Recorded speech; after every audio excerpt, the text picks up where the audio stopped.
sensors designed to silence those who don't fit into Skullface's worldview. We can't allow him to have such power. Go over the mission details and get going ASAP.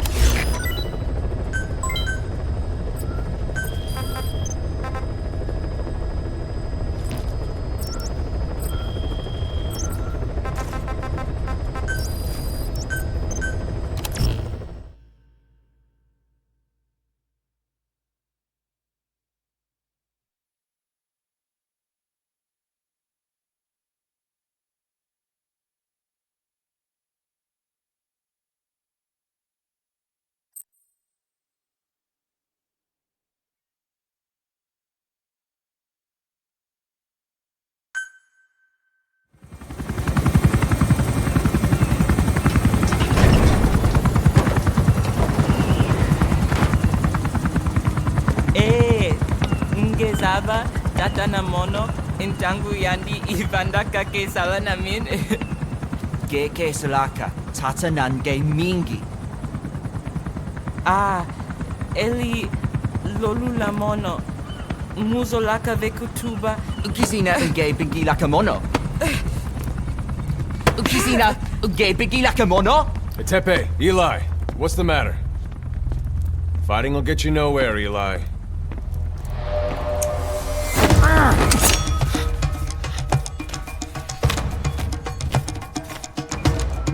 Cut it out, kid. That ain't a toy.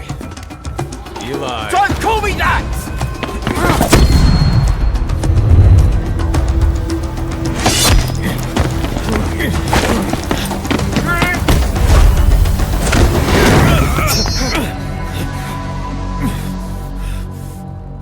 I'm not a kid. You hear me? Enough.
On the battlefield, they use one another's nom de guerre.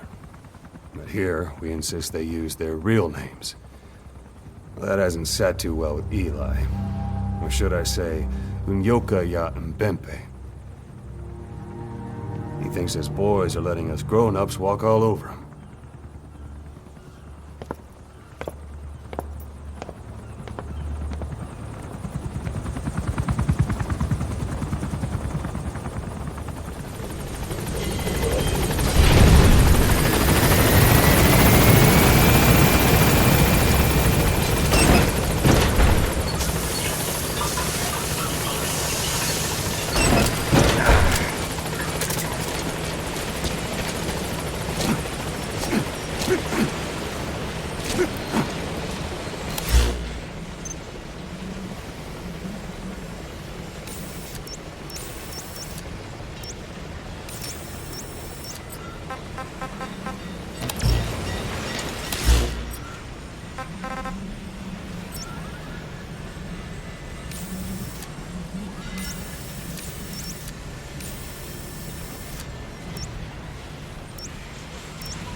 Roger. This is B-Quad. Arriving shortly at LZ.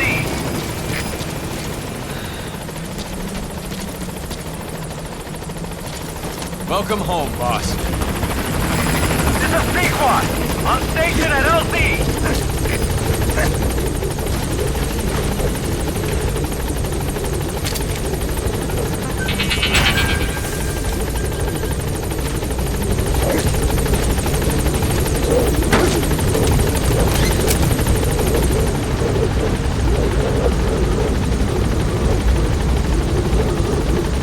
Gaining altitude.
Clouds ahead! It's them.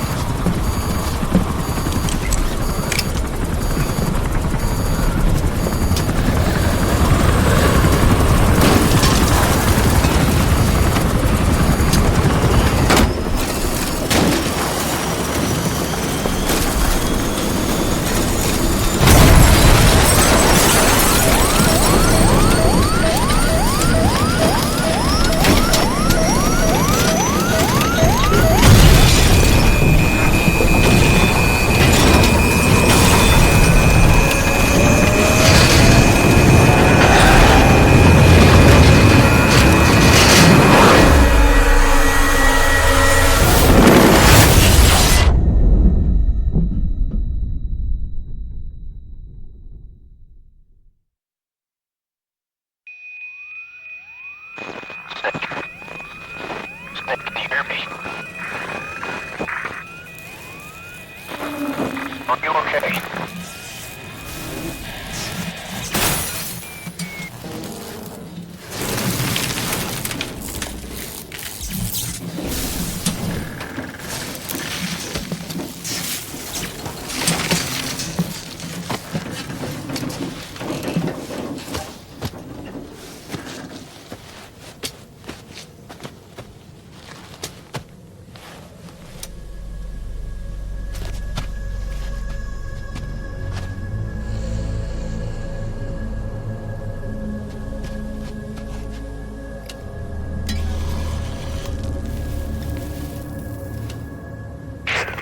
Looks like you're surrounded by mist. The support chopper can't get close to your position right now.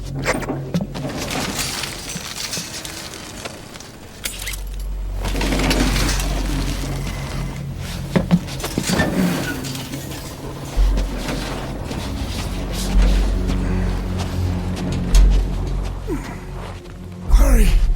They are coming!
We are their quarry.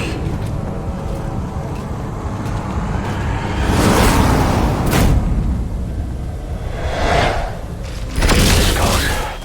So that mist is their work. We won't be able to send in another chopper for now. You need to eliminate the skulls.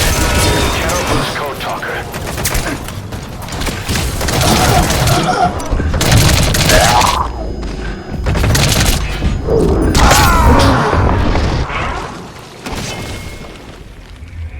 Snake, talk to me! Snake! Skulls. So that mist is their work. We won't be able to send in another chopper for now. You need to eliminate the skulls. You cannot lose Code Talker.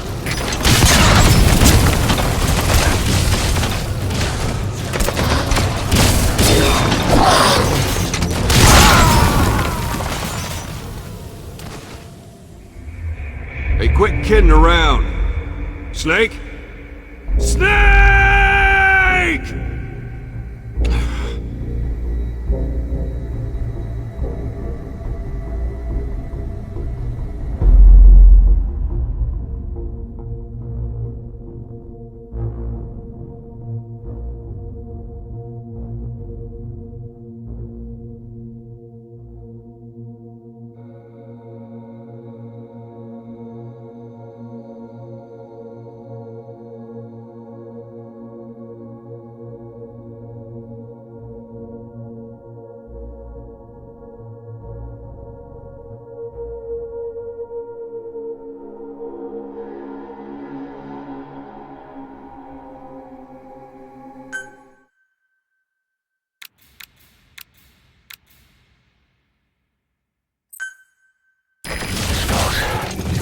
This is their work.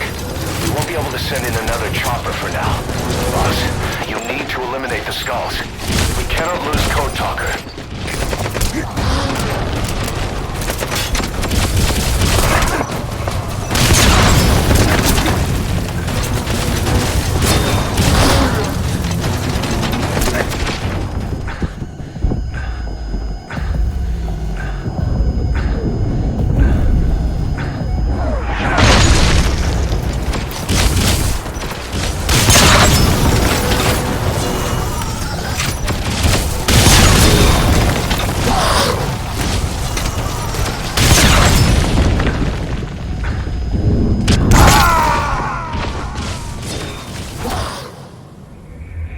Snake, talk to me! Snake! Snake!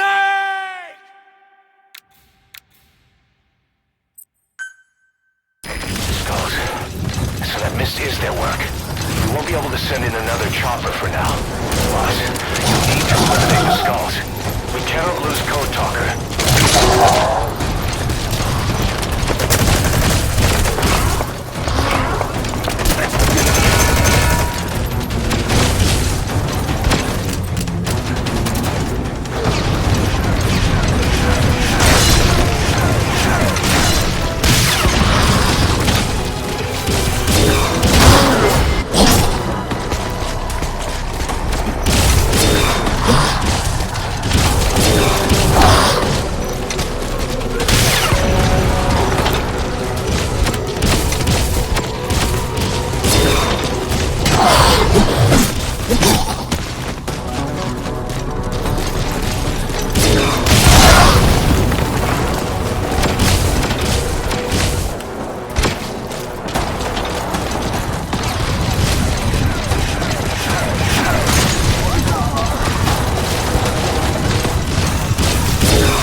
Snake, are you okay?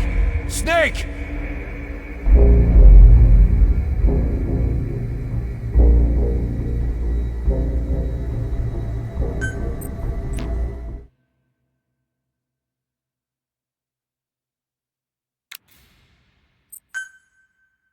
Skulls.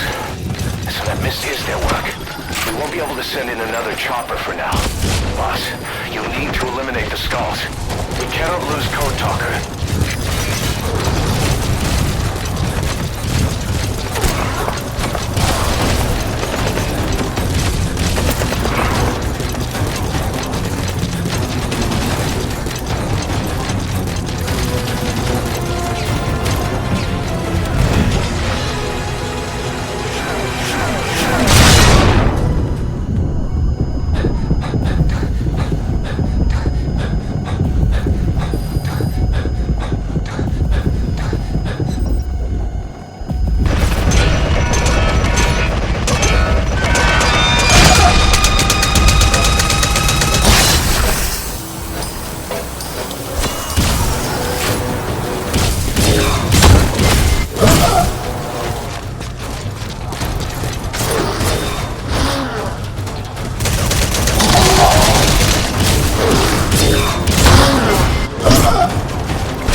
Snake, are you okay?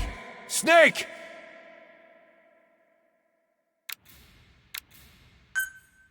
Skulls. So that mist is their work. We won't be able to send in another chopper for now. Boss, you need to eliminate the skulls. We cannot lose Code Talker.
missed is their work. We won't be able to send in another chopper for now. Boss, you need to eliminate the skulls. We cannot lose Code Talker.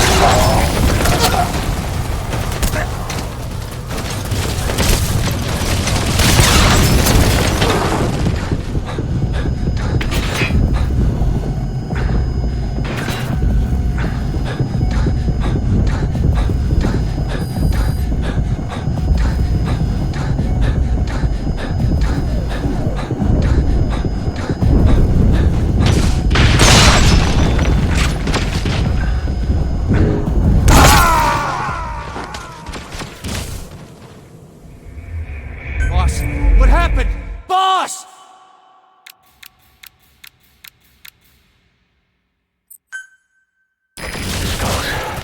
So that mist is their work. We won't be able to send in another chopper for now. Boss, you need to eliminate the skulls. We cannot lose Code Talker.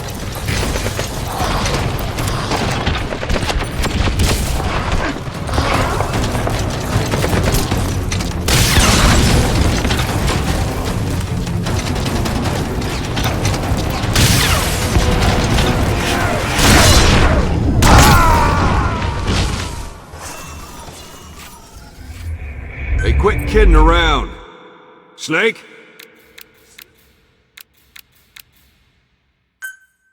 Skulls. So that mist is their work. We won't be able to send in another chopper for now. Boss, you need to eliminate the skulls. We cannot lose Code Talker.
I'm coming in on another chopper. Get Code Talker to the LZ and wait there.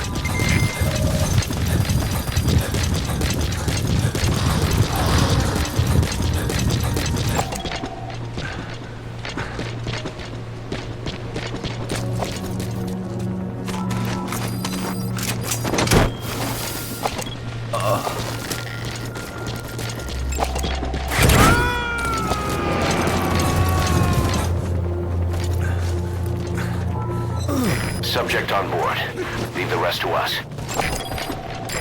This is B-Quad. Arriving shortly at LZ.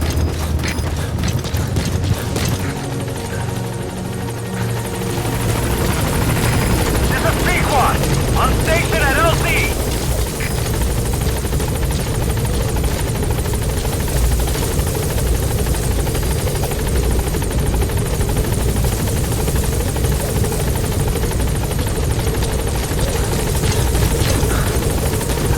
Get in, boss.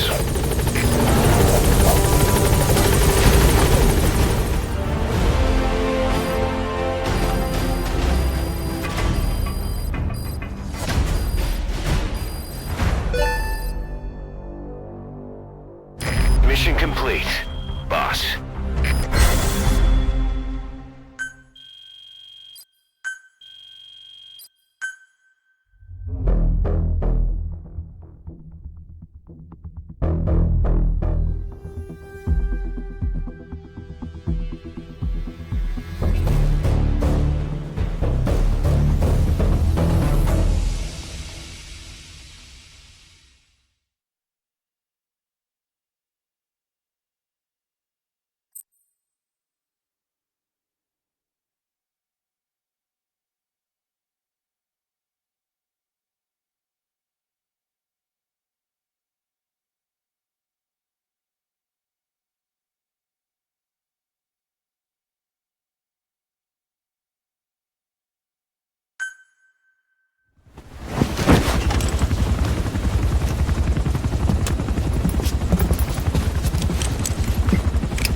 Skullface is no longer in Africa.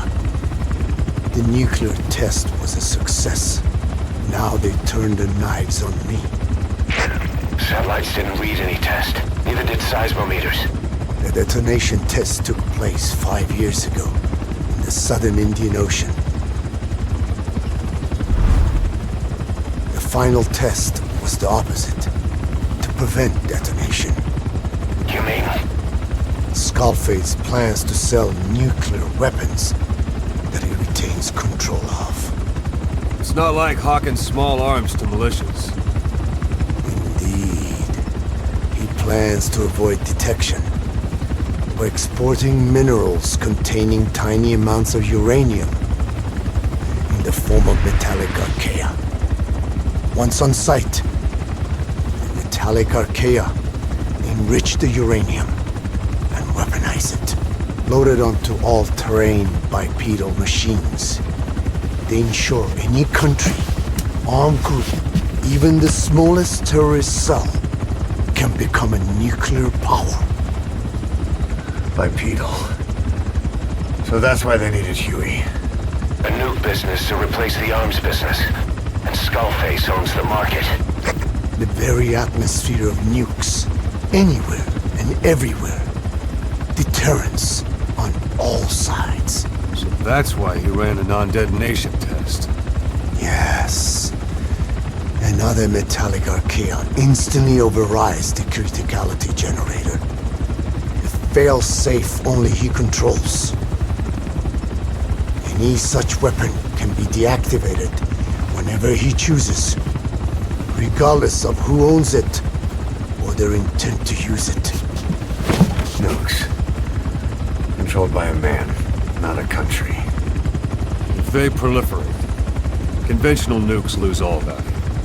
Political, military, and economic. The two superpowers become powerless.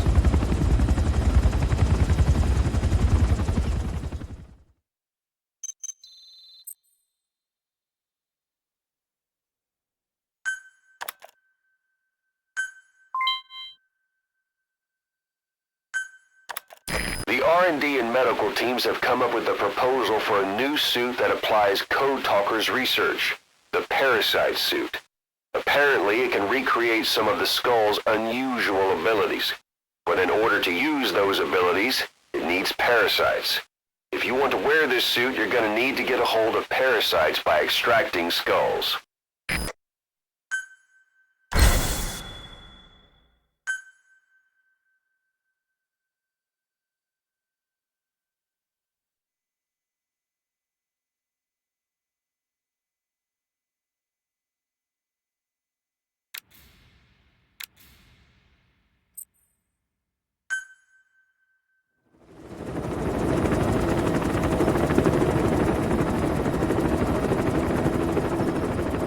We need to stop the epidemic at Mother Base.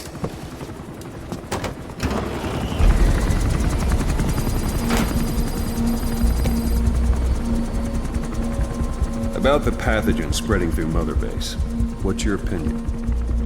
Textbook symptoms of vocal cord parasite infestation. And judging from this casualty list, it is the Kikango strain.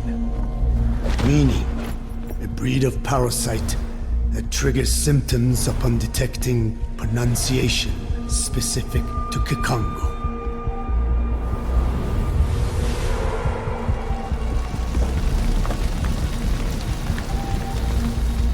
So how do we keep them from becoming symptomatic? Use this. A type of Wolbachia.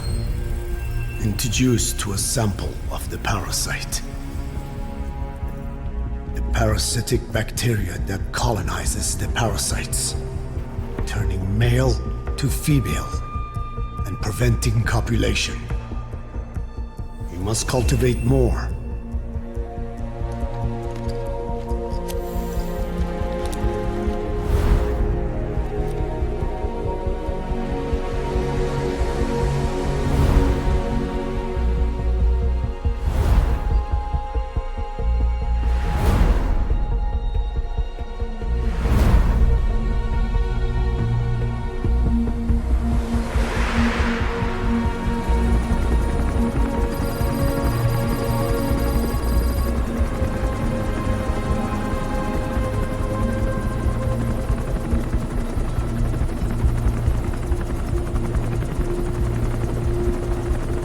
Thanks to Code Talker, we've managed to put a stop to any new vocal cord parasite infections. We couldn't save those already symptomatic, but everyone who survived has been released from the quarantine platform.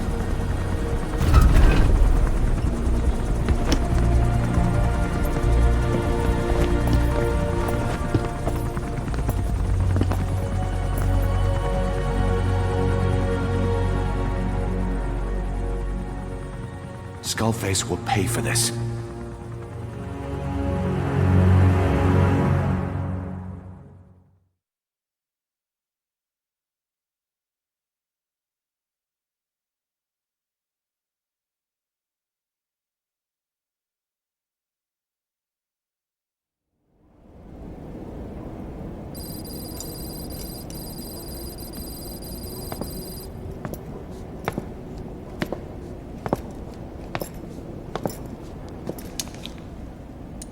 Again with the truth serum? What are those legs made of? Titanium? All the way to the femur.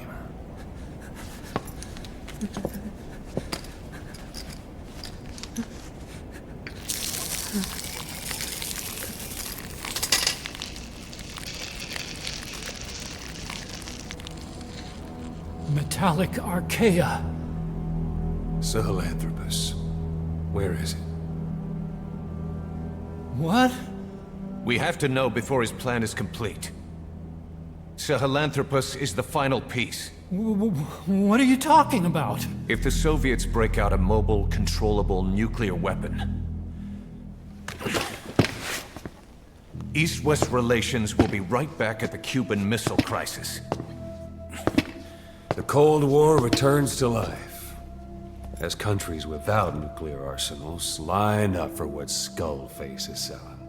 Nuclear weapons proliferate overnight, And on the brink of annihilation, the world maintains its balance. But we know this is all just a shield. A ruse. The cleansing parasites are what matter most. A WMD to eclipse even nukes, and the only one that can still be used. Skullface is the world's greatest threat, and Zero's. The pieces are in place. All that remains is to unveil Sahelanthropus in Afghanistan. They can't activate it without me.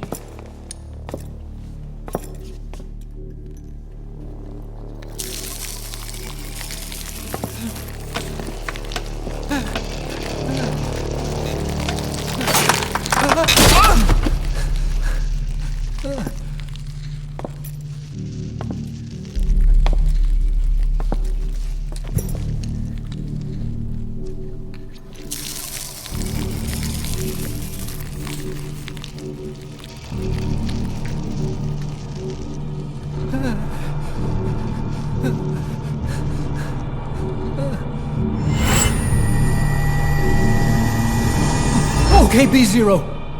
Sahelanthropus is beyond the Soviet base camp, in a lab built by the Soviet philosophers. That's what you're looking for. But I have no idea how he's controlling it. It wasn't designed to accommodate a human pilot.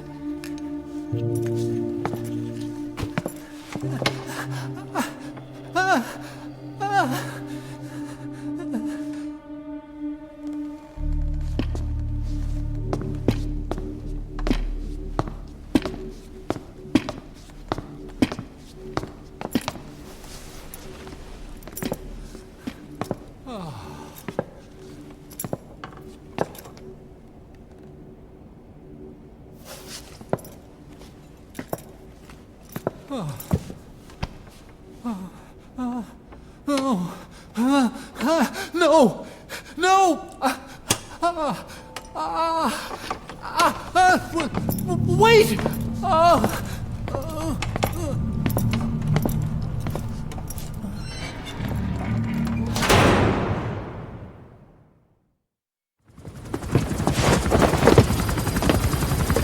We got word from Afghanistan. Everyone at the Soviet base camp's dead. No sign of fighting. Parasites. Skullface's men then headed north. The target is OKB-0. That's where he'll activate Sahelanthropus. Unless we stop him, he'll go down in history a conquering victor. We can't let that happen. Wipe him out. Don't leave any trace of his existence. I'm gonna need backup on this one.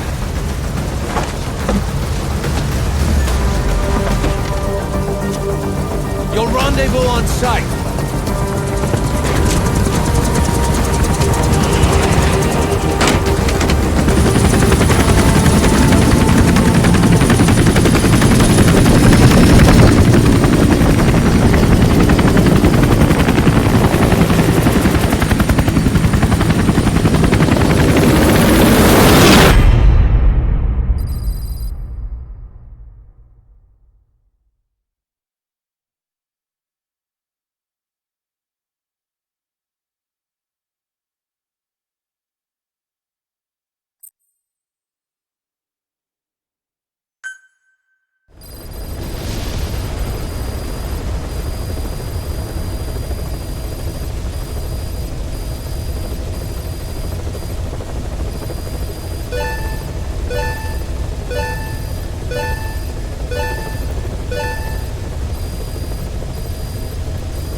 Thanks to Code Talker, we've managed to put a stop to any new vocal cord parasite infections.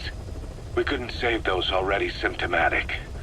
But everyone who survived has been released from the quarantine platform. Skullface will pay for this. Boss, Emmerich confessed. Skullface's endgame is to activate the bipedal walking tank Sahelanthropus and deploy it into live combat in Afghanistan.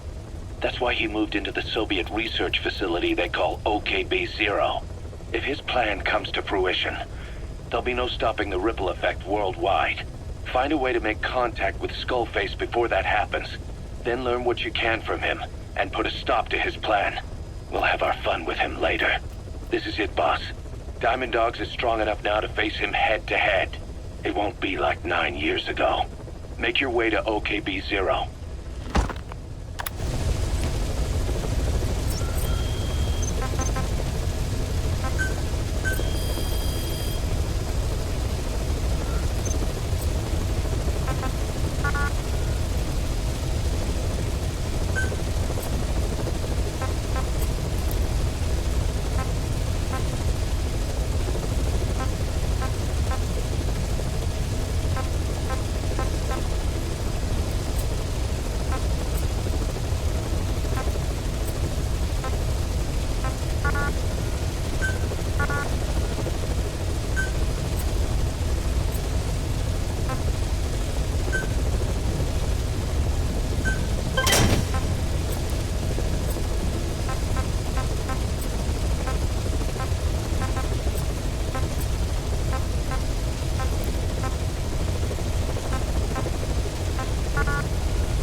That's where Skullface is keeping Sahelanthropus before setting it loose in Afghanistan. There's a good chance he's got nukes, too. Boss, we need to figure out what Skullface is up to. If you make contact with him, get him to talk. The ethnic cleansing parasites, Sahelanthropus. Find out what his plans are.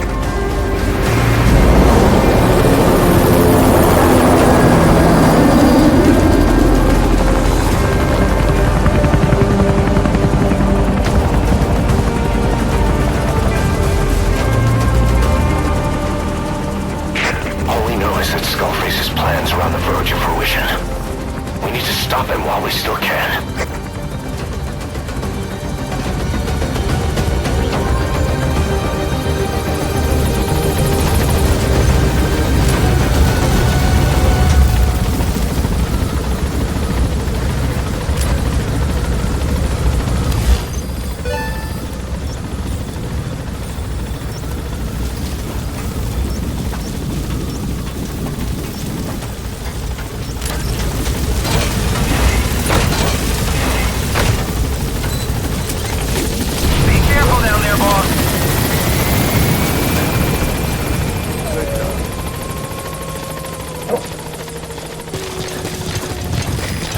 Soldiers in that area are all dead.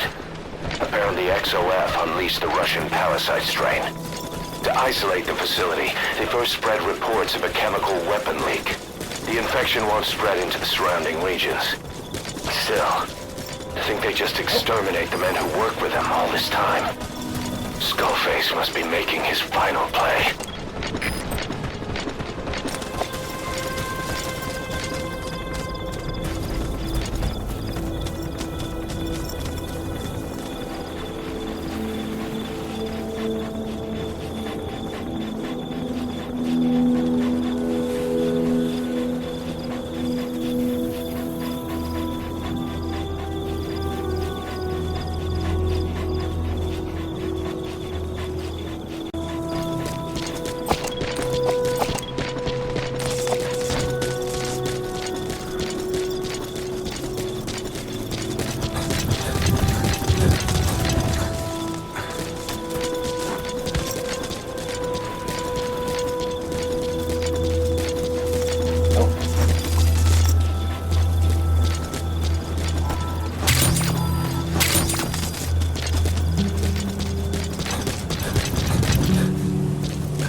Eli snuck into the cargo on board the chopper.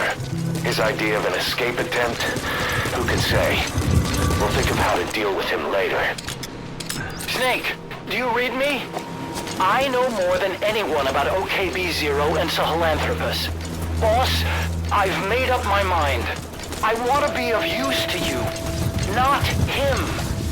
Let me work to pay for what I've done.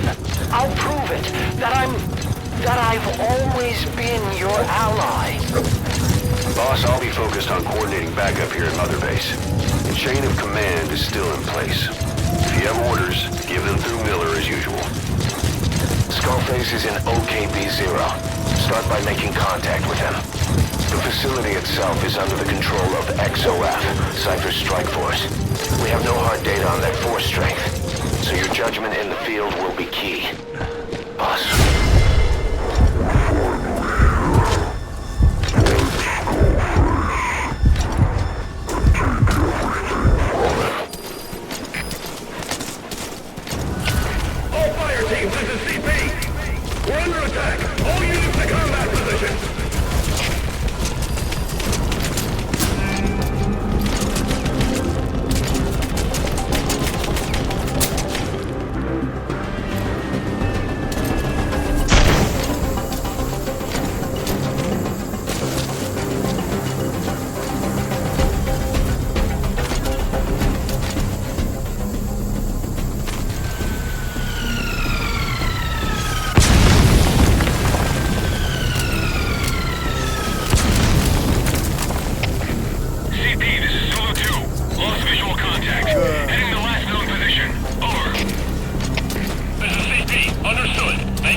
Caution, out.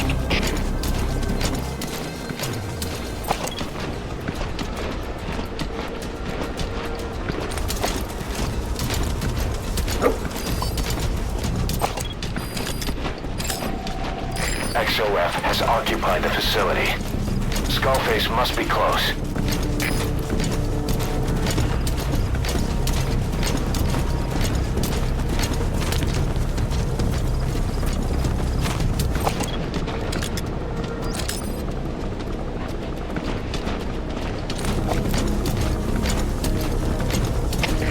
CP, this is Zulu 2. The enemy got away. Starting a search now. Over. This is CP. Understood. Search every corner. They gotta be around here somewhere. Out.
sign of Skullface or his Goliath.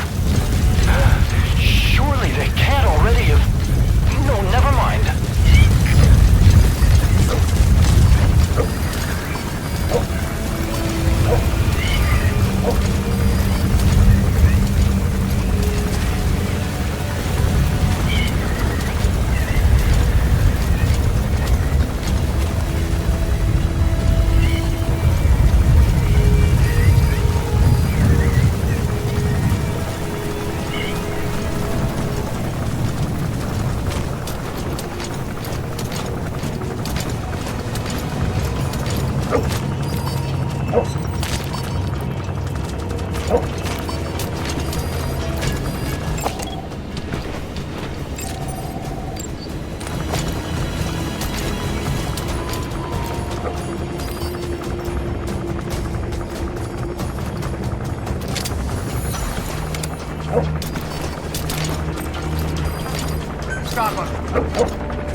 should enable you to sneak past enemies. All fire teams, this is CP!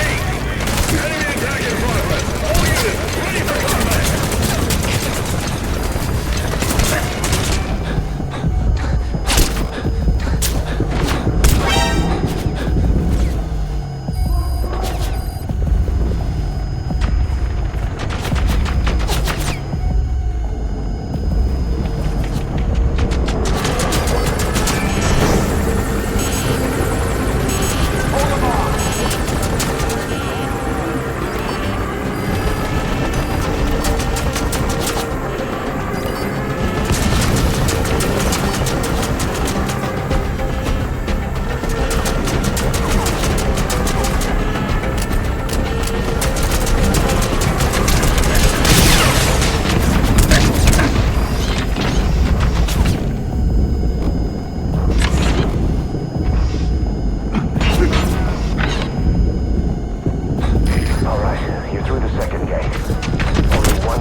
Hey, quit kidding around. Snake?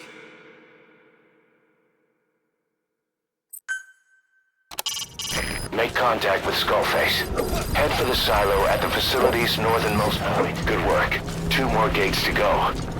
Still all quiet at the silo. No sign of Skullface or his Goliath. XOF has occupied the facility. Skullface must be close.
Snake! Talk to me!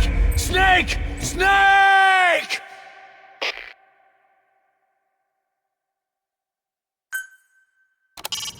Make contact with Skullface.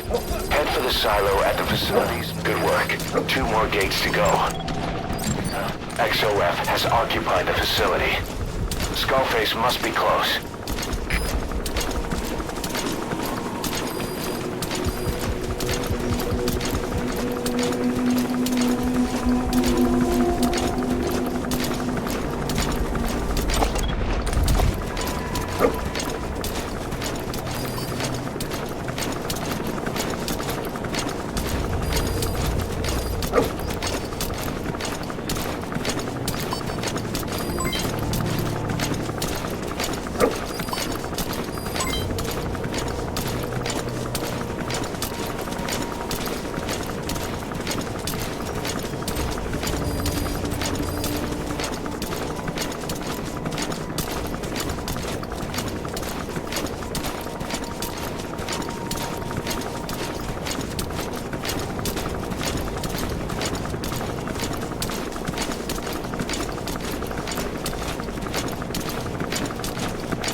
Where are your friends? Spit it out.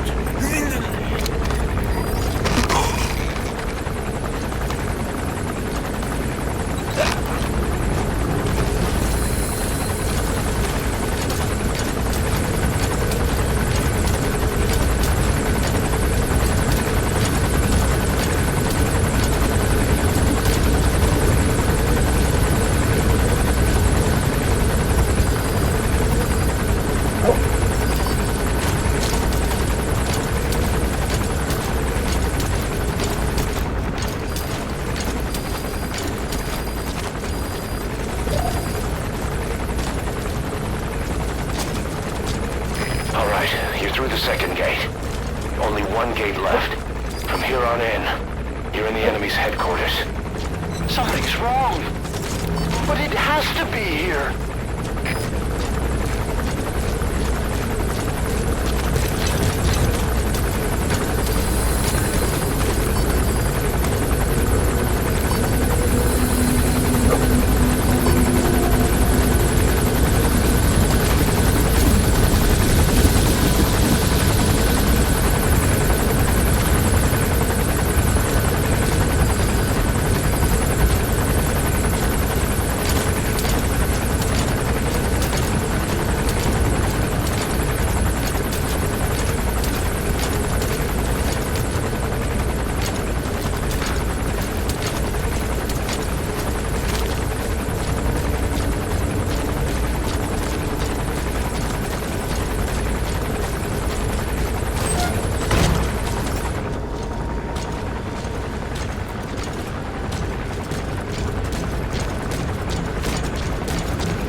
Where are the others? Speak.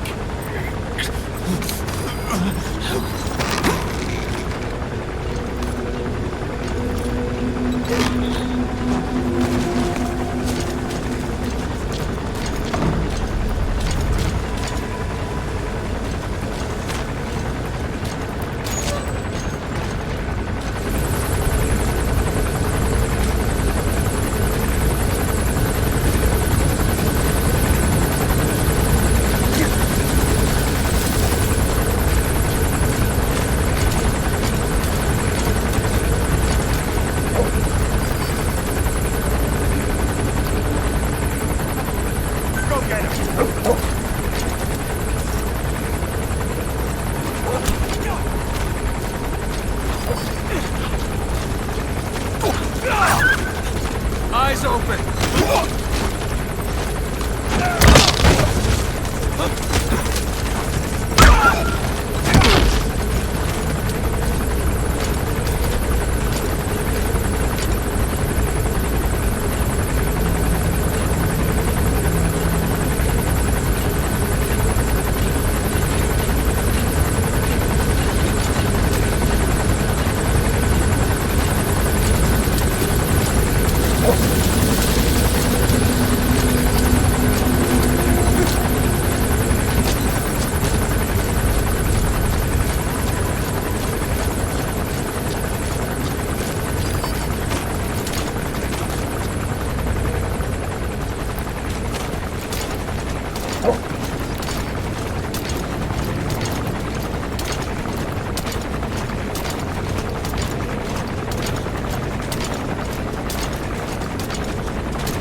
Boss, it might be a trap. His ride has arrived. Don't let Skullface get away. Stop him at the heliport.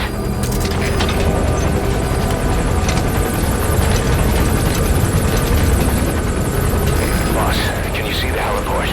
Skullface is right there. Make contact with him and make him talk. We have to stop him before his plan is set in motion. Sahelanthropus is somewhere inside there. First of all, make contact with Skullface. Don't kill him yet.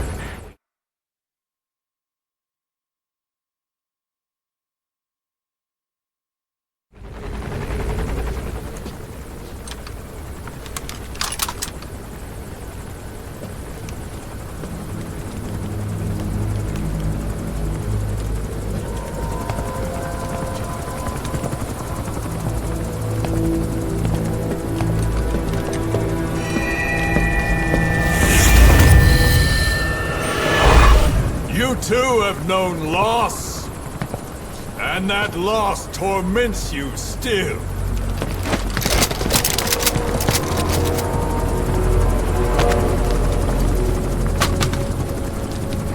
You hope hatred might someday replace the pain, but it never goes away. It makes a man hideous, inside and out. Wouldn't you agree?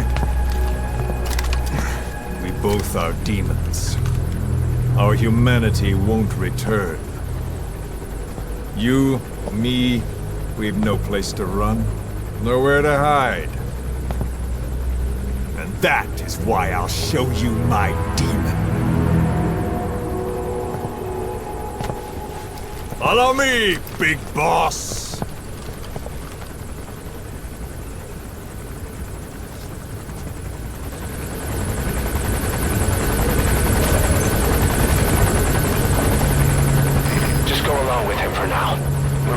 If it comes to that. That's our leverage against him, our deterrent. He doesn't want a war on his hands.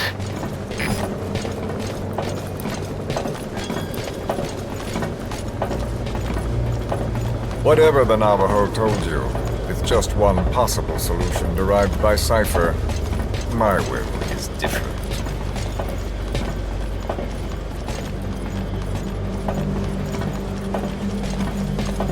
I've known you since your time at Langley. I've long been the other side of your coin.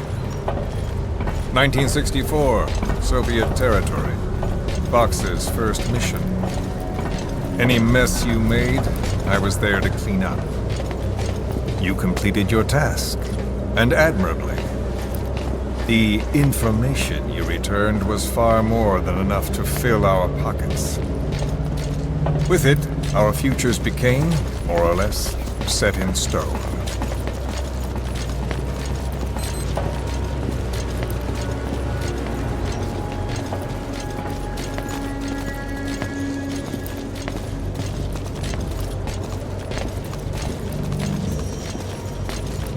And then the Major came to me with an idea. Washington doesn't know how to spend money, he said. I'd like to redirect it. His goal was an organization dedicated solely, covertly, to supporting America. Cypher. You know the rest. To him, it was mourning the loss of his friend. Or rather, an act of revenge on the world, but America most of all.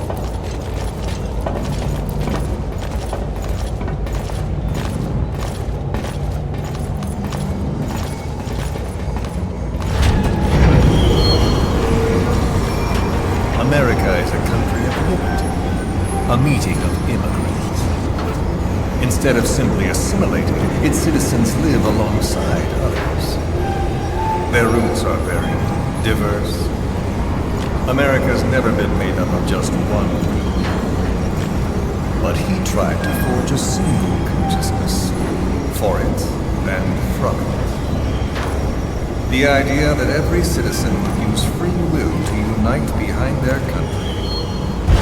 Unilateralism like that can't be entrusted to any one individual. So the Major sought a system that used information, words, to control the subconscious.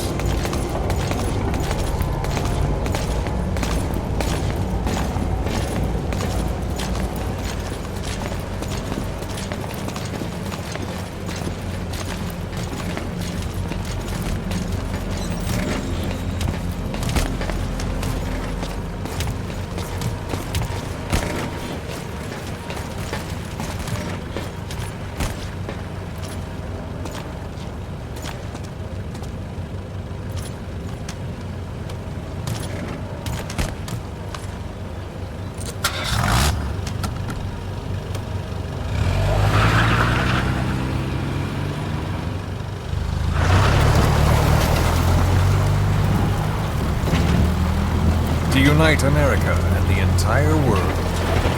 The Major thought this was his friend's will, but I think he never understood what she wanted. Before he ever walked or cried, even before he was born, his mother tongue was English. He doesn't know the pain of losing his own language. Not yet. He cannot understand her will. I do.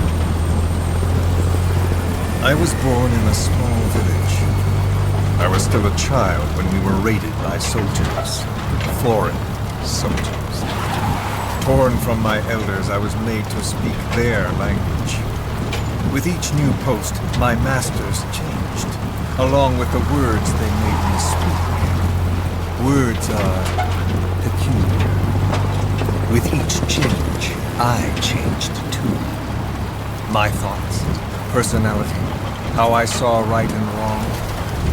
War changed me. And not only my visage. Words can kill.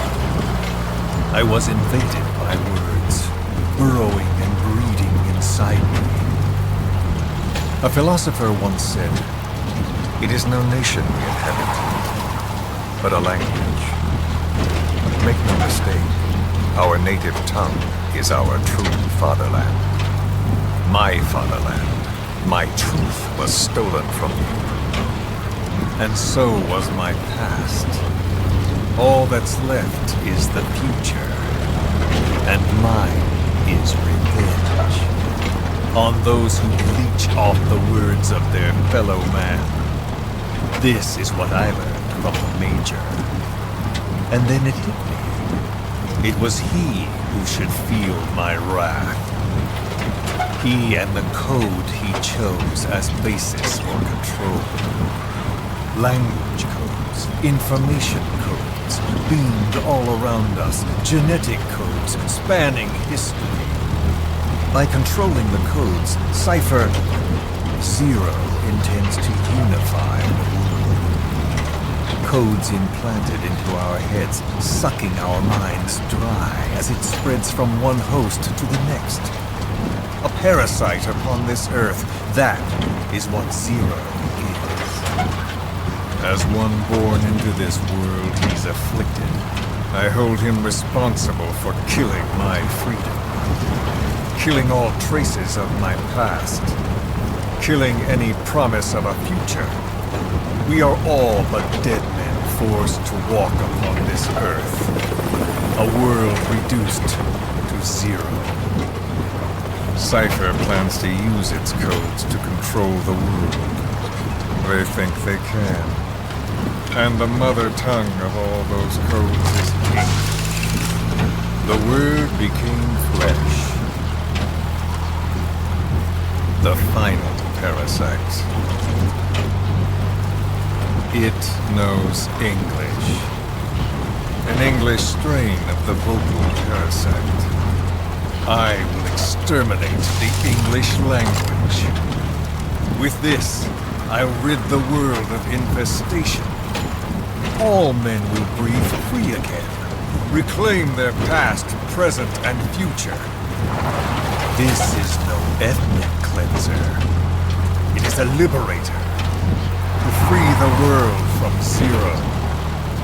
Let the world be. Sans lingua franca, the world will be torn asunder. And then it shall be free. People will suffer, of course. A phantom pain. The world will need a new common tongue. A language of nukes.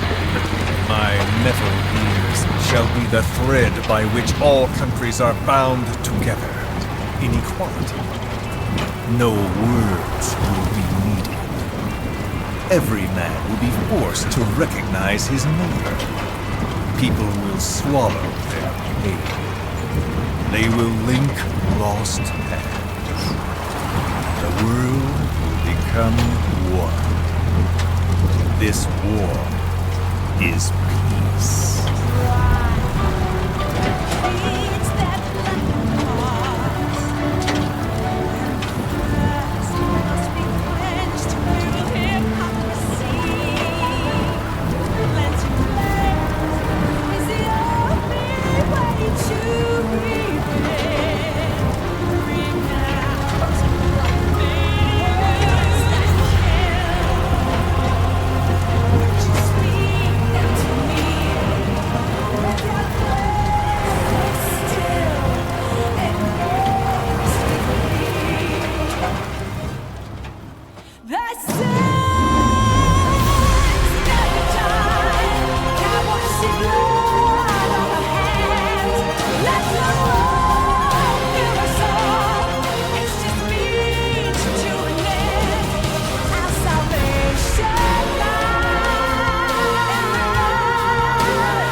when the world witnesses Sahelanthropus, the hands of the doomsday clock will roll on, regardless of Zero.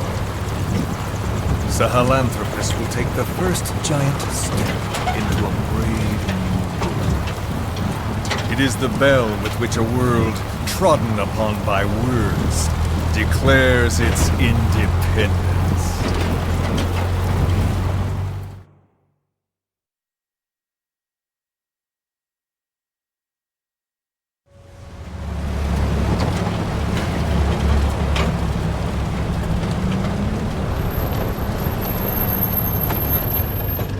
We are here.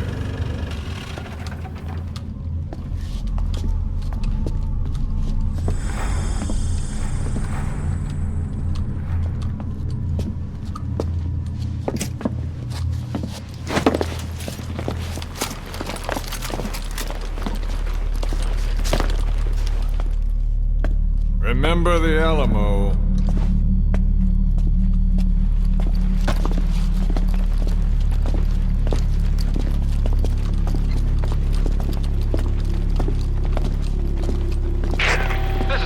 On station to provide cover. Get us a line of fire. Roger that.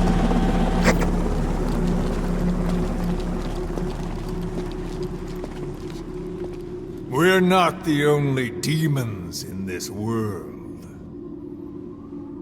Like you, vengeance is all he has. It's man's thirst for revenge that drives the times. Just as you live because of me, he lives because of you. Show him!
Wait!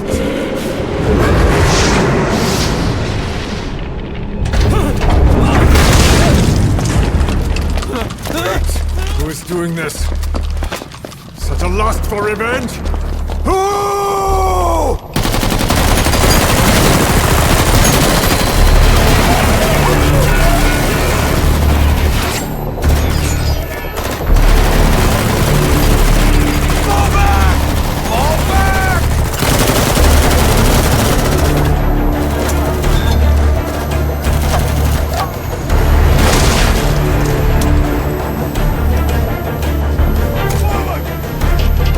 Go!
Sahelanthropus is on the move. The instruments on the support chopper are all malfunctioning. And Eli's acting strangely for some reason. Something's not right. Boss, for now, just get away from that thing. Hurry!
Got a spike on the RWR. Strange PRF. What's wrong? Control lost. Can't maintain RPM. We're settling.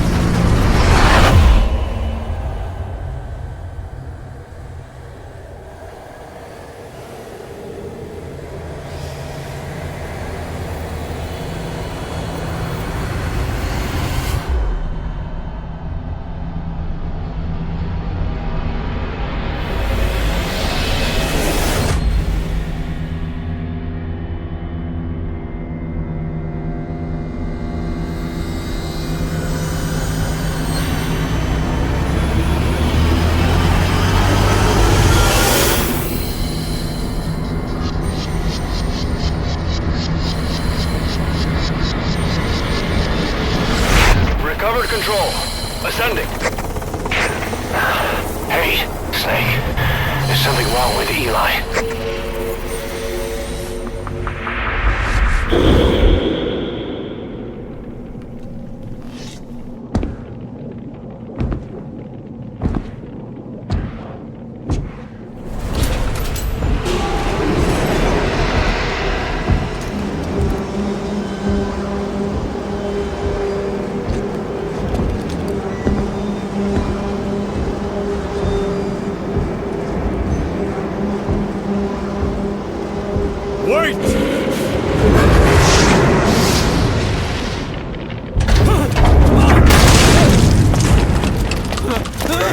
Who is doing this? Such a lust for revenge? Who?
EMF anomaly. Quick is outbound. Reporting the AO for now.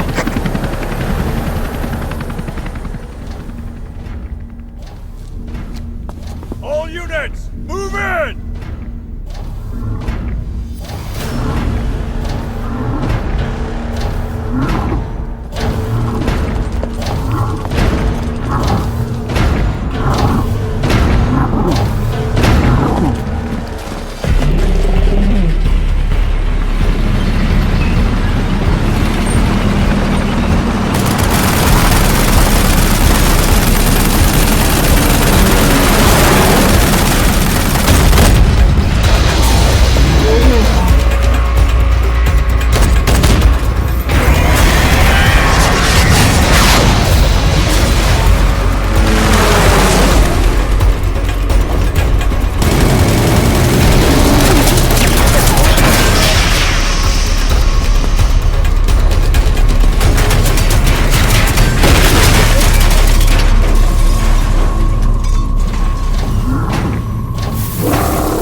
Cypher will rewrite the records, and I will vanish from human memory.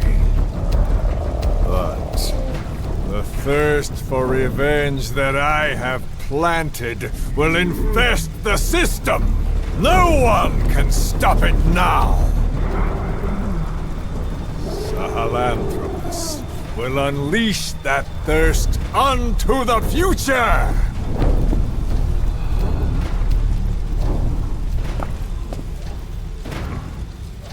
Major, I'm burning up!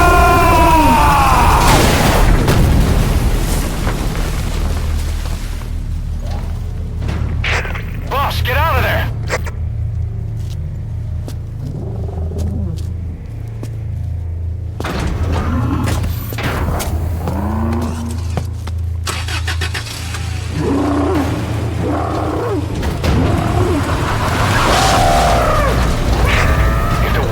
Out about Sahelanthropus. Skullface will have won. His plans will become reality. He won't even need to use nukes. That thing's mere existence would be enough to enslave humanity to the fear of nuclear Armageddon. It would tear the world apart.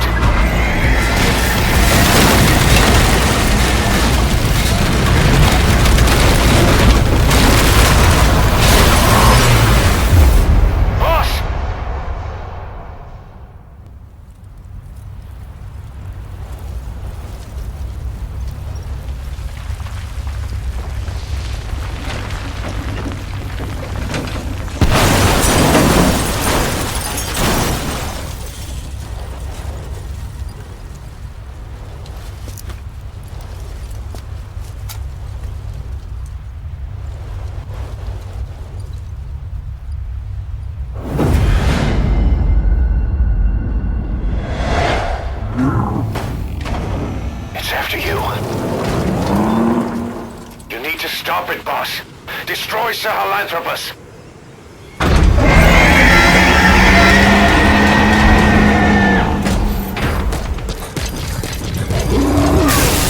Boss, stop Sahelanthropus. Destroy that thing. I'll rally Diamond Dogs and provide backup.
talk to me!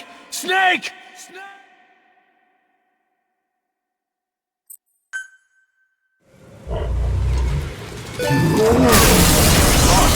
Stop Sahelanthropus. Destroy that thing. I'll rally Diamond Dogs and provide backup.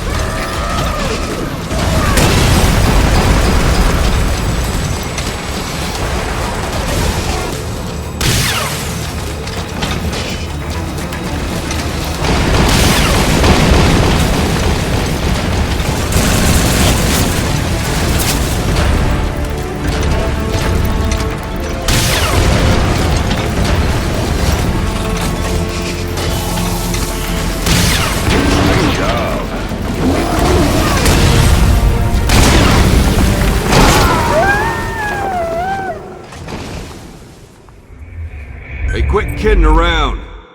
Snake?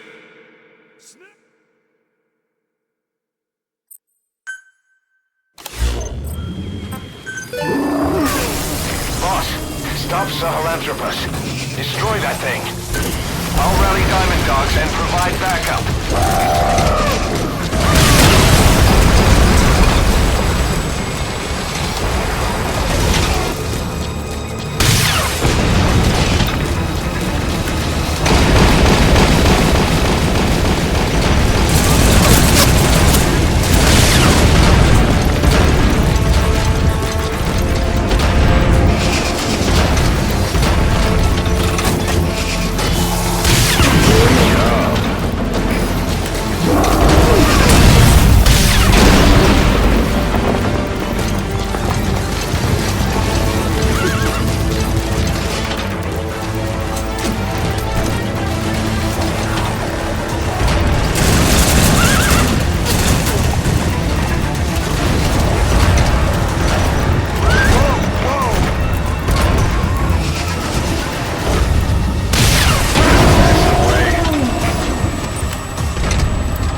Snake, talk to me!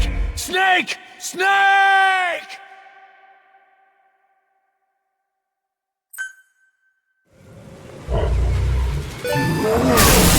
Boss, stop Sahelanthropus. Destroy that thing.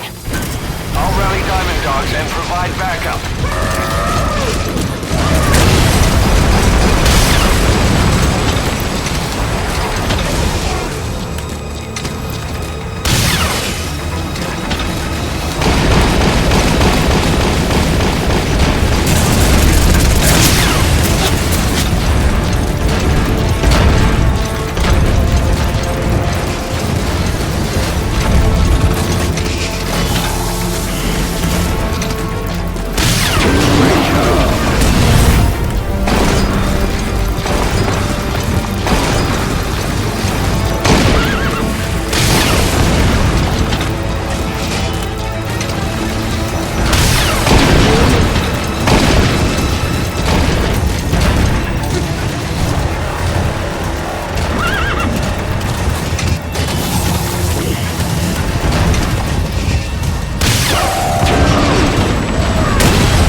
dogs and provide backup.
Boss, come in. Boss?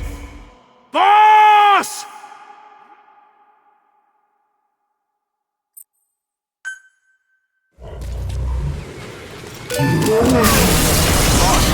Stop Sahelanthropus. Destroy that thing. I'll rally diamond dogs and provide backup.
Snake, are you okay? Snake!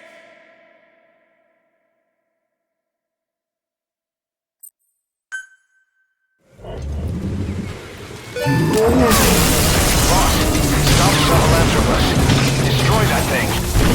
I'll rally Diamond Dogs and provide backup.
Hey, quit kidding around.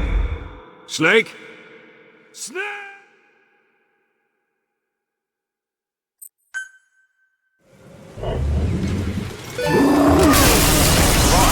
Stop Sahelanthropus. Destroyed, I think. I'll rally Diamond Dogs and provide backup.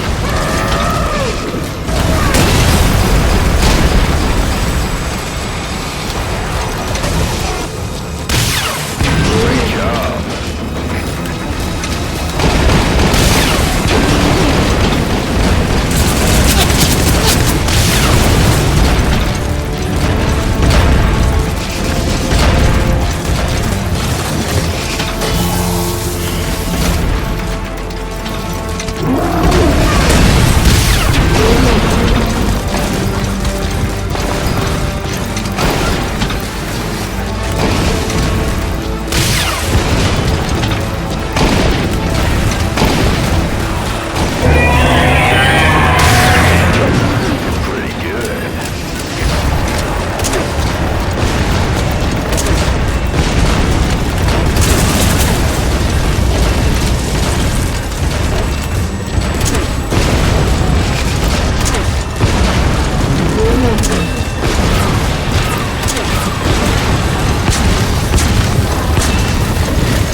Snake! Talk to me! Snake! Snake!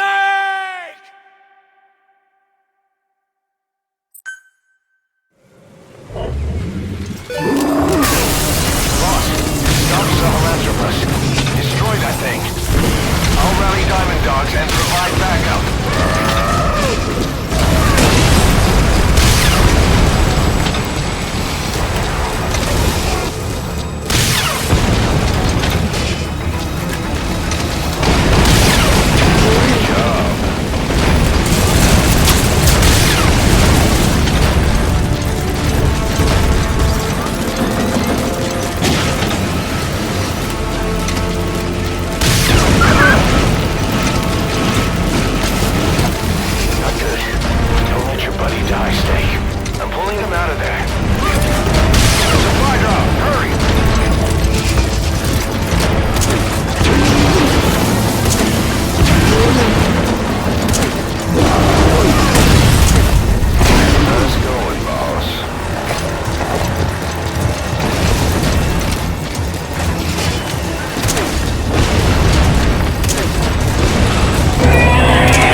to me! Snake! Snake!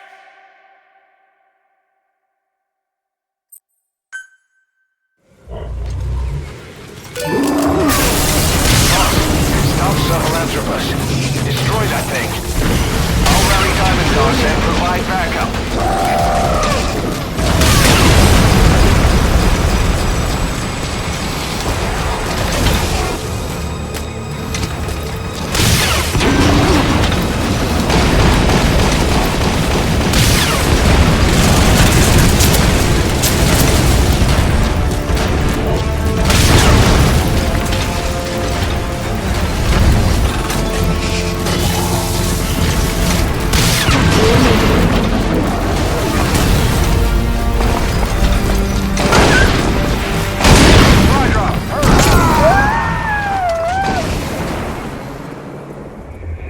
Snake! Talk to me!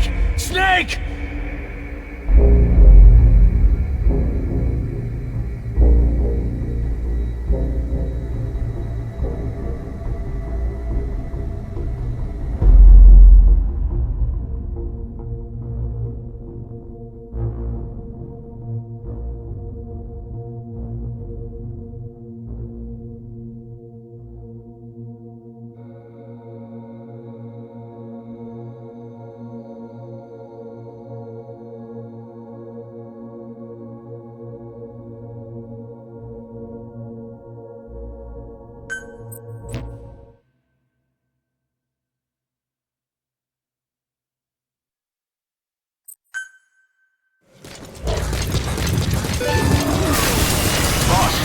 Stop Sahelanthropus. Destroy that thing.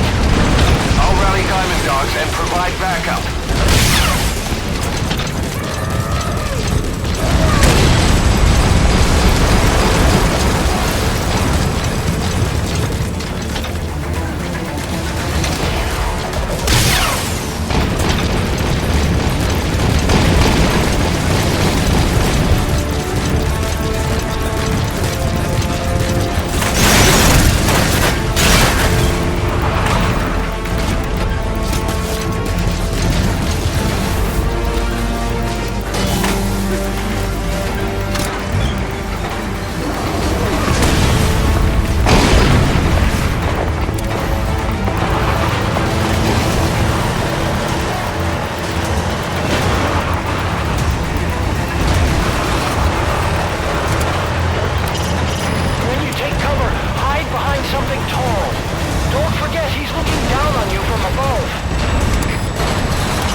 Let's see Skullface.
There were 3.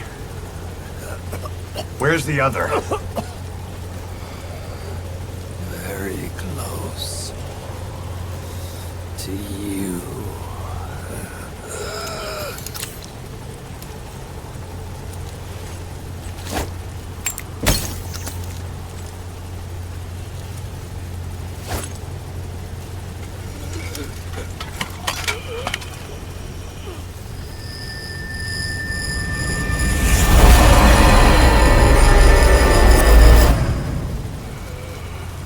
Finish me. Kill me.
Do it yourself.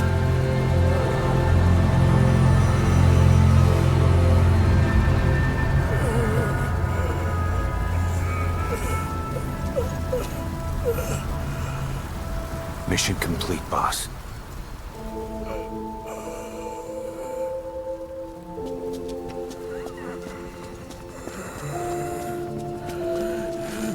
Kill me. Kill me.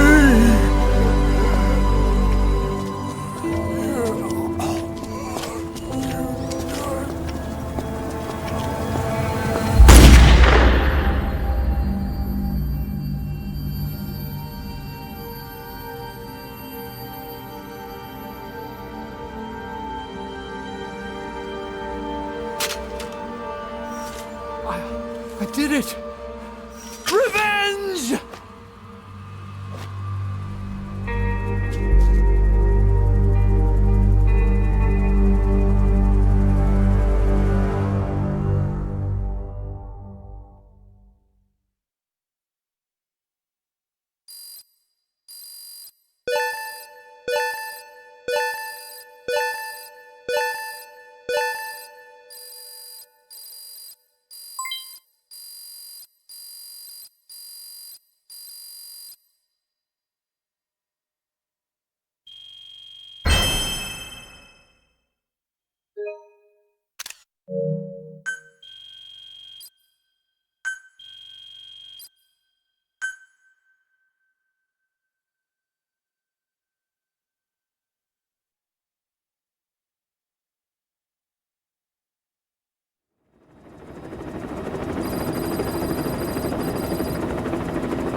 Anyone can give up his fight by laying down arms.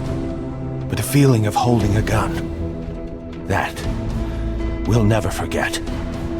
Like our lost limbs, the sensation lingers.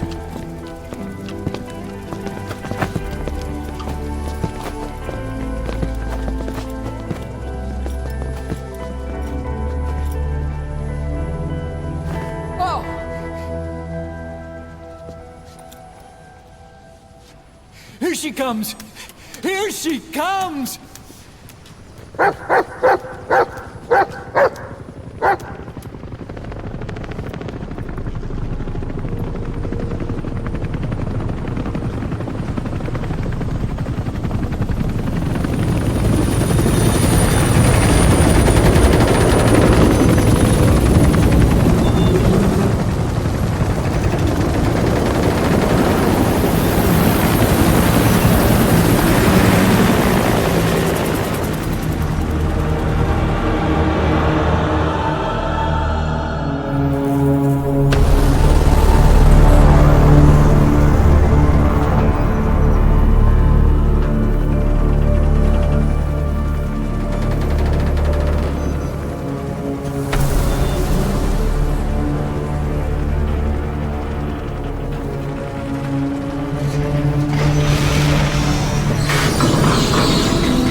Rifles in missing hands. We stand tall on missing legs. We stride forward on the bones of our fallen. Then, and only then, are we alive. This pain is ours, and no one else's. The secret weapon we wield, out of sight. We will be stronger than ever. For our peace.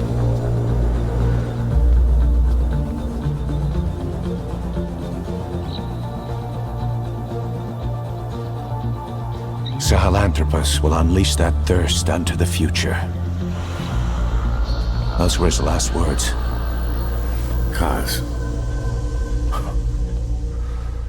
contentious to the end. Still,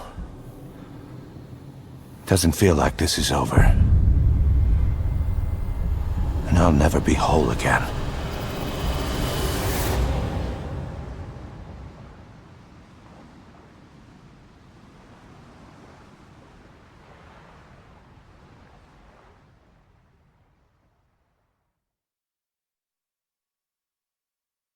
Blind in the deepest night, reaching out, grasping for a fleeting memory.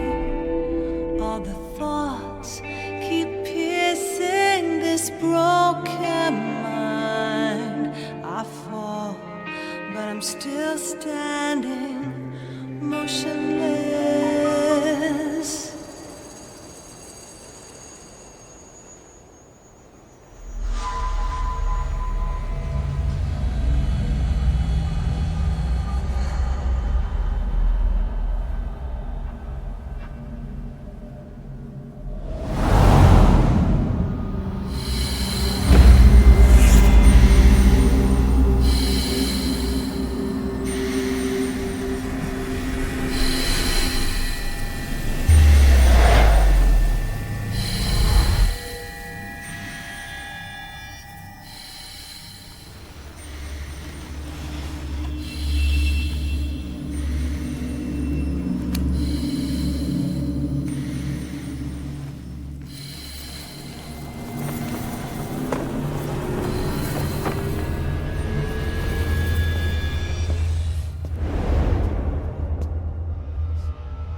sorrow to the heartless, see? I won't see you end as ashes. You're all diamonds. This man acted as accomplice to the attack on Mother Base. Why are you here? Revenge against the boss? I'm not like you! I think it is time you knew. I'll go alone. Boss, what are you... We can't afford to lose anyone else. What if she's a spy? What if I'm a spy? Or you? Kill her! What should we do, boss? Just give the order. You were right. He is not one of us. Boss. Snake?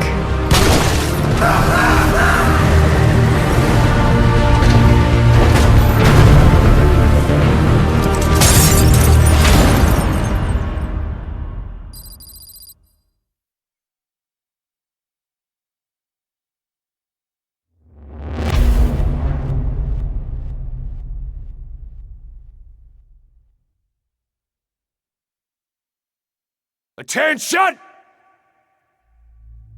Diamond Dogs! Even with Skullface dead, our brothers are unavenged. And the phantom pain he brought us lives on.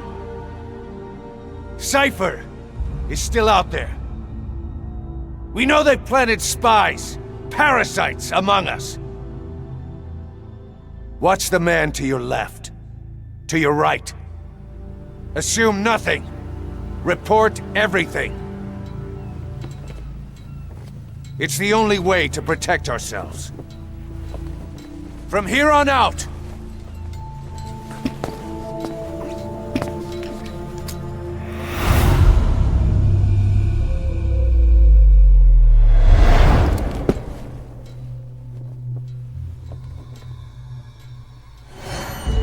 you will be my eyes. The deadliest enemy's right here in our midst. And they will get no mercy.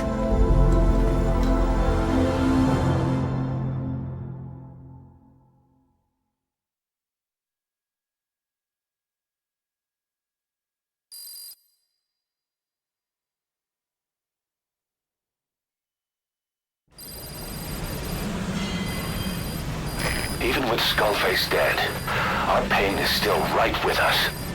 We need more strength. We need more men. Diamond Dogs needs to be bigger. Missions have come in too. We still have a long road ahead of us. Good dog.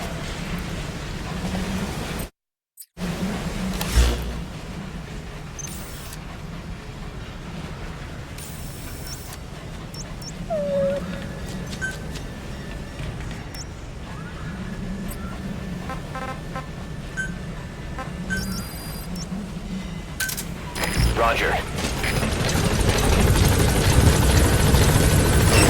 This is B-Quad. Arriving shortly at LZ.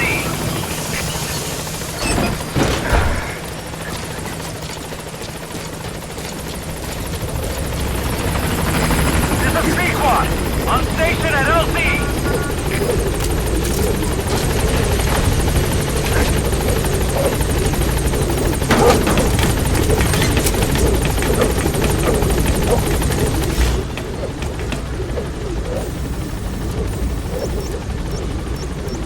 Gaining altitude.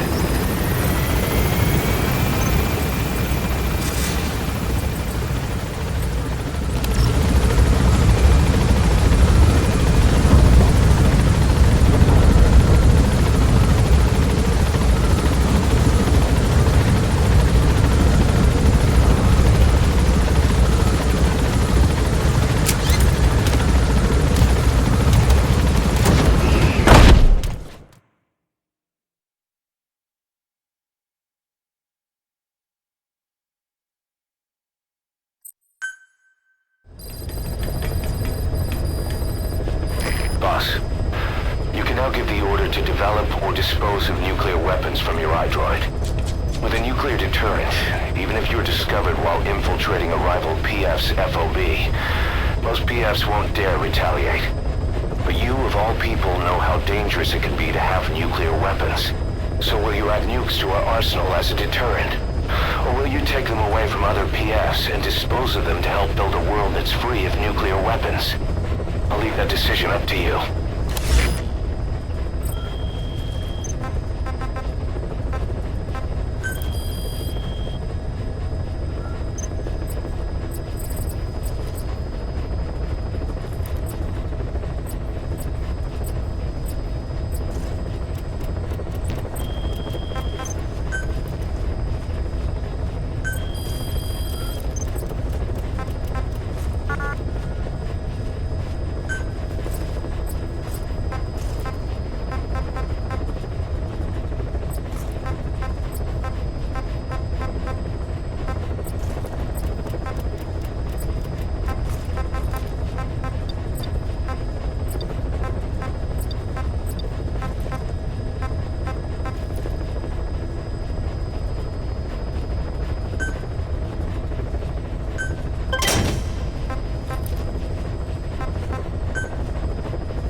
The agent that the CIA had working for them inside OKB-0 has gone missing. We've been given the job of finding and extracting him. The target learned of XOF's plans to use vocal cord parasites and had hidden himself with the CIA's Mujahideen allies. But following Skullface's death, the Soviets retook OKB-0 and all contact with the target was lost. He may have tried to go back to OKB-0, but even Langley isn't sure what's going on. After all, they've never even learned of Skullface's plan. That's probably what they want to get out of the man once he's extracted. But we can't allow Langley to learn of the existence of the vocal cord parasites. That's why I want you to bring the target out, boss. Once we have him, we can report him dead and keep him on base. All contact with Langley is being conducted through a cutout. Our reputation should remain intact. As for the reward, it's already in the hands of the cutout. All you have to do is get the job done. Just like always.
extract the missing CIA agent.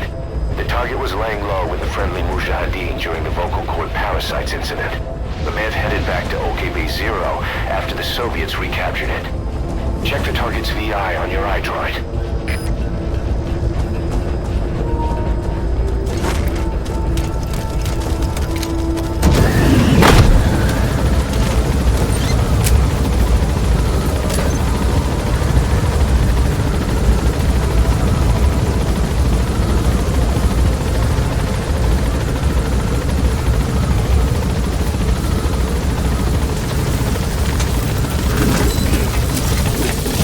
Careful down there, boss.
find the target. Check your iDroid. Отправляем группу. Оставайтесь там до ее прибытия. Конец связи. Go get him!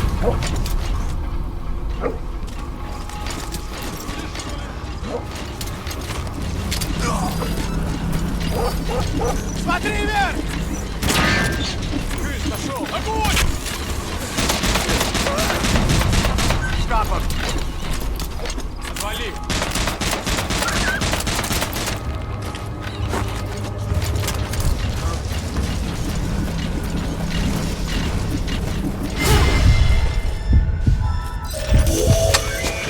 That looks like the target.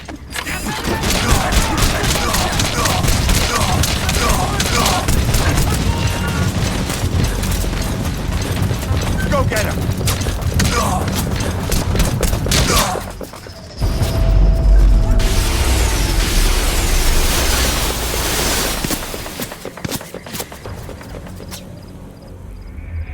The target's dead. Mission failed.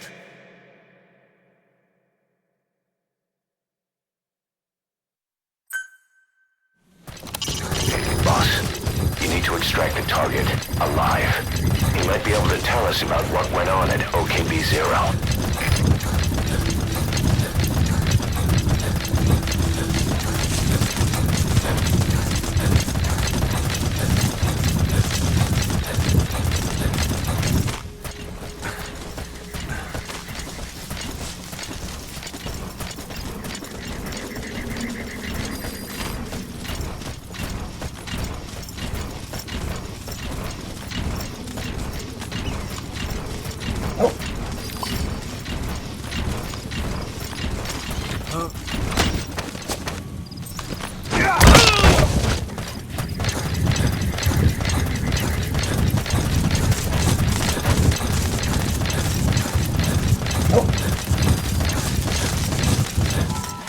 Help me!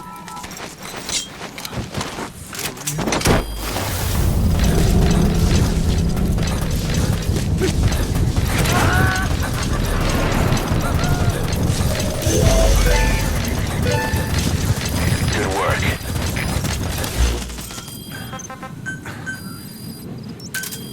Roger.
Arriving shortly at LZ.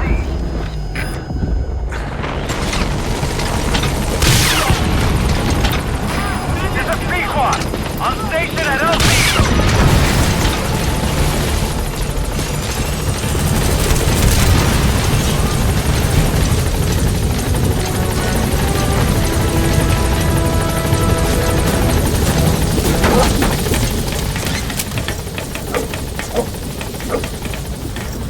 Gaining altitude.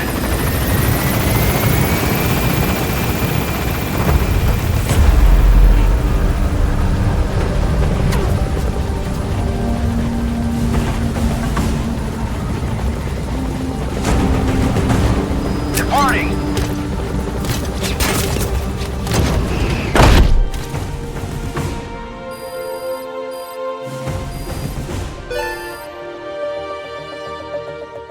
Mission complete, and how? They're gonna tell stories about this one, boss.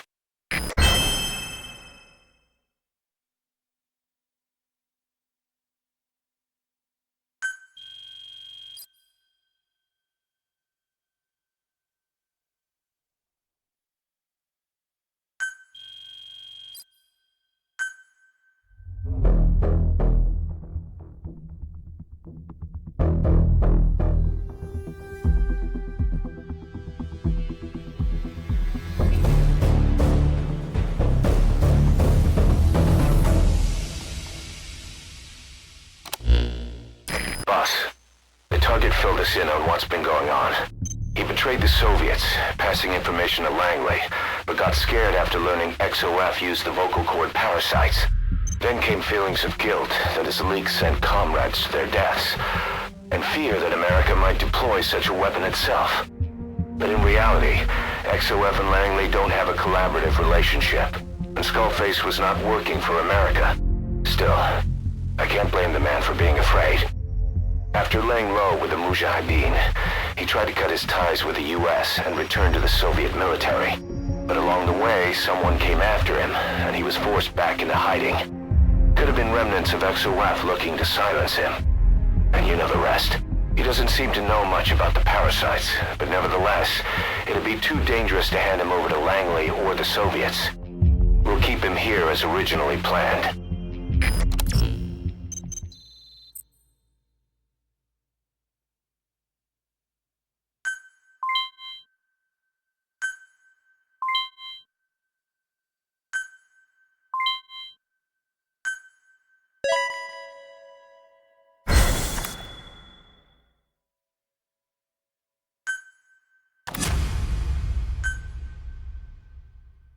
Boss, come on back to base.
Steel pipes gave way and crushed one of the kids. The boy named Ralph. They tell me he died instantly. I'm sorry, boss. It's my fault. I should have been keeping an eye on them. I'll let you know if we learn something.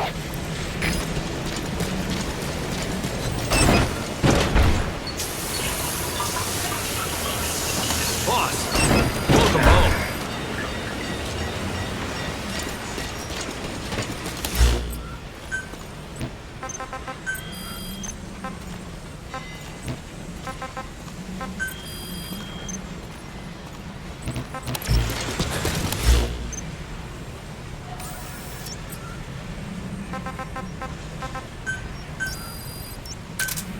Roger. This is B-Quad. Arriving shortly at LZ.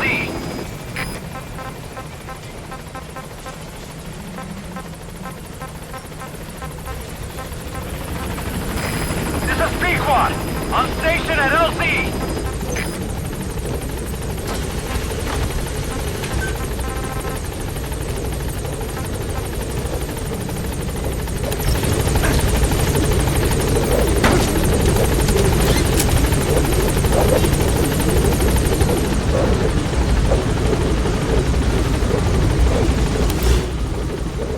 Gaining altitude.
hospitalized in Dikelia, a British sovereign base area on Cyprus. It's part of British overseas territory that falls outside of Cypriot jurisdiction.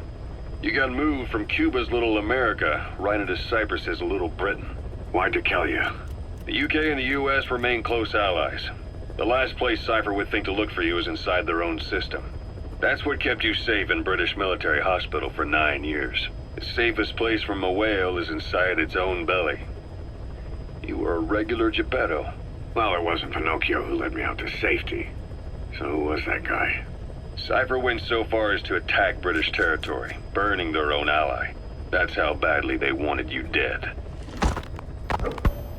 He said I was in a British military hospital. But the doctor had a Greek accent. They hire locally. Easier to trust them. Dikelia is also home to Greek Cypriots, after all. What about the Turks? They haven't returned to the south. Not yet. The Cyprus dispute is still a long way from resolved. The country is just as split as it was in '74. Turkish Cypriots in the north, Greek Cypriots in the south. Between them, the Green Line, the UN established. And Dikelia sits right on top of it. It does. Part of the buffer zone between the two groups. Another reason it was the perfect place to hide you. Easy to spot any outsiders snooping around. So how do things stand? Now, last year, the Turks declared that the Turkish Republic of Northern Cyprus is an independent state, though it's only Turkey that recognizes it. In the past, the Greeks and Turks lived side by side in the same villages. There are reasons to fight.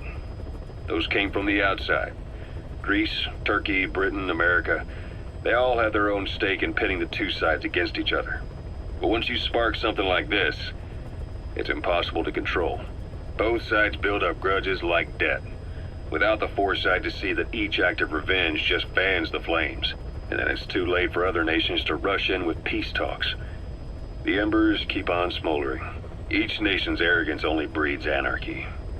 The world is paralyzed by this hunger for revenge. Cyprus is no different.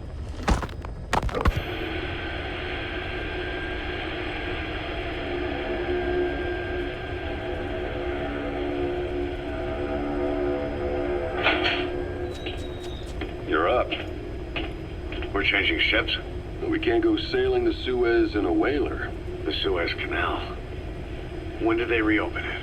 Not long after you were attacked. Once they finished sweeping it for mines after the Arab-Israeli conflict. Can you stand? We're gonna transfer to a container ship for passage through the Suez. Our destination is Pakistan, Afghanistan's neighbor to the south. There, we disembark and head via Peshawar to the Zero Line, the border. We'll travel to the Khyber Pass by road. And then? We continue on horseback. Afghanistan's main roads are under Soviet control. We'll need to go around them. It'll be all narrow, winding paths through the mountains. We'll do better on horseback. It's a local guerrilla tactic. They use the higher ridges to avoid air recons. Then they charge down the mountains for ambushes. The Soviets still haven't devised a counter-strategy. Our time frame is only half as much as we really need. It's gonna be a tough march. Better horses than boats. Well, it'll make for good physiotherapy. Take the time to get used to that new arm. While the Soviets have indicated they are not participating in the Los Angeles Olympics, primarily because the United States has made no attempt to guarantee the safety of the Soviet Union's athletes, the United States is increasingly demonstrating the belief that the issue has nothing to do with its preparations, and in fact this is retaliation for the Western nations' boycott of the previous Moscow Olympics. That concludes today's news. That's quite some news. The Soviet Union not attending the LA Olympics? Yeah. Andropov's death has changed some things. They're calling it revenge for the Western boycott of the Moscow Olympics. Countries boycotted the Moscow Olympics? Yes. In protest of the Soviet Union's invasion of Afghanistan. Over 50 countries were absent. It's too bad I didn't get to see Yamashita's judo. When the 40th Army crossed the Amu River 4 years ago, détente went right out the window. The U.S. Congress chose not to ratify SALT II, and Reagan's hardline politics won him the presidency in a landslide. According to him, the Soviet Union's an evil empire. A second Cold War. And there's been no end to regional conflicts and civil wars. Lebanon, the Falklands, Grenada, Iran, Iraq. The story never changes. Egypt and Israel did sign a peace treaty. But then the driving force on the Egyptian side, President Sadat, was assassinated afterward. Apparently, his actions were considered a betrayal of his fellow Arabs. Islamic extremists? Yes. Fundamentalist extremists have been responsible for some bold acts of terrorism in recent years. We've had extremist students in Iran take U.S. embassy workers hostage, and suicide bombings in Lebanon. Over 300 foreign soldiers stationed there have been killed. But countries have yet to develop an effective means of dealing with terrorism. Afraid of losing their own men, they've pulled their forces out, handing private forces a golden opportunity. Private forces? Small armies with no national affiliation, working for the highest bidder. That's right, they got the idea from you. After Mother Base went down, they began spreading to meet the soaring demand. Miller's organization is just one of many PFs now. The entire world is after you. But at the same time, it needs you too. Miller told me about what happened in the Caribbean 9 years ago. You do remember Miller. You'd formed a private army with him. An army with no allegiance to a nation. I remember, but... I see. You're not sure what's fact and what's a fantasy caused by the coma. It's still all a mess, huh? All I can do is tell you the facts as they were told to me. I've gone easy on you up until now, but this is where the hard stuff begins. 1974, the year before you entered your coma. You were in Colombia, operating with a small unit of men, basically mercenaries. Miller was among them. Miller was trying to find a way to turn his and your talents into a line of work.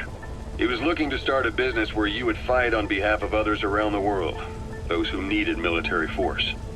But the reality was, at that time, you didn't have enough gear to equip your own men.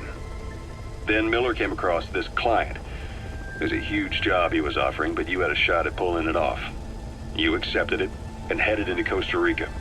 The client even threw in an offshore facility in the Caribbean. The Mother Base, that would be your new base of operations. Miller sure did have a head for business. As your mission went on, your unit grew and grew. More weapons, more money. Before you knew it, you were commanding 300 men. As the organization got bigger, your military powers swelled to match. It got so the international community couldn't afford to ignore you. You were just too damn successful for your own good. You, your men, had worn out your welcome. Everyone was out for you. East, West, First World, Third. It was only a matter of time before someone took you down. And that was XOF. Officially, they're an anti-terror unit under the CIA. In reality, they're Cypher's private strike force. They lured you to Cuba using Chico, the Nicaraguan revolutionary kid, and Paz, a mole who worked for Cypher as bait. While you were gone, XOF, posing as a nuclear inspection team, stormed Mother Base. At the same time, C4 they placed on the strut legs went off. The whole thing went down in minutes. XOF. Kisses and hugs followed by a big F you. All because of Miller's blind spot. A back door into Mother Base no one suspected. You remember a certain scientist. Huey was responsible for bringing the inspection team on board, giving the enemy a perfect opportunity to hit you at home. You were returning from Cuba when it happened. Mother Base came damn close to taking you with it into the Caribbean. Those of your men out on assignment returned right away. They refused to believe the wreckage in the water they found was Mother Base. But they checked the coordinates again and again, until reality finally settled in. You were supposed to die that day. That was XOF's primary objective. As far as most folks know, you did. The first doctor to see you wasn't even sure what he was looking at. Before they'd even finished operating, your men moved you to that hospital in Cyprus. It was a woman named Eva who arranged that. Rings a bell, huh? Most men in your condition would have been written off right from the start. But you survived. You went straight down to hell, and they pulled you out. Your eye wide open. Full of venom. The days of Naked Snake are long gone. Welcome back, Venom Snake. This world still needs you.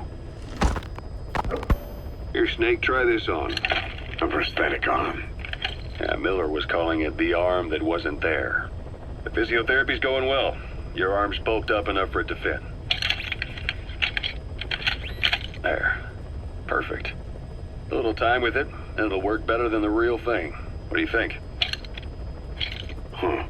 I can still feel my real arm. Well, you better get used to this one quick. You have any pain? Every now and then. Where? My fingertips. My left fingertips. Sounds like phantom pain. Your brain still remembers your old hand. Yeah. What about your vision? Can you see okay? Yeah, at the moment. Now, the shrapnel in your skull is pressing on your optic nerve. I'm told any hard impact could have an effect on your visual cortex. Yeah. The doctor mentioned that. Your brain might process visual information incorrectly. In other words, you could have hallucinations. You might see things that aren't there, or not see things as they really are. You experienced any of that? I think so. When? Right after I wake up. Colors look faded. Colors, huh? Well, that's not a major concern in and of itself, but it could mean the difference between life and death in the field. You'll need to watch out for that. I will. All right. You should continue your physio. We'll be arriving soon. It's the last chance you'll get.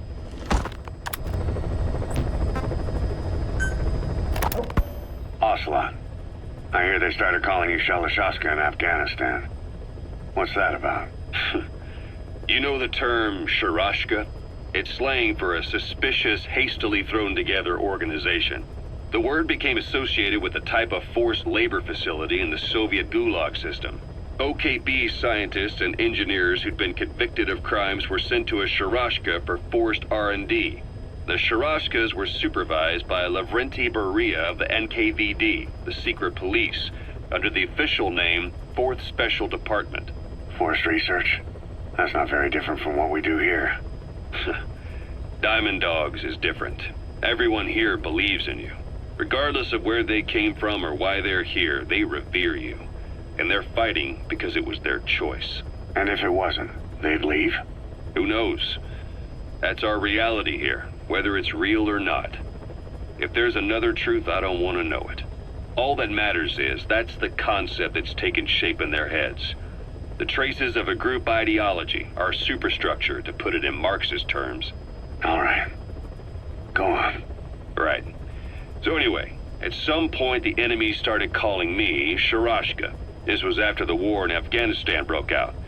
While I was keeping an eye on you in that hospital, I was also heading up interrogations here. The men I broke gave up their comrades and families, everything they wanted to protect them most. No real cause for it. I just let myself get caught up in the old Russian pride. And suddenly I received the honor of becoming Special Interrogation Advisor to the forced labor camps. But the more men I interrogated, the more people saw me as just that, the interrogator. It helped cover my real objective of keeping you safe. You went that far for me? Far enough to keep you alive. I ended up being pretty well known among the Afghan guerrillas. Some of them would have seen me on the battlefield, and that's how I got the second half of the name. Shashka. It's a sword, a type of saber from the Caucasus. Russian dragoons and Cossacks carried them into battle. Now, the Russian Empire had a general by the name of Fyodor Arturovich Keller. His bravery earned him the nickname Russia's Greatest Shashka. Someone must have known about that, because somewhere along the line, Shashka got stuck on the end of Sharashka. The guerrillas were using the name amongst themselves, and by the time I got to hearing about it, pronunciation had wound up as Shalashashka. So, half Gulag, half Hero Sword. Is a perfect fit. But you see how rumors and ideas about people can get out of hand fast. Once you create a character and put it out there in public mind, it warps and twists with every baseless rumor. And before you know it, all people see are phantoms. In my case, it works out just fine. I'm plenty used to working under aliases.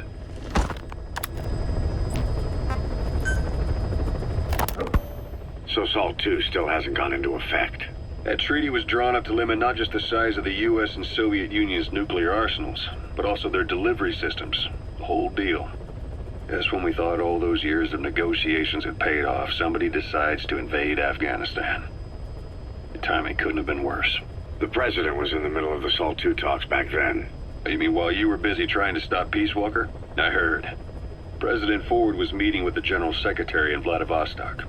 In his absence, the political brass in America detected what they didn't realize was false nuclear launch data from Peace Walker, and were on the verge of ordering a retaliatory nuclear strike.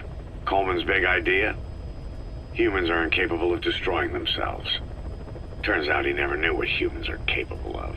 If that AI, I mean, the boss, hadn't found a way to stop the fake data transmission, they probably would have gone ahead with the launch. Deterrence was revealed as the pipe dream it was.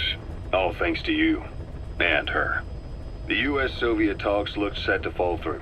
What happened in Nicaragua no doubt helped trigger a change of heart. But in the end... The time's to find the politics. When you've grabbed their tail, they turn and bite your hand. I first met you 20 years ago now. The place was Selenoyarsk in the Soviet Union. We were enemies. I was with the GRU. You were still fighting for America.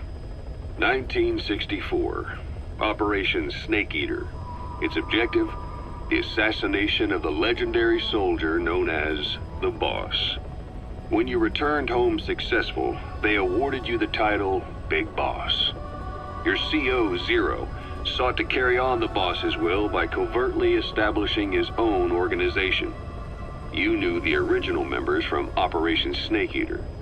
From America, there was David O, or as he was to you, Major Zero.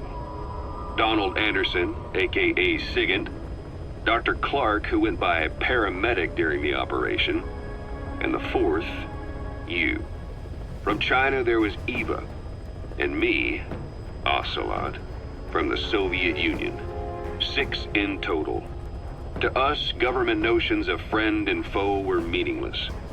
As were East and West, we joined forces by our will alone. Our objective was to fulfill the boss's dying wish, to make the world one. And to do it, Zero used the Philosopher's Legacy, the secret war fund you obtained during Operation Snake Eater. This organization would go on to become Cypher. I, on the other hand, was left with the problem. You only recovered half of the legacy. I had to locate the other half myself. When I found the funds, I passed them on to Zero, just as you wanted. I still trusted him in those days. We thought what he was doing was the boss's will, until he started that one project. Les enfants terribles, Zero called it. You parted ways, as did Eva, leaving only Anderson and Clark still with him. I maintained limited contact, although truth be told, we were just keeping tabs on one another. The reason was always you. After you returned to the Army and created Foxhound, you left America. For a time, even I'd lost track of you. I'd imagine Zero did too. You always were the best when it came to hide and seek. Zero created Cypher, an information network to tap into every corner of the globe. Woven together, Cypher's arteries make the world just one big organism. And that's not all. It also monitors the thorn in Zero's side. That's you, tracking your coordinates wherever you might go. The further you strayed from your roots, the larger Zero became. It's as if he was trying to close the gap between you. But before long, he disappeared from public life. Only a few people had direct contact with him. For a time, I was one of them. Then a year after you fell into your coma, he slipped out of sight entirely. Since then, nothing. No photos, no recordings, not even a reliable rumor as to his whereabouts. I tried every method I could think of, but Zero was gone. Freed of his control, his creation, his power continued to grow. Cypher is a great beast, and Zero was its spine. But even without him, it's endured, evolved. But now its body is rotting, riddled with parasites. Parasites like the ones who attacked you 9 years ago in the Caribbean, and then at the hospital. Cypher's Black Ops Unit, XOF. They learned where you were, came to wipe the slate clean.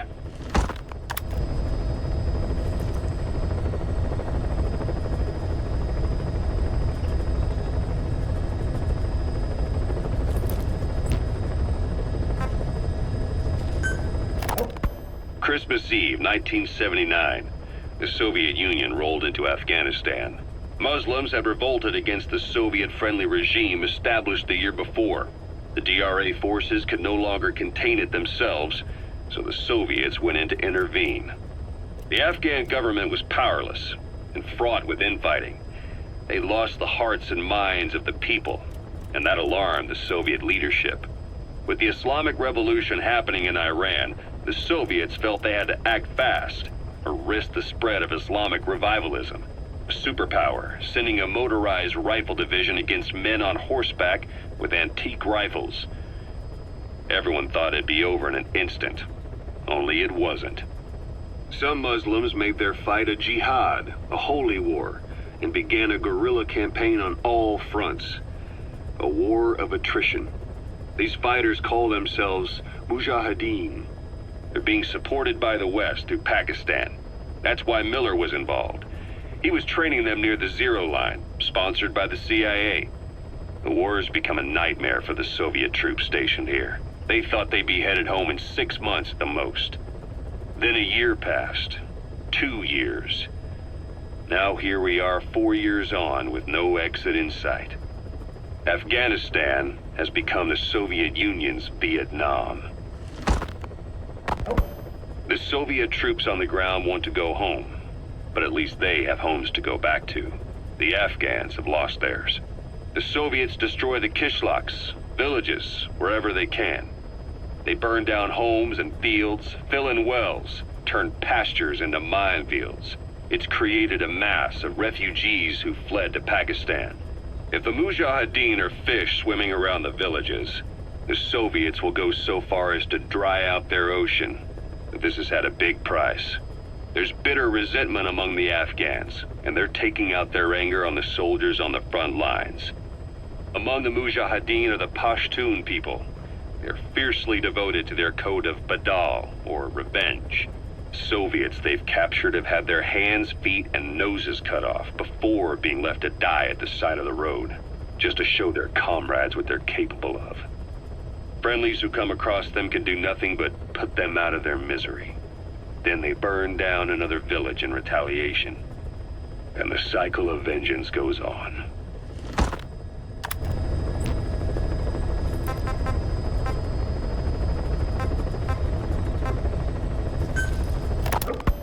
Kaz, what about the unit that attacked us in the mist? You knew something about them. That wasn't my first run-in with them. It happened right before I was captured by the Soviets. We were on the Zero Line that day, the Afghan side, on our way back from training the Mujahideen at a mountain camp in Kunar province.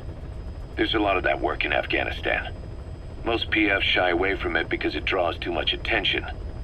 But for us, that was the whole point. The job itself went great. We just had to make it back to a tribal area in Pakistan. But all of a sudden, visibility got real bad. It was no sandstorm.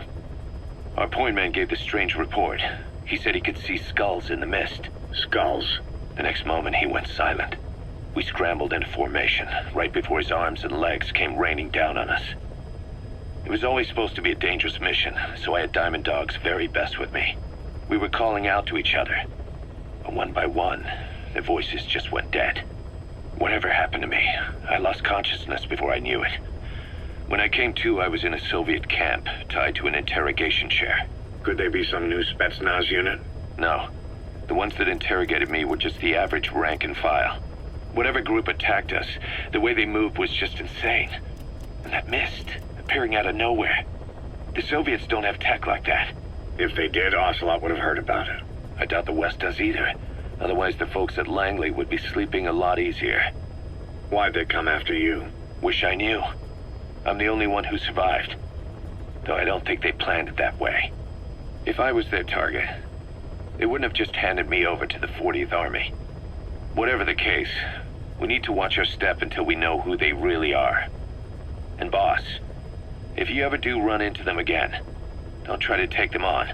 You just get the hell out of there. When I first started dealing with Zero, with Cypher, it was a somewhat parasite. Ocelot said the number of private forces is increasing, and they've modeled themselves after us. They're a far cry from the likes of us. But why? 9 years ago we made enemies of the world as a nuclear-equipped force, independent of ideology or state. Yes. Sooner or later, the real UN would have stepped in. So why are they giving these PFs free rein? That's our fault, too. What do you mean? What happened 9 years ago was a real problem for a lot of people. An organization as big as ours, with our facilities, was wiped off the map. Not an easy thing to hide. But if our existence came to light, so would the names of our clients. We had contracts all over, east and west, from superpowers to banana republics, the lot. Our clients denied all association with the likes of us. They had to make sure things didn't blow up on them. But at the same time, they missed us. They really missed us. The demand for armies for hire was as strong as ever. The international community turned a blind eye to what happened to us, despite still needing people who could do our jobs. History couldn't afford to lose us. As soon as we were gone, they needed a replacement. So private forces spread everywhere. And they're all just a phone call away. But still. I know. PFs are totally different from what we envisioned. Nation-states, revolutionaries, terrorists, they have a lot of clients, and Cypher is one of them. Cypher stays anonymous, but I know their work when I see it. In the eyes of those clients, the world's PFs are all just expendable pawns. The clients don't have to worry about losing their own men. Nobody knows they're involved, and PFs are cheap. In short, the world is chewing up soldiers and spitting them out. Even some of the old Mother Base's survivors are still working for PFs. Some guys created their own smaller forces. Others were taken on by emerging PFs. Everybody's gone their separate ways. But none of them are living their dream, because they're not fighting with you. Of course, I tried to headhunt as many of them as I could for Diamond Dogs. It was all a waste of time. They said they weren't interested without you to lead them, but now you're back. And everything's gonna change. We'll unite all private forces under you, transcending nations and economies. What is a nation? Just a patch of dirt. The bonds among us will surpass nations, and that's what'll put the world under our control. We'll establish a new kind of country, redefine the very concept of it. Even Cypher will be below us, an extraterritorial federation of military nations. The United States of Force. Once word of Big...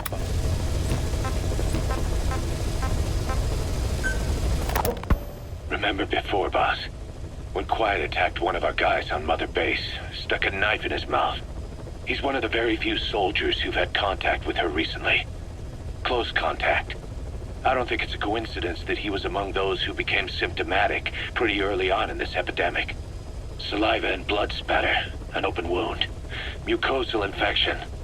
Whatever is causing this got inside him then. Miller, that is a baseless accusation.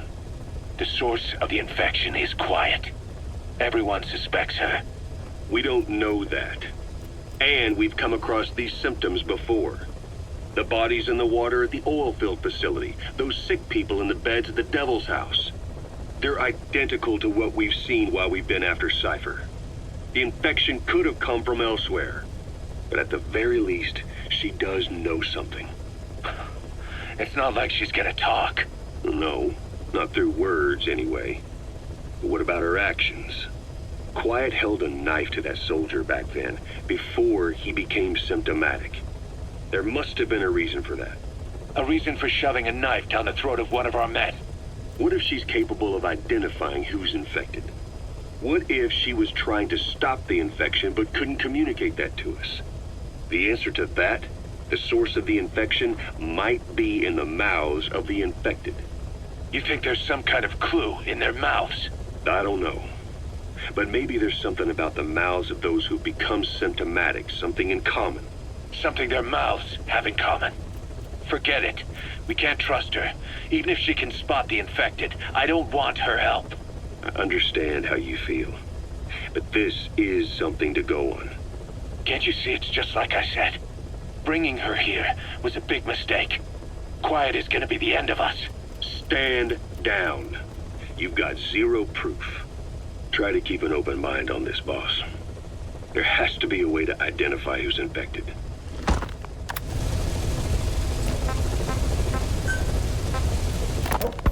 Quiet is still in her cell. Only a few staff are authorized to go near her. She hasn't tried anything funny, but that's what bothers me most. In particular? What does she have to gain by coming to Mother Base? I first thought she was under orders from Cypher to take you out. She didn't manage it in Afghanistan, so round 2 happens here. So I lighten the guard. And that lock on her door is a joke. You gave her an opening. And? Well, she hasn't killed you yet. And I hate to say it, but she's had plenty of chances. You made me the bait. Poisonous bait. What better? Anyway, she didn't bite. Quiet is keeping her silence. So I'm left with no idea again what she's doing here. We tried communicating with her through writing. That didn't work either. Whether she's illiterate, dyslexic, or just plain stubborn, she won't cooperate. I just don't get it. If she tried to contact the outside, it'd be picked up by our counterintelligence net. But it's clean. There's no sign she's had contact with the staff, the base facilities, nothing. She's almost got the men wanting her to try something, just to find out what she's up to. And she's in there putting on the failed soldier look, all downcast eyes and defeated sighs. But she doesn't kill herself. She can't be trying to leave Cypher and surrender to us.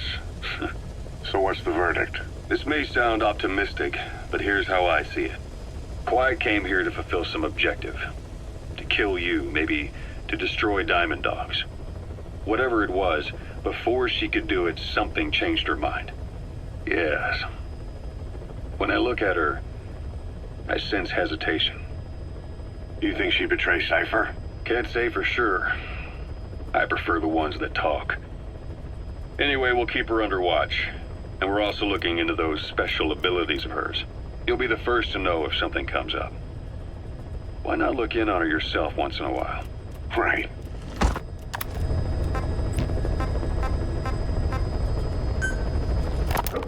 It wasn't just Cypher. Back in the Caribbean, every eye in the world was turned on us. A private army, just a bunch of guys with guns, in possession of a nuke? Why wouldn't they be uncomfortable? And that's why you made sure the inspection happened. Well, I thought our best move was to prove to the UN through the IAEA that we had no nuke. Of course, I was against us having it in the first place, but that was Snake's decision. The boss wasn't responsible. Well, don't get me wrong, I still believed in Snake. I thought I was making the best decision for all of us, that's all. I figured we should get a third party to exonerate us before proof of the nuke did get out. And who better to do that than an organization with international authority? So the truth is, you took it upon yourself to agree to an inspection arranged by the UN. Only the inspection was a ruse, and Cypher's strike force, XOF, showed up instead. I had no idea that would happen. Enough bullshit! Oh, sure, like I could have known. You know, I was just trying to prove our innocence to the world. What's wrong with that? We're not interested in the excuses you thought up. The truth is objective. Just see it from my point of view. You led XOF to the control tower. They seized it, giving them complete control over the base. Moments later, they detonated C4 on the strut legs. Anyone who'd managed to survive was hunted down by the assault force and their choppers. You can't believe I did that on purpose. That was the end of Mother Base. But it wasn't the end for you. How can you... Look, think about it. I lost something too. I built Zeke and it got buried underwater. I am a victim. That raises the big questions. Why were you the only one spared? You got away without a scratch. Why did Strangelove leave the base on the eve of the inspection? You two were close. Strangelove? And how did you manage to build something that surpasses Zeke in every way? Because you did everything they told you. You're the only one who didn't lose a thing. That is the truth. I was taken away against my will. Skullface forced me to do his research these past 9 years. He used me. I lost 9 years. 9 years? We all lost 9 years. It wasn't just you. I suppose blaming me makes you feel better, does it? But who's gonna give me back all the time I lost? You're not getting anything back. You're not a victim here, Emmerich. You're the perpetrator. I didn't know anything. Nobody can back that up. Yeah, all the evidence is at the bottom of the ocean. You know the hardest... Boss, I have the report on that cargo we stole from Cypher's truck. The PF was transporting 2 things. The analysis of that malachite has come back first. Naturally, the main compound is copper. There's also a small amount of cobalt. Nothing unusual so far. Southern Zaire is a well-known copper belt. However, in addition to these, we also detected a trace amount of uranium. The content percentage, though, is too low for nuclear development. It most likely came from Shinkalobwe mine. That's where the uranium in that area comes from. The mine's closed, as all the high-purity uranium ore dried up a long time ago, but you could probably still find it there in small quantities. That said, there are plenty of other uranium mines that are in operation, like in Niger, Namibia, South Africa. Why go to an abandoned mine to scrape up whatever's left and ship it out in mass quantities without refining it? They were transporting that yellow cake too, which would suggest they have the technology to refine uranium. Anyway, that about sums it up. Unfortunately, the analysis of that yellow cake is taking a little longer. I'll let you know when it's done.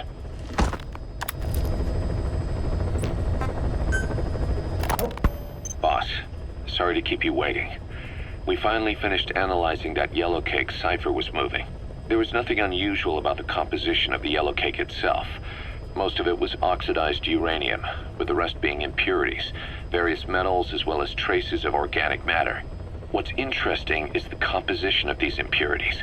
When we checked them against the impurities found in the copper ore, it was clear the yellow cake didn't come from Shinkalobwe, meaning they went to the trouble of mining 2 sources of uranium, then transported them together in different states. Another thing, we detected a very thin layer of highly enriched uranium in the middle of the yellow cake. Now that is very interesting. It may not be a lot, but it points to the existence of uranium-enriching technology. After all, yellow cake can't naturally produce highly enriched uranium. If they could mass produce this, they'd be just 1 step away from a gun barrel-type nuclear bomb. But uranium enrichment requires advanced technology and a large-scale facility. If that kind of place existed in Zaire, the Soviet Union wouldn't sit idly by. And there's another question. Where were they transporting the yellow cake and malachite uranium? The first place that comes to mind is South Africa. The government was supposed to have abandoned nuclear weapons development after caving to international pressure. But rumors persist that it's continued in secret. Plus, CRS were escorting the truck, and they're based out of South Africa. And then South Africa does have an abandoned test site. If Cypher's involved with nuclear development in South Africa. But how would that fit with their weapon to surpass Metal Gear? We need more information.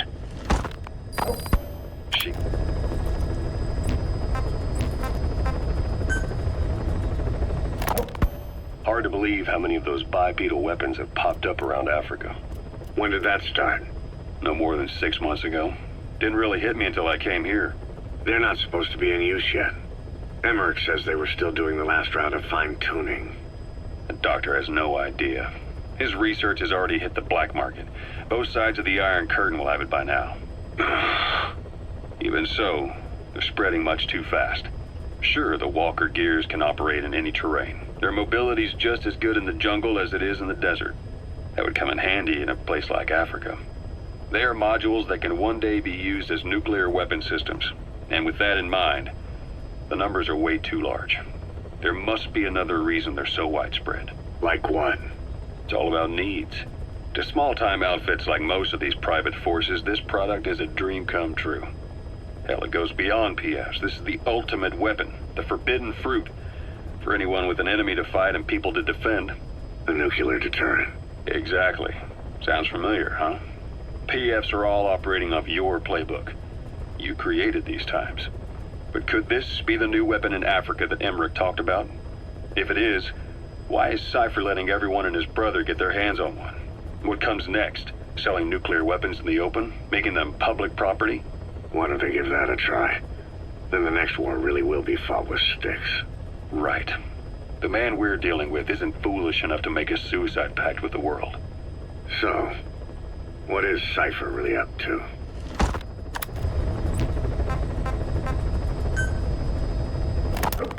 Boss, about those invalids you saw in that devil's house. Poor bastards. All strapped down to the beds, with those lumps on their chest. The medical staff tell me they were probably a type of cyst. Cysts can get that big? In some cases, yes. But supposing they're a kind of atheroma forming on the surface of the skin, the size is just too big, and the appearance is all wrong. In the end, the medical team were at a loss. Those lumps were like nothing they'd ever seen. The fluid you said you got on your prosthesis when you touched one was burned off in the fighting, and the factory burned down too. None of the tests we did once you were back at the base revealed a pathogen that could have caused them. Meaning we don't have a single sample to work with. Everything went up in flames. What worries the medical team most is whether it's contagious. Whether there's a chance we could end up like that. And? Mother Base's sanitation control has always been strict. After all, war is great at transporting diseases. For the time being at least, there's no sign of contagion or any symptoms that could be related. One more thing. About the surgery that had been performed on the people in the Devil's House. Yeah? You said that their throats were cut open, with an acoustic tube pushed inside? Right. The tubes were hooked up to tape recorders playing some kind of audio. Well, we picked up some of that audio through your radio transmissions and recorded it here. The intel team has been working on analyzing the communications log. What have they found? There's nothing tying the contents together. We've got a report on 3 deaths in a car accident on the autoroute near Marseille. Protests outside the Libyan embassy in London. A press conference with the former Prime Minister of Sweden. A 4-month-old weather forecast for Balikpapan. And then commercials for appliances, cough syrup, and TV dinners. Assuming they're not all staged, they come off as recordings of your average public broadcasts. Public broadcasts? Just radio and TV signals? Yes. And from all over the world. We're looking into whether they're genuine or not, just to be sure. What else? A speech that sounds like it was recorded out on the street, and people chatting about how this year's tomato crop did. And there's nothing they have in common? We're partway through the cryptanalysis. That includes checking all audio ranges and running it backward and at different speeds. Then there's vocabulary breakdown for political suggestions, ideological common points. But I don't think it's going to get us anywhere. Where were the recordings made? There's nothing linking them from that angle either. Just like you reported, we've detected virtually every major language there is. French, German, Italian, Spanish, including South American accents. Then there's Russian, Hindi, Arabic, Portuguese, Mandarin, Cantonese, Japanese. They're nothing if not thorough. Well, I don't know if we've got them all covered. Ignoring the ones that have gone extinct, supposedly over 5,000 languages exist today. Besides, English isn't one of the ones we picked up. Really? English? I know. Only 5% of the world's population is a native English speaker. But when you factor in those who've acquired it as a second language, nearly 1/3 of the people speak it. The world's dominant lingua franca. You gotta figure they had it somewhere among all the languages in that place. No English. Bear in mind, we didn't hear everything that was played in that room. We couldn't isolate the more distant sounds due to static and the program could have been set to change every day. In a nutshell, for reasons unknown, people in that room with a common medical condition were made to listen to recordings in languages from around the world. It's not clear how the growths on their chests fit into it. It could have been treatment for them, or maybe an experiment of some kind. I'm guessing one person knows. Yeah, Skullface. He was there. The only thing we can say for sure is that he's involved.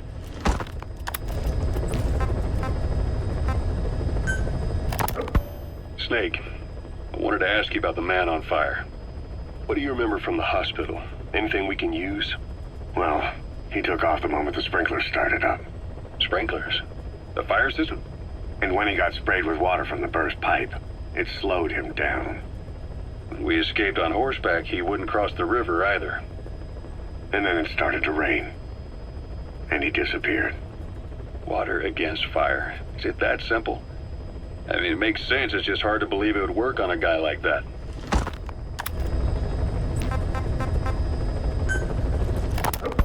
About the pathogen spreading through Mother Base. You've seen everything we've got on the outbreak. What's your opinion?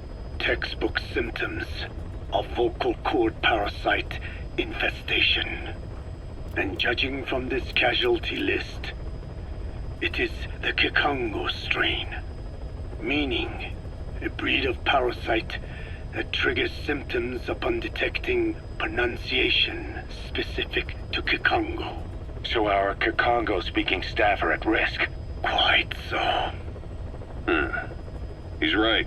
All the victims do speak Kikongo. So they can survive if they just use another language? There is no guarantee. You're only dealing with the Kikongo strain. Other language strains may be present.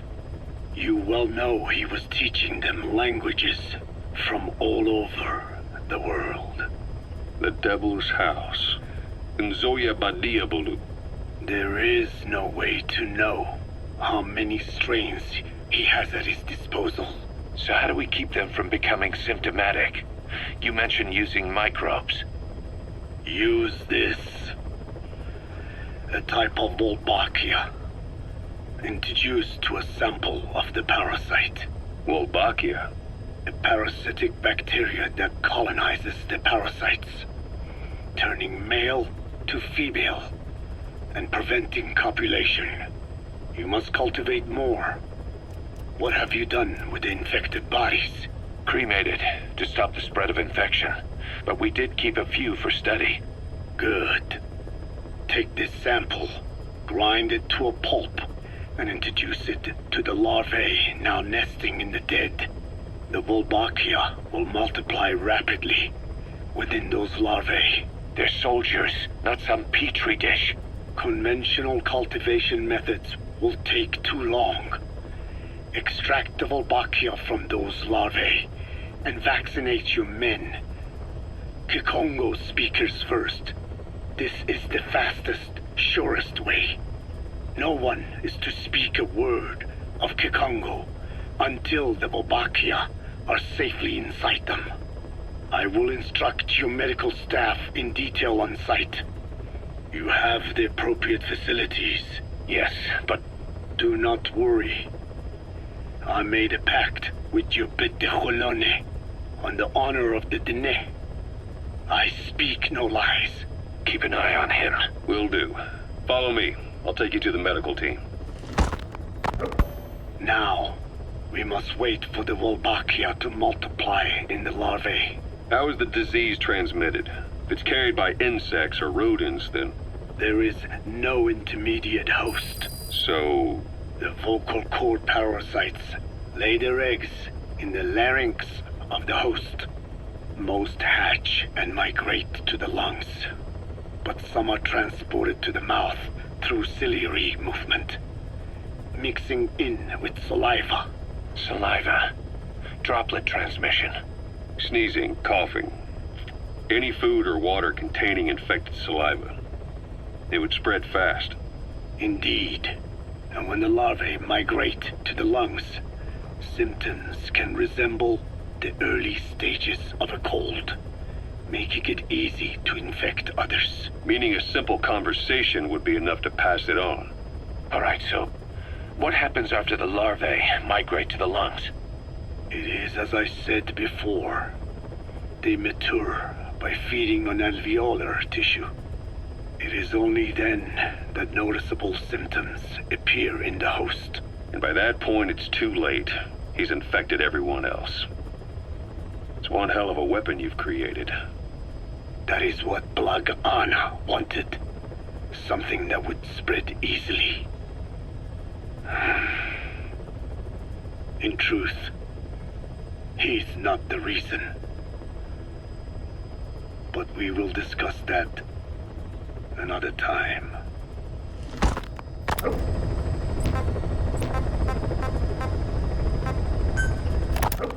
Code Talker, what are the metallic archaea? Volcanic craters spewing sulfur. Water, hot enough to boil your skin off. Ocean depths of 800 plus atmospheres. Wastelands radioactive enough to kill you where you stand. There are groups of organisms that survive despite. No. Because of living in such environments. I've heard about them. Extremo... something. Extremophiles. By selecting certain species, then subculturing and repeatedly modifying them, I created a metallic offspring of pure archaea. They subsist on metals rather than organic matter. And some of them even consume uranium? Yes. Uranium enrichment archaea metabolize only uranium-235. As a result, they produce weapons-grade enriched uranium. How is that possible?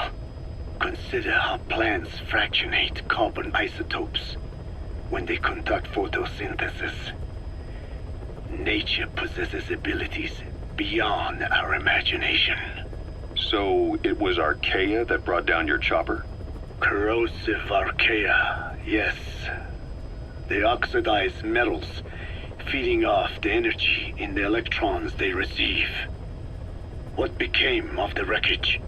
We had the R&D team retrieve samples for study in airtight plastic containers, of course. Prudent. We shall extract archaea from it in good time. They should help you fight back against Black Anna. Any chance we could start now? It doesn't have to be a lot. I might just have another use for them. If it's only a small amount you need. That's fine.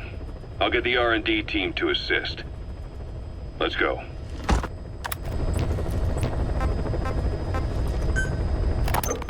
This is yellow cake that Cypher was having the PFs transport. Before we met you, the boss recovered it from a truck crossing the savannah. Are there metallic archaea inside it? Yes, the archaea metabolize uranium-235 to subsist. They must be stored inside yellow cake, or they cannot survive. So those biological traces we took for impurities were actually the real cargo? Of course they are deactivated, so they do not trigger a sudden enrichment. They are like baker's yeast. Yet, they do gradually enrich the uranium as they feed. I imagine you detected weapons-grade traces. Yeah, we did. And the malachite that was loaded on the truck had traces of uranium in it, too. So that's the flower, huh? Skullface was gonna sell do-it-yourself nuke kits. The uranium-enriching archaea complete with a user's manual. And the ores with the uranium could be sourced by the client or provided by Cypher. Even the trace amounts buried in common ores can be enriched to weapons-grade uranium by the metallic archaea. Proving that must have been the most important factor of the trials. That and the ability to successfully prevent detonation. So if the amounts of uranium in the ores are low enough, they can get past any inspection. And you only need a tiny amount of the archaea to act as the yeast. No great challenge to smuggle that either. The first step towards saturating the world with nukes. His plan. That was not my intention. My only goal in developing the metallic archaea was to save the Dene.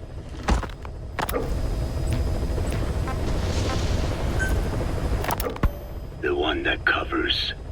The parasite that lives on the surface of the skull's bodies is what gives them their power, similar to my children who live in my skin. I modified the parasites I isolated from the body of that old man, differentiating them with various abilities. One that can blend perfectly into its surroundings by exposing the pigments in its cells at will. Another that, by harboring multiple species of metallic archaea, can oxidize and reduce metal. Isolating the one that covers and transplanting it into an artificial medium should provide the same abilities as the skulls. but they can only subsist within a human body. Once transplanted into the medium, they will eventually die. Another thing, the weakness of the one that covers is desiccation. Their surface moisture loss is greater than ours. The reason they give off mist is to alleviate this by releasing the salts inside them as microparticles. Water vapor condenses around them, appearing as mist. But this dries out the atmosphere until they cannot even produce mist. And once their supply of water from the host runs out, the parasites are in danger. They, along with their host, enter a form of suspended animation. However, a similar effect occurs if they come into contact with a large amount of water. Rain, for instance.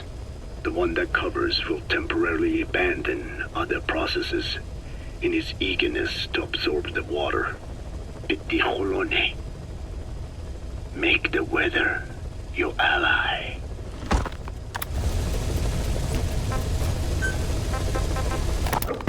Why activate Sahelanthropus in Afghanistan? This is how Skullface wanted things to play out. The Soviet Union secretly develops a new type of nuclear weapon and successfully deploys it in Afghanistan.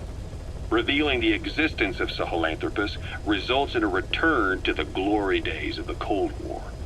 The threat it poses reignites the nuclear arms race between the world's major powers. The demand for nuclear weapons increases around the globe. What if you then introduced a nuclear weapon anyone could get their hands on? Non-nuclear nations, militant groups of all shapes and sizes, they'd all jump at the chance. Sahelanthropus was a marketing tool to sell nukes all around the world. But I think it's safe to say that plan was stamped out before it got up and running. The world's intelligence agencies never did turn up anything conclusive on it. After all, Sahelanthropus vanished before word could spread. Everything that's happened is already a fading memory, never to join the pages of history. Except for Cypher. Cypher won't forget. They'll already be working on something, quietly, beneath the surface. They'll use the pieces of data scraped together from this incident to build their own bipedal weapon. It'll take them a long time to complete it, but for now, the greed sector have found their new life's work. We'll have to be ready too.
na lego a azago.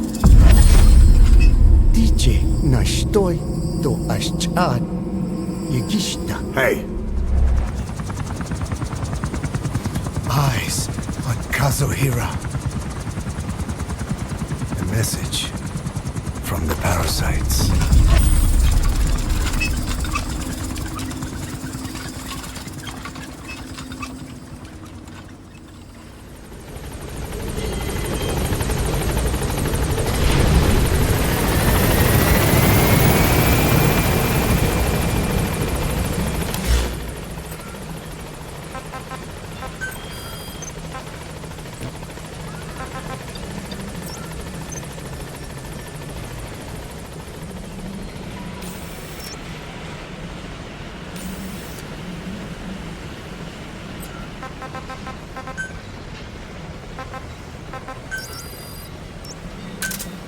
Roger.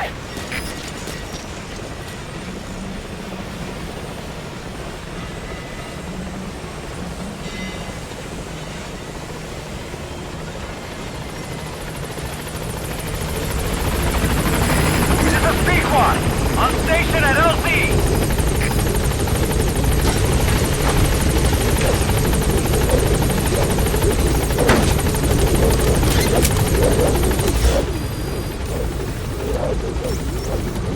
Departing!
Boss, welcome home.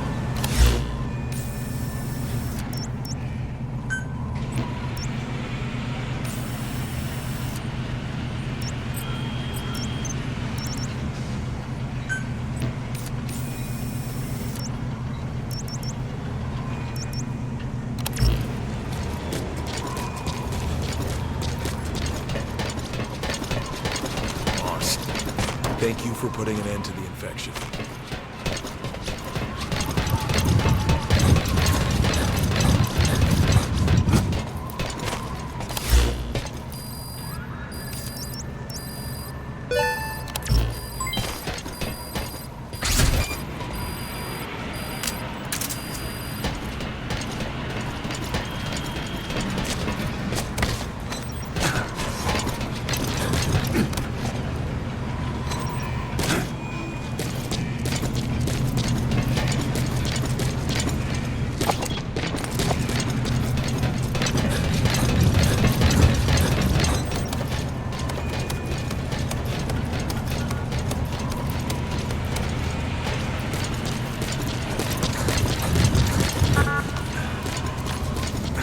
Boss, I'm ready for dispatch.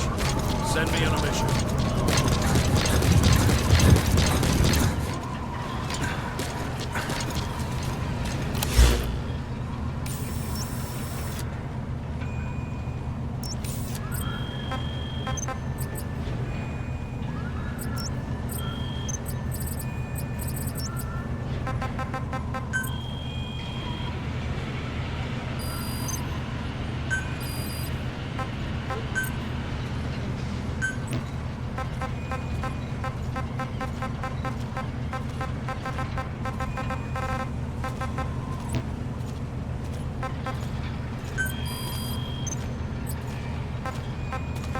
We're here for you if you need combat support, boss.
Good dog.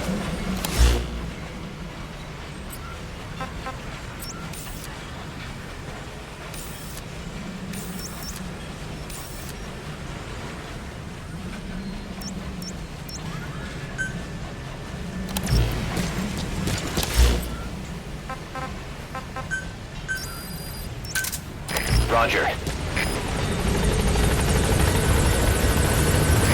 This is B-Quad.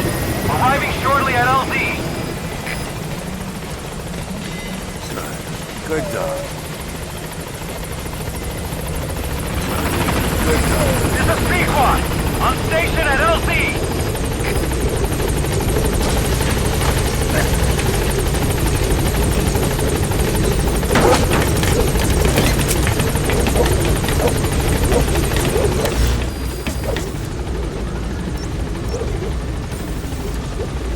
Departing.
Good dog.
Roger. This is B-Quad. Arriving shortly at LZ.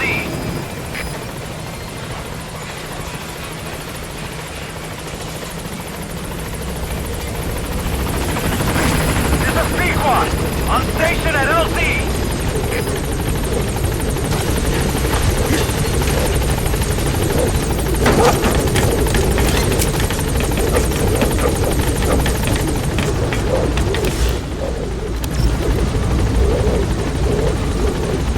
Gaining altitude.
When you want to begin a mission, open your iDroid and select it from the mission list.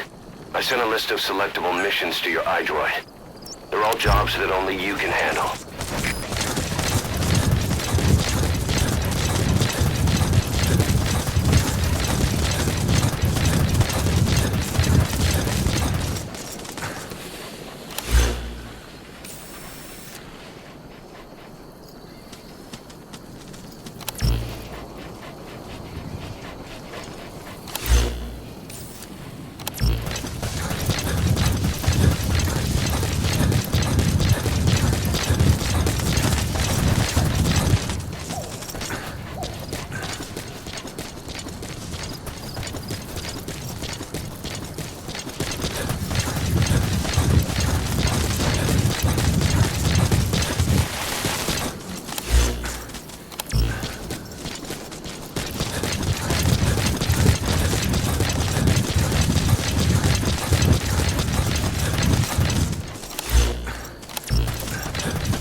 tarragon, a type of medicinal plant. It contains trace amounts of a benzodiazepine derivative that's the active ingredient in pentazimine.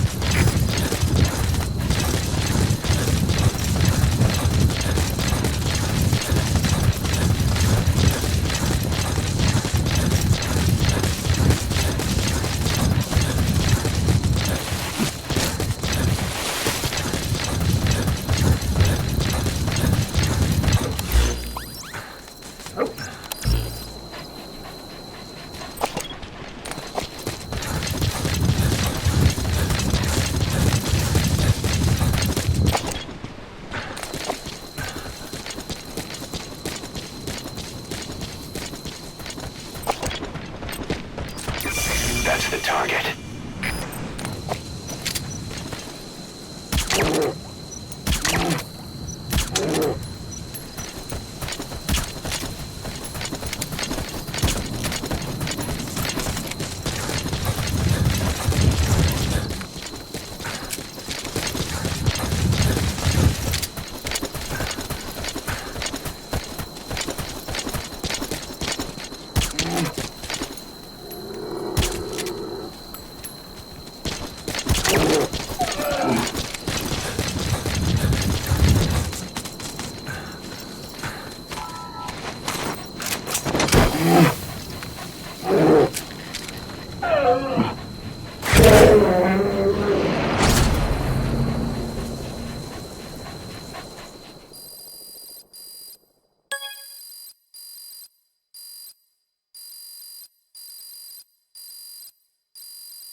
Emmerich's finished development on that battle gear of his.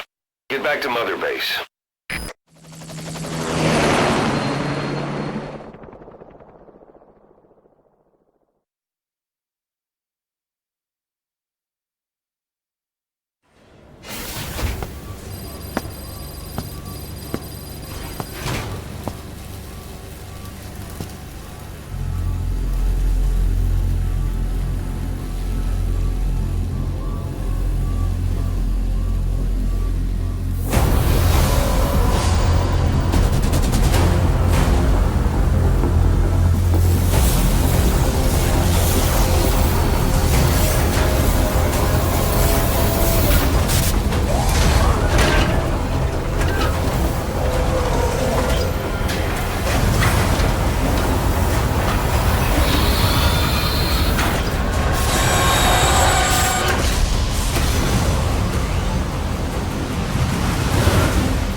Battle gear is an armored weapon developed to take on hostile bipedal weapon systems. But unlike the Soviet-funded Walker gear, the battle gear still hasn't been properly field tested. I'd like to assign a combat unit to take it on dispatch missions so that we can evaluate its capabilities and reliability. Assuming you've got no objections, give the order to dispatch the unit from your iDroid.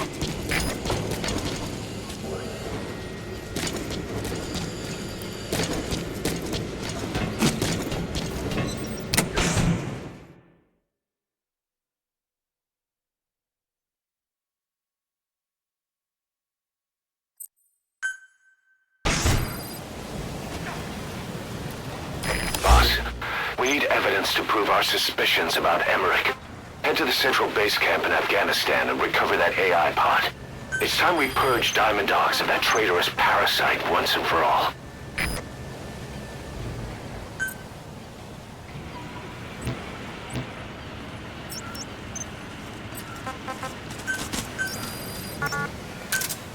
Roger.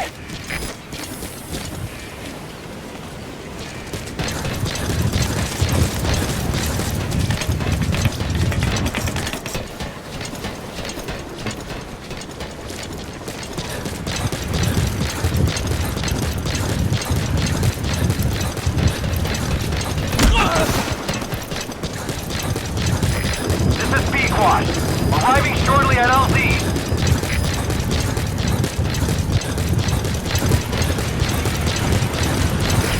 This is Pequot. Have arrived at LZ. Will stand by.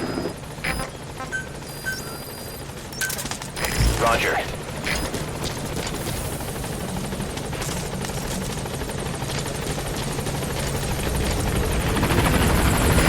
This is Pequot.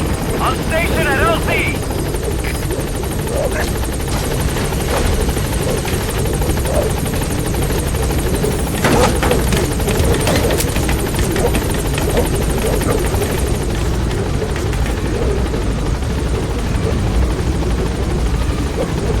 Gaining altitude.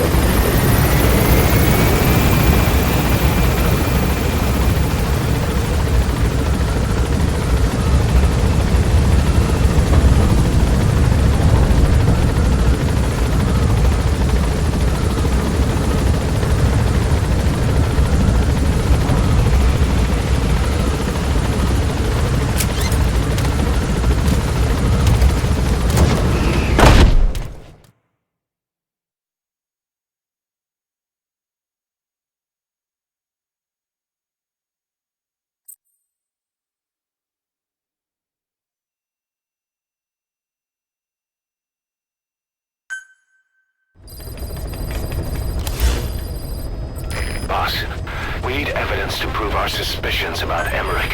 Head to the central base camp in Afghanistan and recover that AI pod. It's time we purge Diamond Dogs of that traitorous parasite once and for all.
Good dog.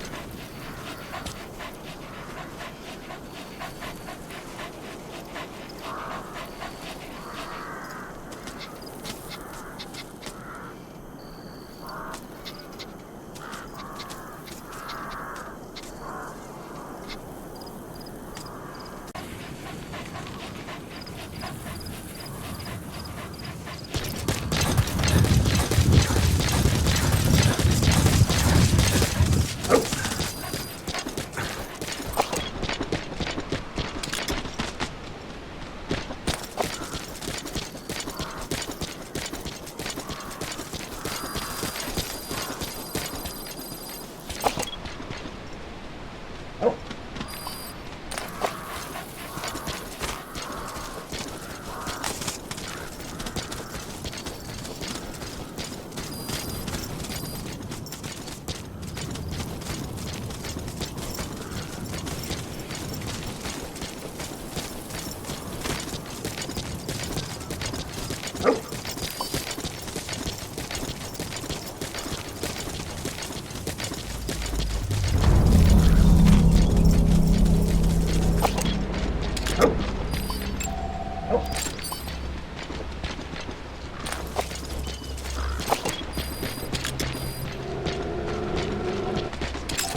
Прием! КП, понял. Проверьте окрестности. Конец связи.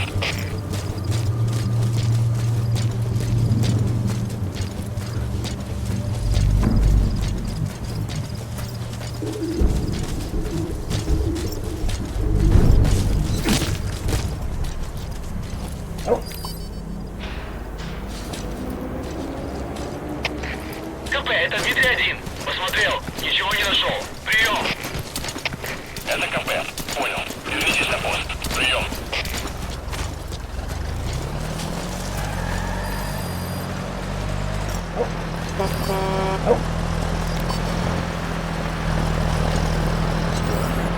Good.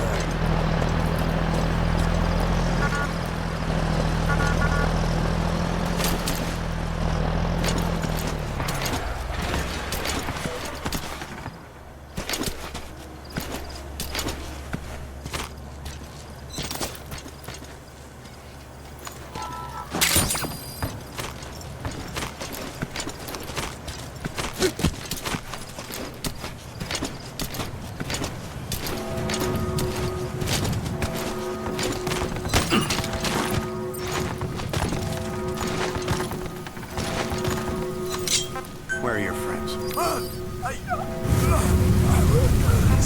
Spit it out.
AI pod launch confirmed.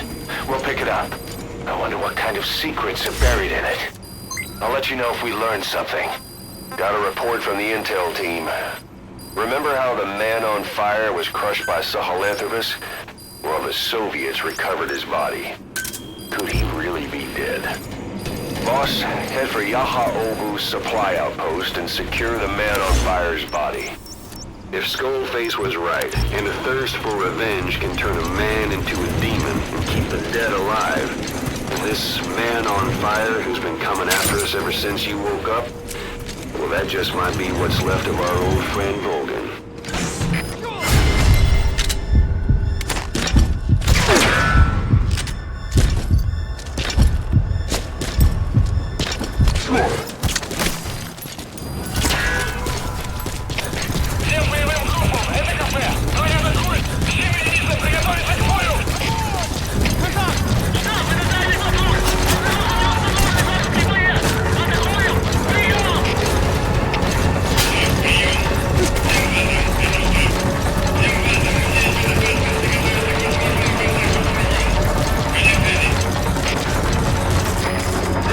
squad. Arriving shortly at LZ.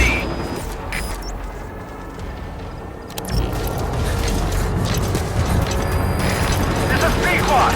On station at LZ. Cover fire. In hot.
Target acquired. In hot.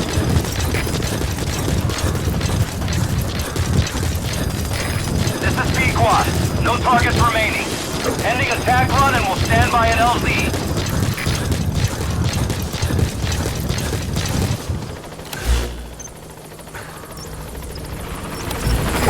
This is B Quad. On station at LZ.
Spit it out.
Stop him!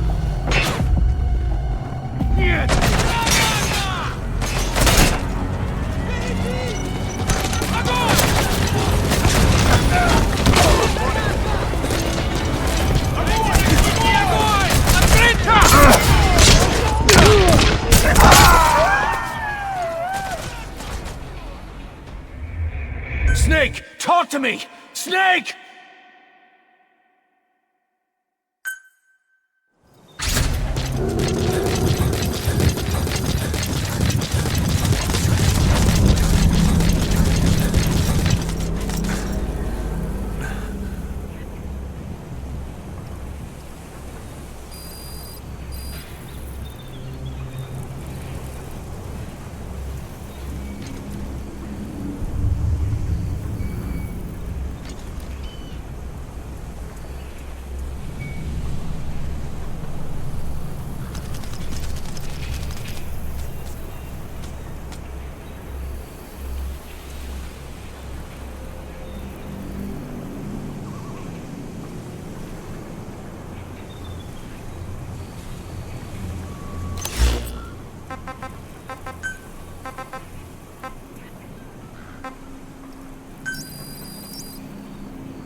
Fire!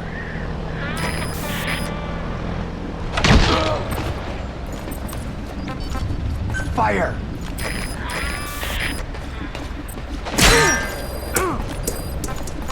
Fire!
talk to me!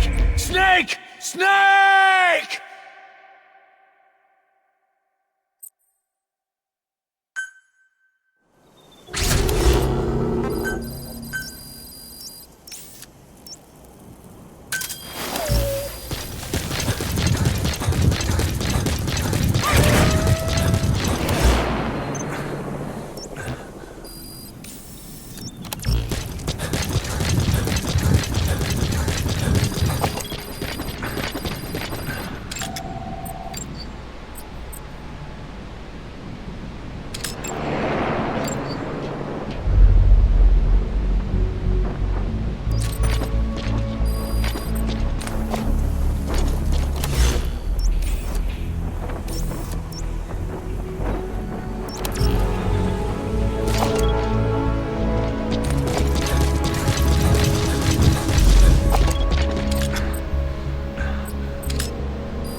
Fire!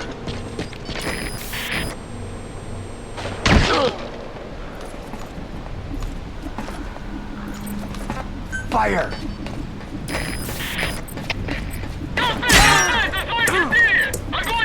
Fire!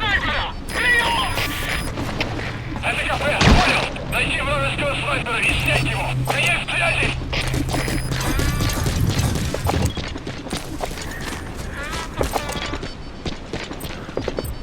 Fire! Огонь! Огонь!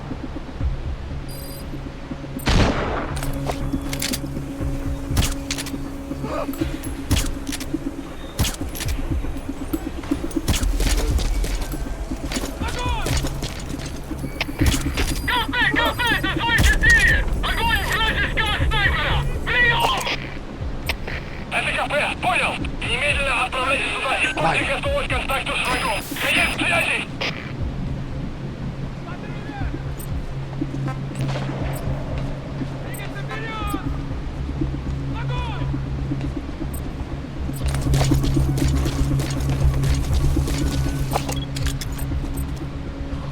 Quiet.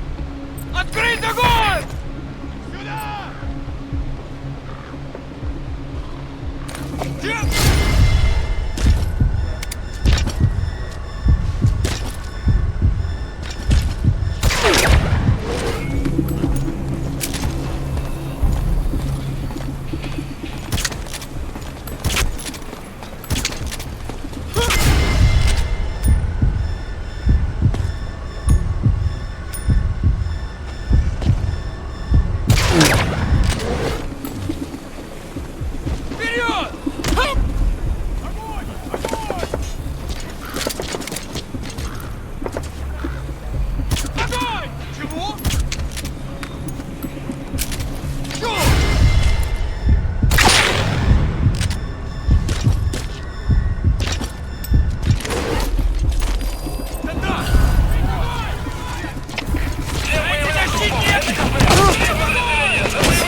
come in. Boss?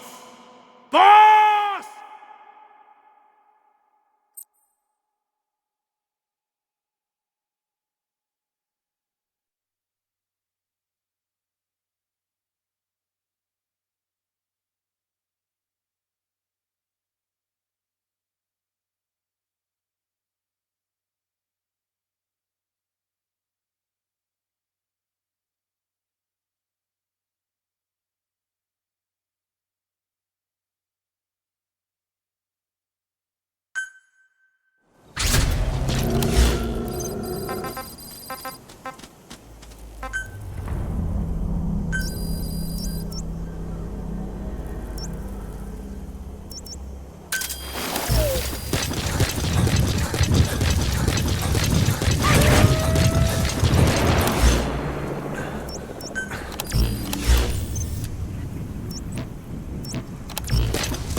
Fire!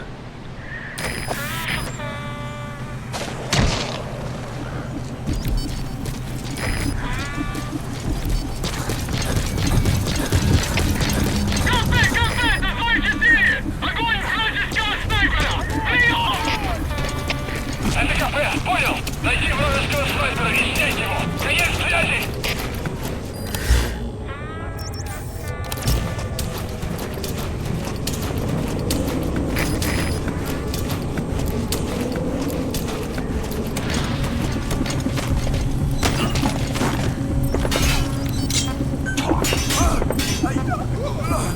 Where are your friends?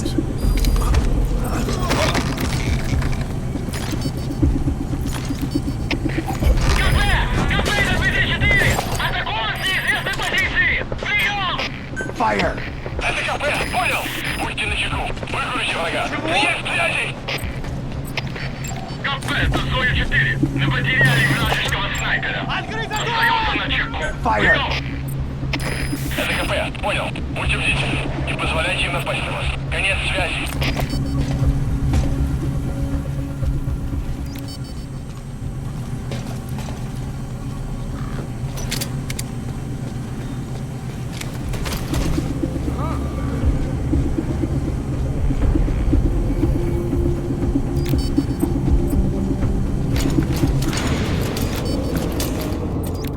Fire!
Watch out, boss! Fire!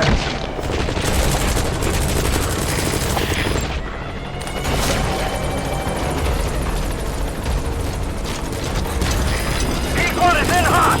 Strike cover!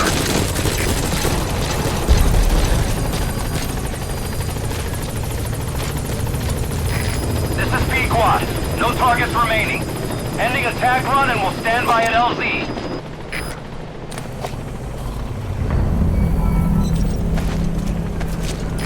This is P-Quad. Have arrived at LZ. We'll stand by.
I barely recognize you, Colonel. Skullface used your thirst for revenge against Big Boss, did he?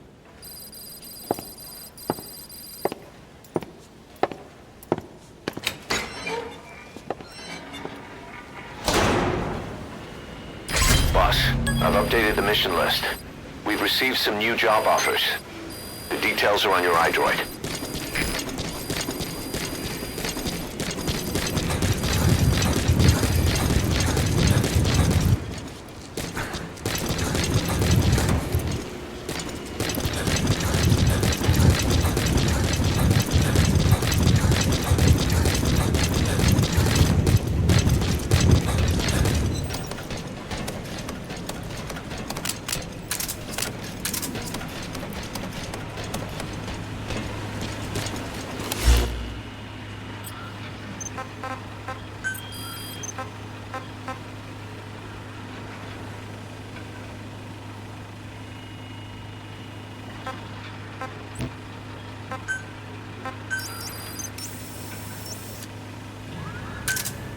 Roger.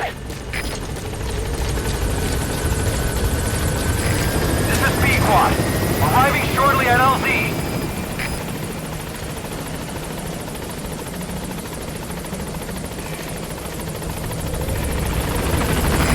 This is B-Quad. On station at LZ.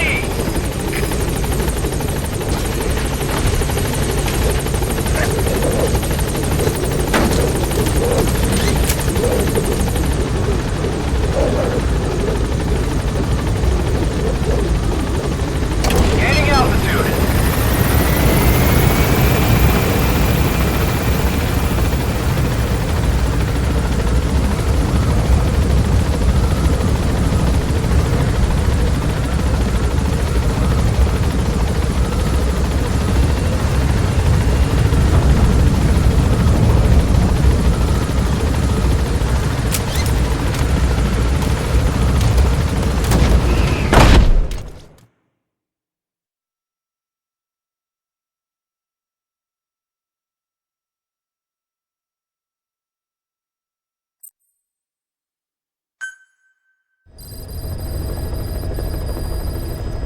Boss, about Eli.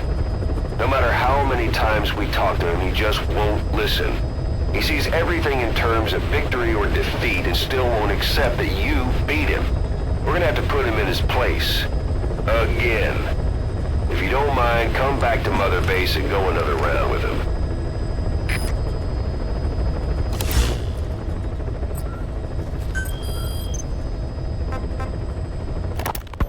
Boss, research materials have been stolen from Code Talker's mansion. The materials were packed into 2 containers and hidden in the jungle southwest of the mansion. You have to recover those containers. The pickup crew coming for those documents is none other than XOF. That's right. They're still active, even after Skullface's death. Now that he's no longer in charge, their original chain of command has been restored. Meaning if XOF gets those documents, Code Talker's research ends up in Cypher's hands. According to Code Talker, the research papers stored in that mansion account for over 50 years of study. The problem is the vocal cord parasites. If the papers documenting that research fall into Cypher's hands, they'll take another long, hard look at them. The ethnic cleansers we thought were history will become a reality. America, Zero, will have a weapon far more powerful than any nuke. Even worse, if this knowledge were to leak, the world, humanity, can't be entrusted with this kind of power. Recover the containers before the enemy extraction choppers arrive.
Research has been stolen.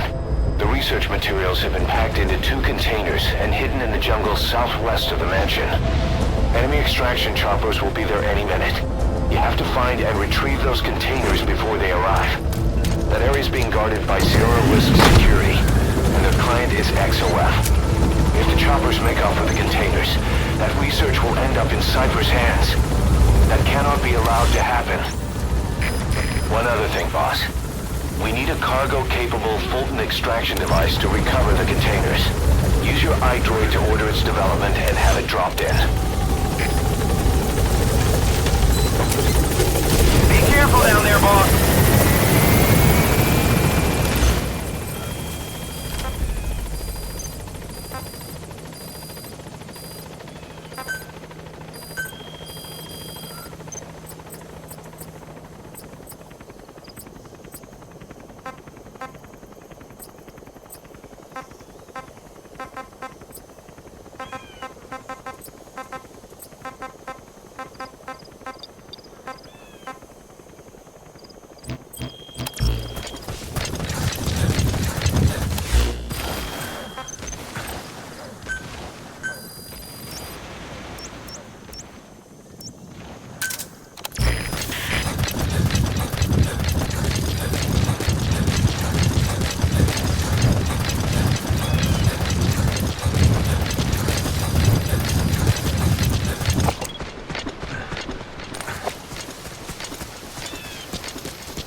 Know where the containers are. If you can just squeeze it out of them.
Alles gespannt, das seht ihr. Anfangspositie.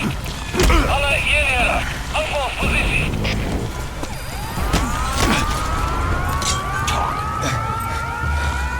I've updated the info on your iDroid. Take a look. PF soldiers have no idea what's in those containers. Strictly a need-to-know basis.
GPS Delta 4.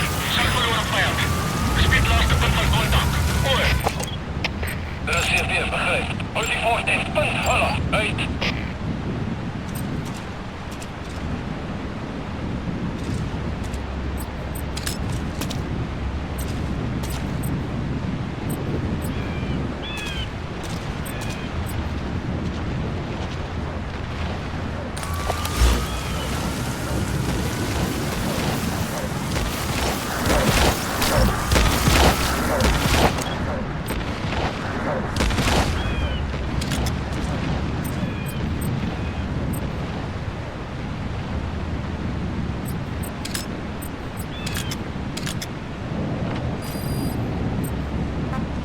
Fire!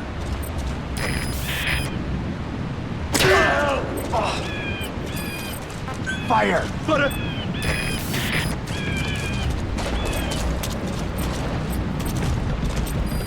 Fire!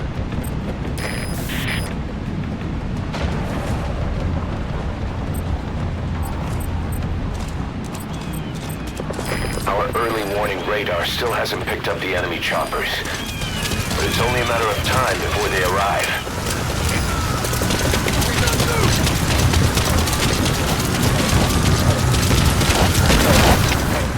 Zeker succes. Visuele contact verloren. Keer terug naar laatste bekende positie. Boss, leave the intel files till later. The enemy's on combat alert.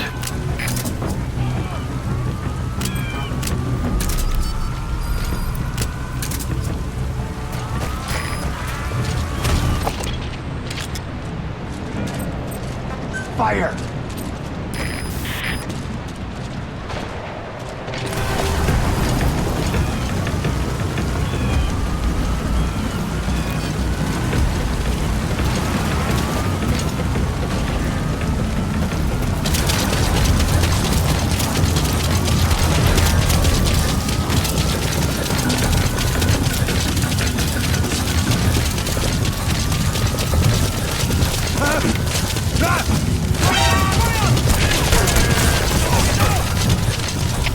Alles geht verder, das steht hier. Und holt an der Wall.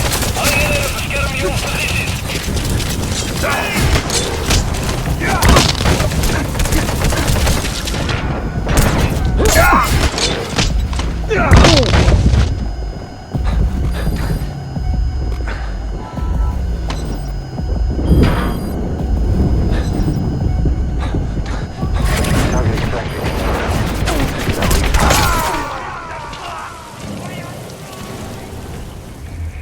Boss, come in. Boss?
targets are 2 containers.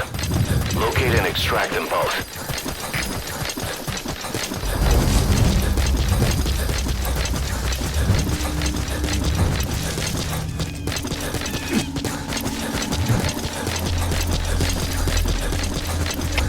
Alle eenhede, speciale waarschuwing. Verdedig jouw posities. Uit. Boss, looks like they're stepping up security around the targets. Watch yourself.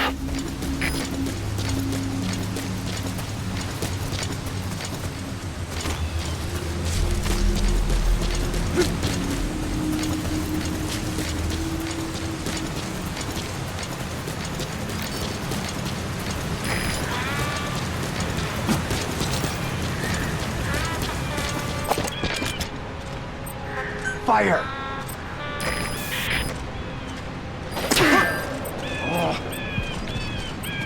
Fire!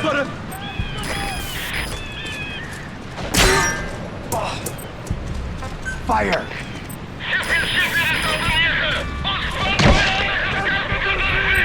Get ready! Fire!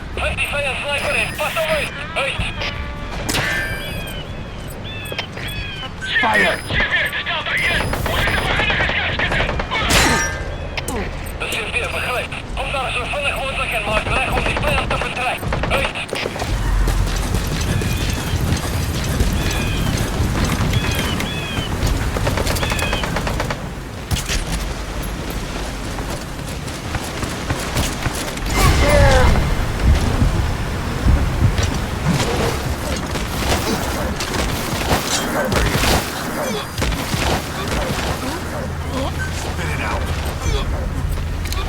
I've updated the info on your iDroid.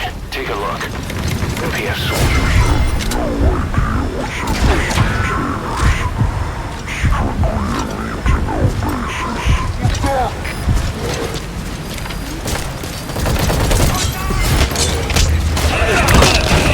Ons is in volle contact met vijandige maag. Alle eenhede bereid voor aanval.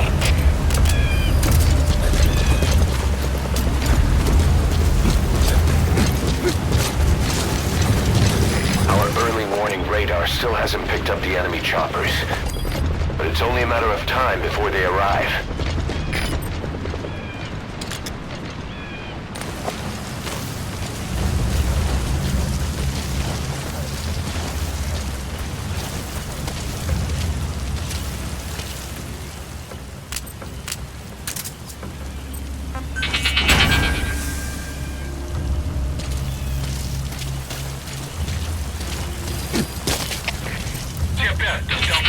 Visuele contact verloren. Keer terug naar laatste bekende positie. Oor. De CFD begrijp. Doe je onderzoek. Maar wees verzachtdag. Uit.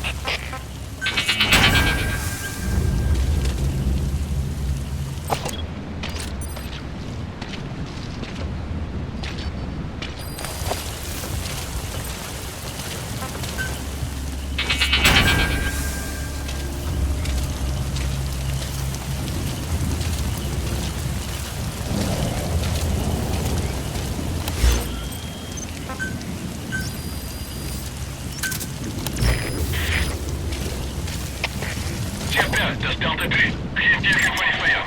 Onderzoek die gebied. Oor. De CFD begrijp. We komen niet ver gekomen niet. Blijf wachtzaam. Uit. HK. De CFD. Ons zijn die vijand ingetrekt, maar contact verloren na het kruisvuur. Vijand kan nog even daarbij wegkomen. Adviseer wachtzaamheid. Oor.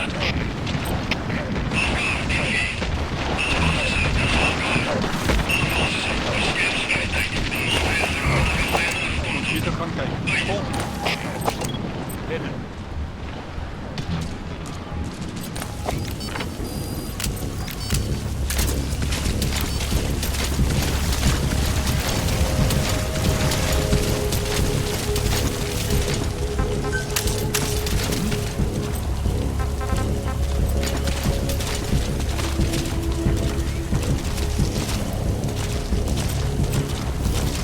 Buddy!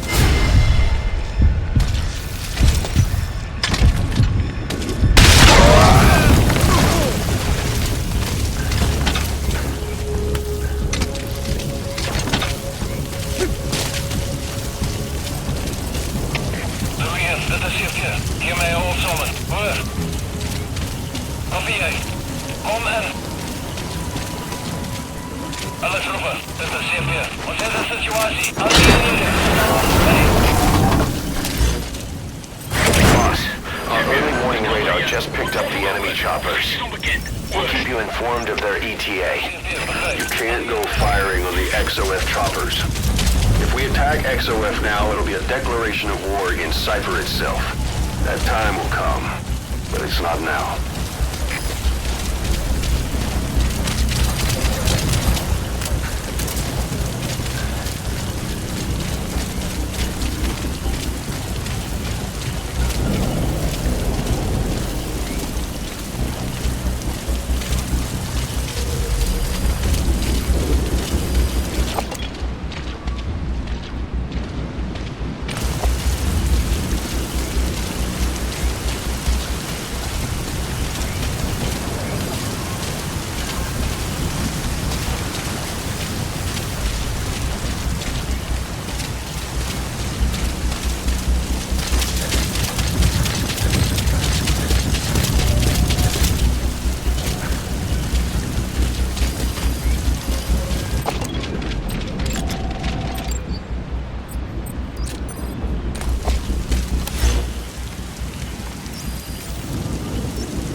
Quiet.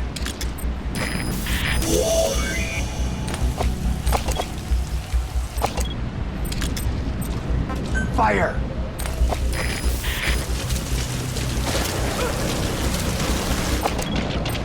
Fire!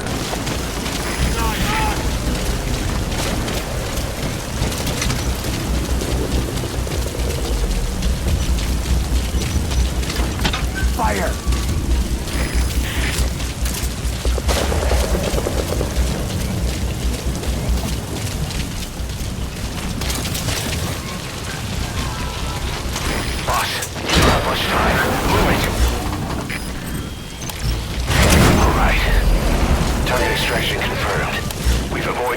Possible outcome. Exfiltrate the area. Go ahead and call the chopper. You can also exfiltrate the mission area by land.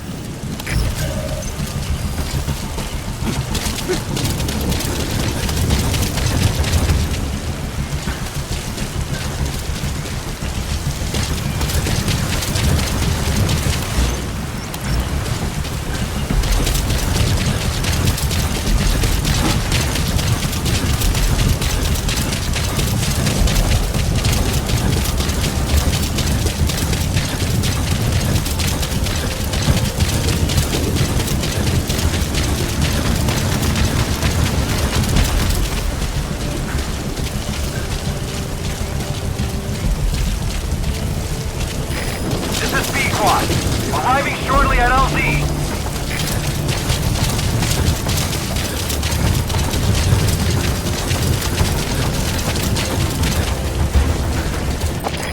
This is Pequod. Have arrived at LZ. Will stand by.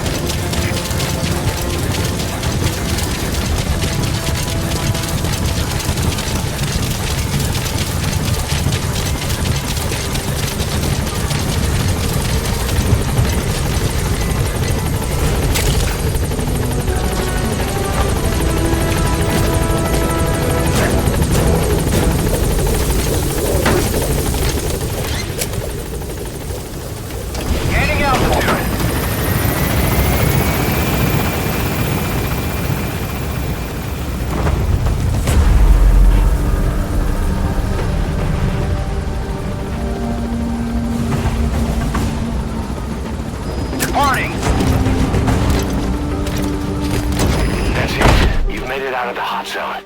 No sign of the enemy. Mission complete, boss.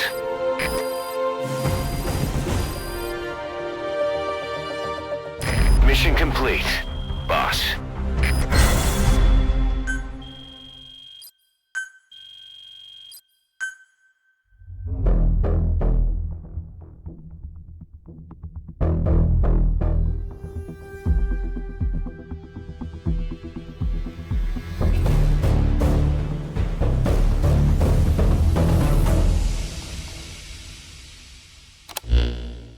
Boss, Code Talker's research materials back in one piece.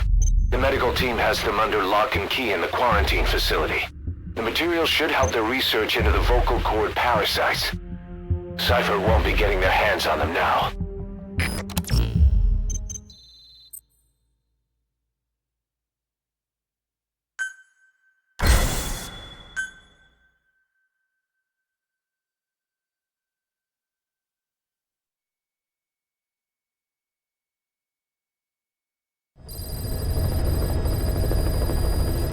Boss, about that AI pod you retrieved from Emmerich's research facility. Guess what we found inside? A corpse. Human. The pod maintained a low internal temperature the whole time, and very little outside air got in. That would have slowed down decomposition. Still, the remains were mostly skeletal. Estimated time of death is between 6 months and a year ago. We put the screws to Huey about it. Listen to the tape. Turns out it was the body of someone we knew very well.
Has that rat finally accepted that he lost?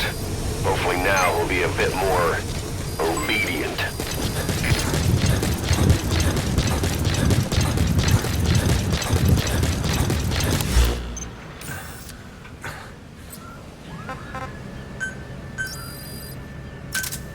Roger.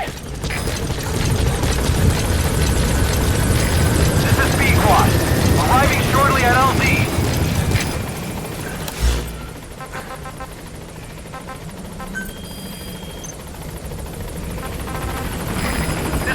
squad! On station at LZ!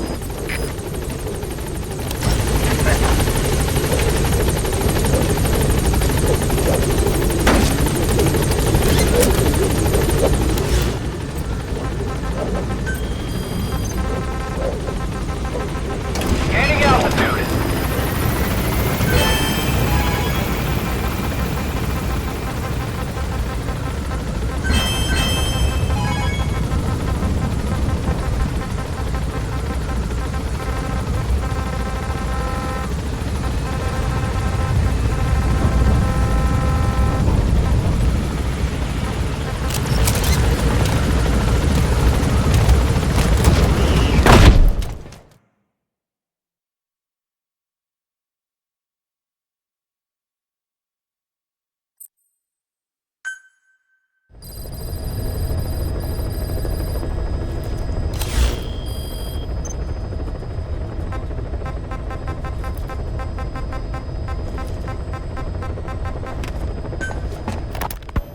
Fine.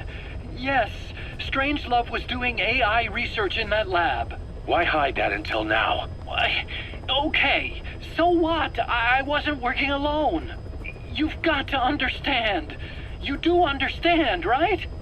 I didn't want to drag her into this. It's my load to bear, alone.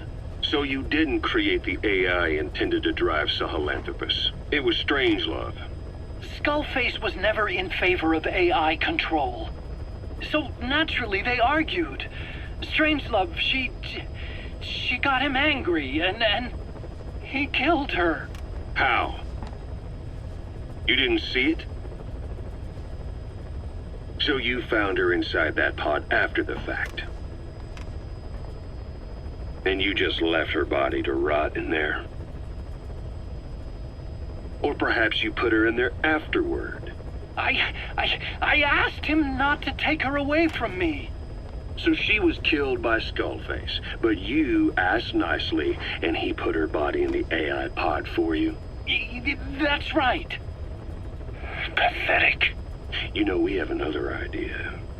That you killed her. Me? I couldn't kill her.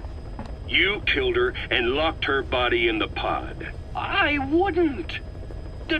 Don't treat me like one of you. I can't just kill anyone whenever I feel like it. I'm a normal human being. Oh, I see.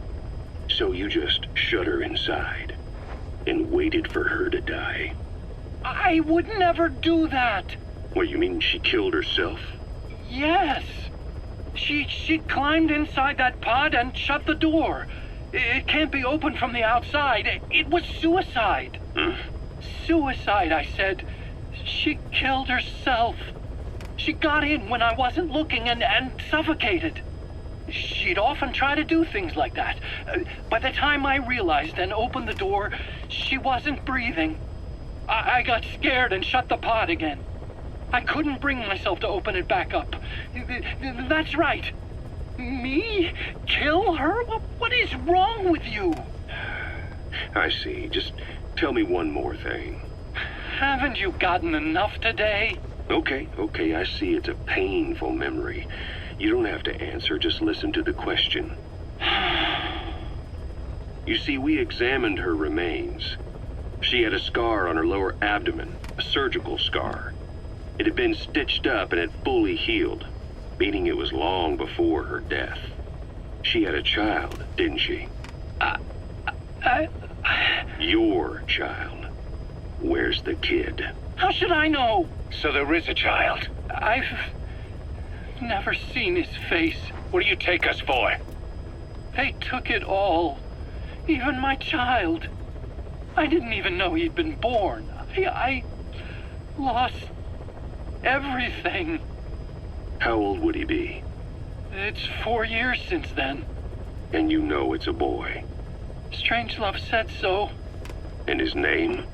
We called him Hal, even though I never saw his face.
Anything? Still living up to her name. How about you drop the act?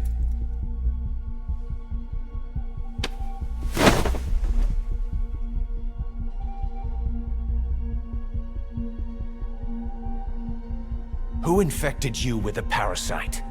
We can't let her talk. Put it back. All I want's a name. That won't trigger anything.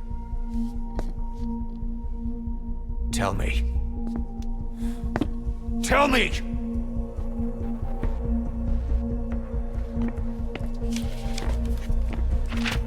Your lungs have been barbecued. There's traces of rubbing alcohol in your alveoli.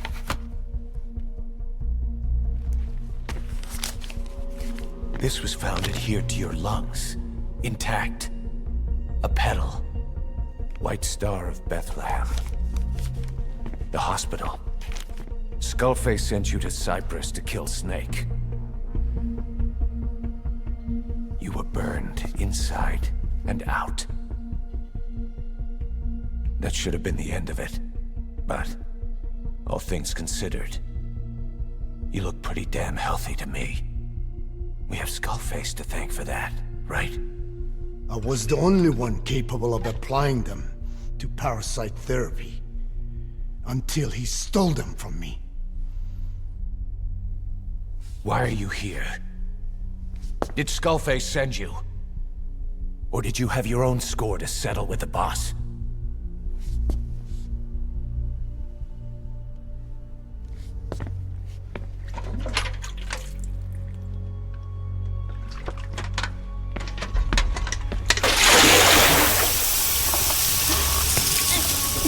Refreshing?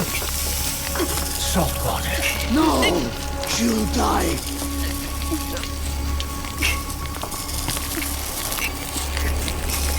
His life isn't yours to take. Enough! That's enough.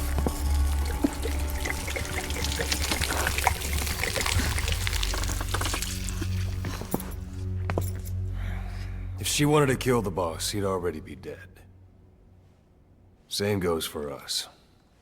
She's had plenty of chances. She can't talk. She's not here to kill anyone. We're wasting your time. It doesn't matter why she's here. She works for you now. She's in love with the legend.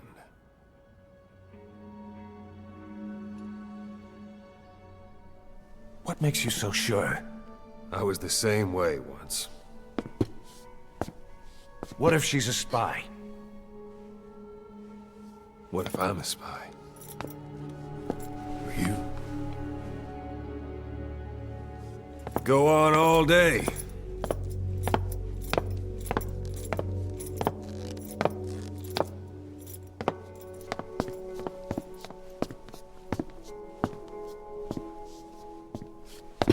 Boss. Let her go.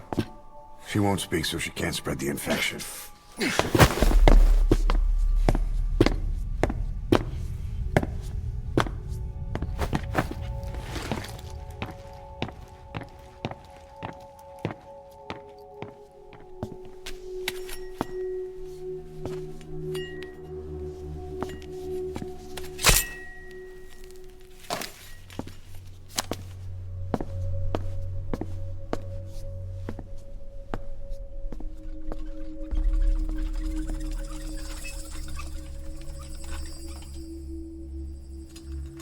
Nabegetten Tisch?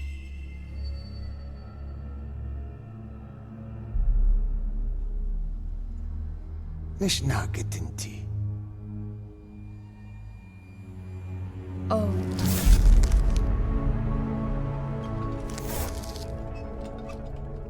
Idiki plak anat e.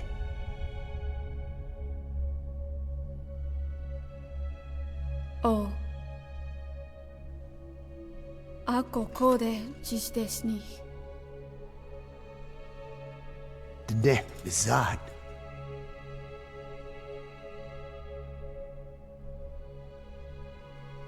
Belagana gesnita. Kato be yas てた。忘れとった。道頓にした。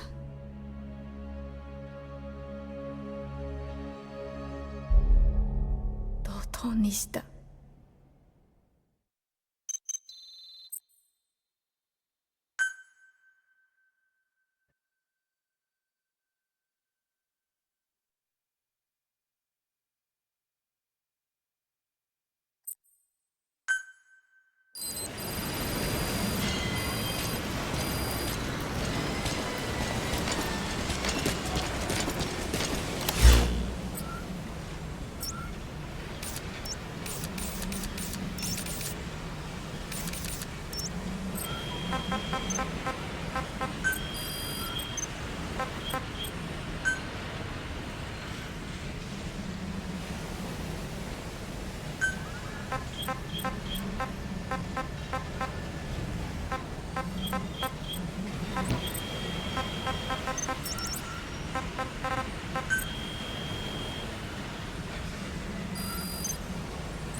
Welcome back, boss.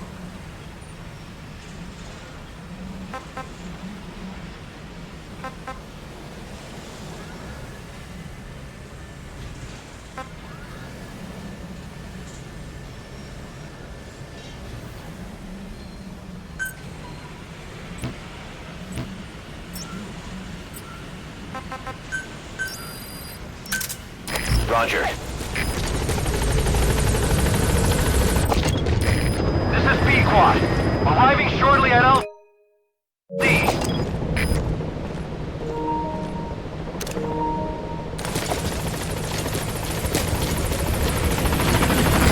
This is B-Quad. On station at LZ. If you need supplies, let us know.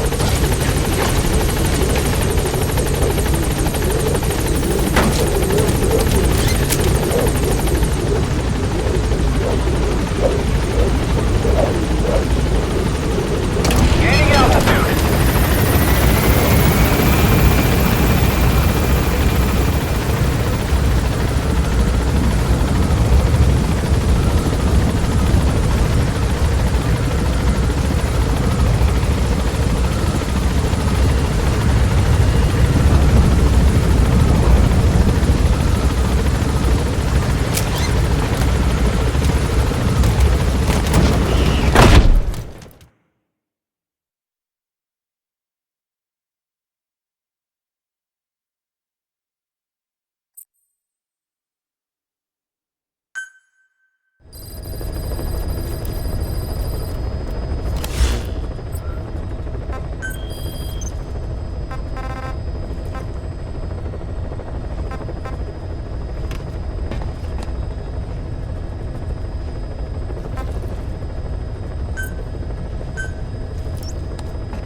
That's the target.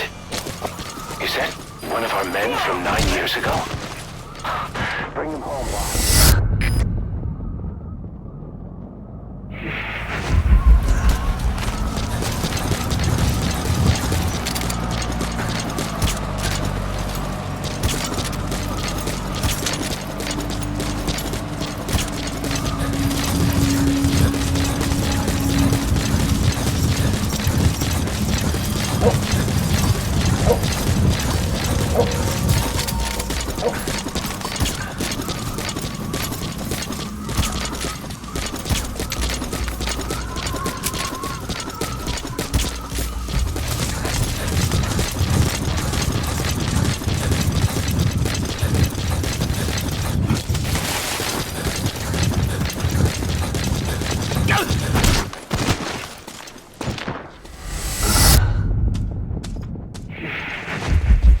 Hold him off!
Boss, I knew you were wrong.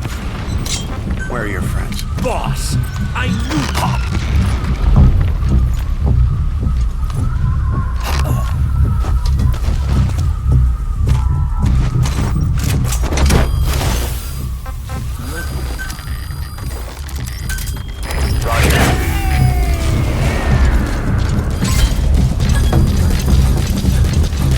You gotta extract him.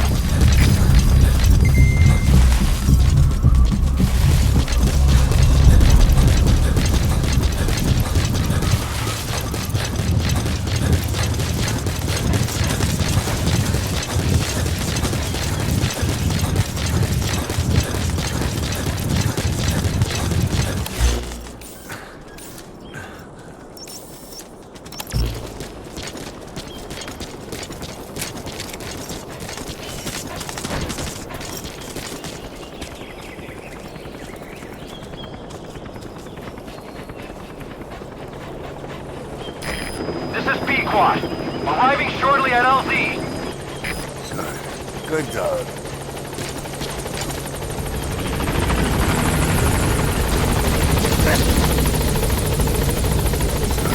This is Pequod. On station at LZ.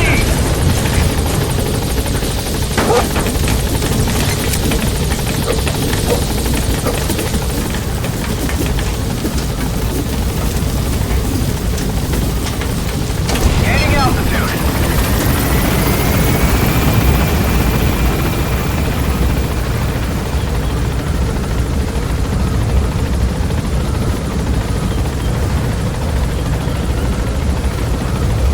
Departing.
iDroid and select it from the mission list. I sent a list of selectable missions to your iDroid. They're all jobs that only you can handle.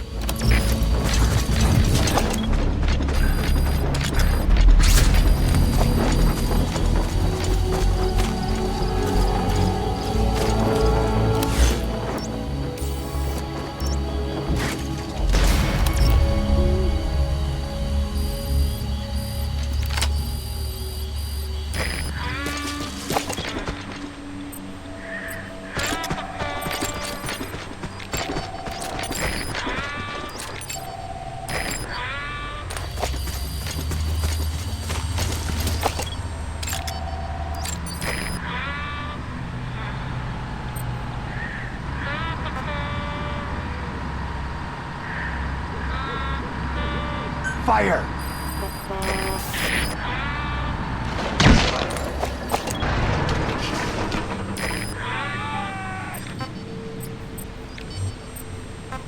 Fire! Weer aan de aanval! Allemaal twee op de roede!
Snake! Talk to me! Snake!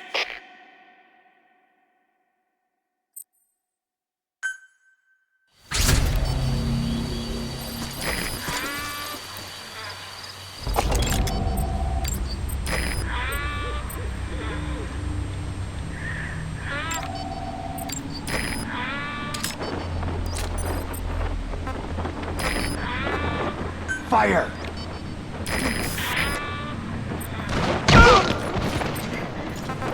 Fire!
Fire! Fire! fire!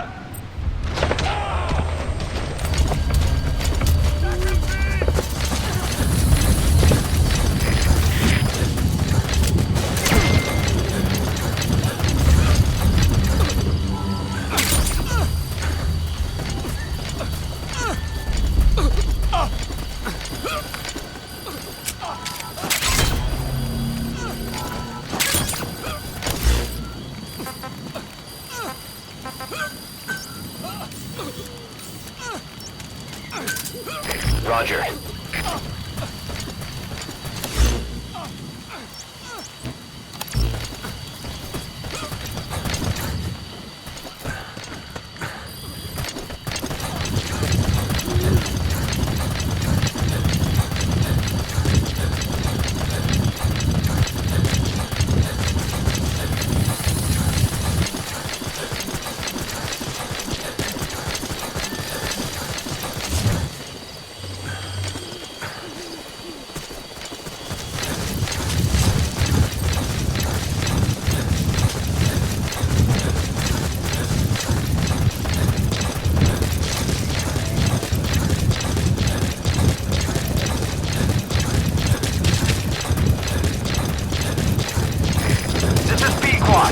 Arriving shortly at LZ.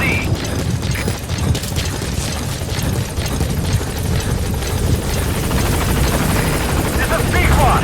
On station at LZ.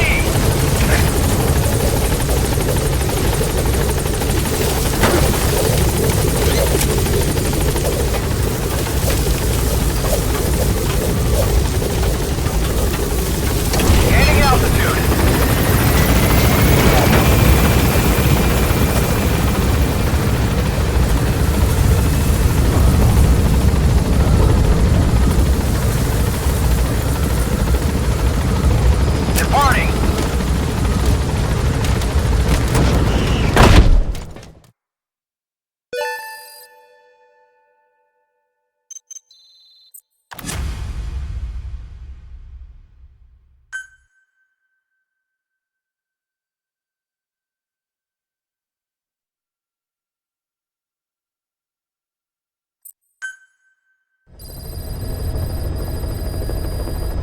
Boss, I've updated the mission list. We've received some new job offers. The details are on your iDroid. Boss, some of the kids we've been keeping here have escaped. We don't know why they ran off, but it may have something to do with Ralph's death. The intel team's looking for them as we speak. I'll add information to your side ops list as it comes in. You need to locate and secure those kids. I'll try to find out what happened.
Boss, you need to find those kids who escaped.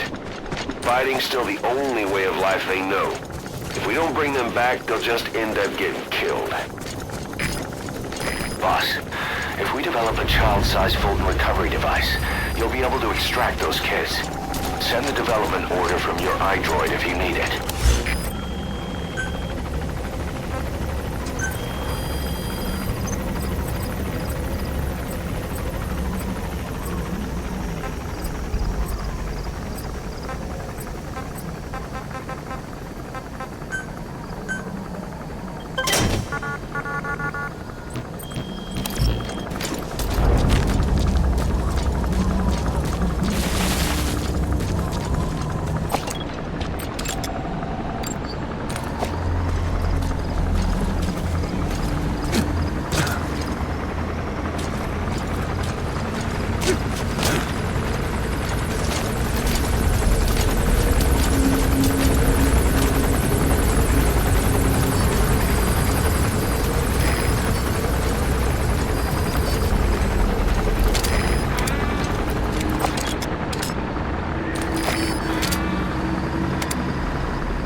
Fire!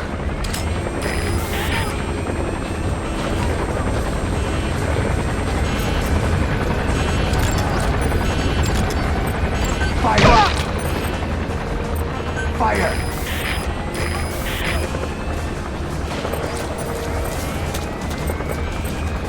Fire!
Snake! Talk to me! Snake!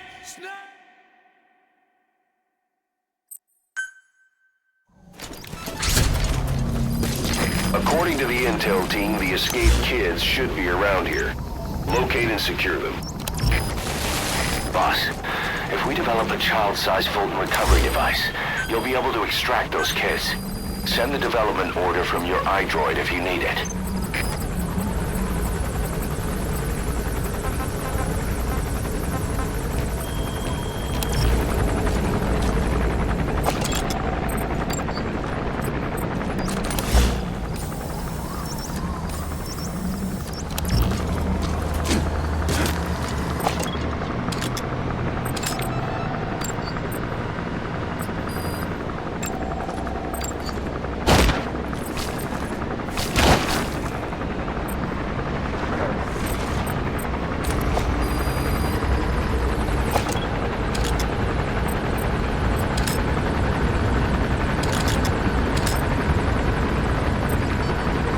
Fire!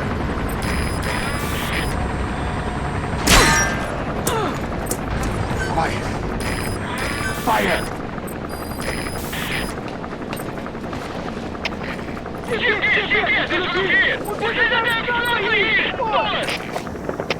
Beschikbaar, begrijp. 25 en sniper in, pas op uit. Uit.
captured an enemy vehicle.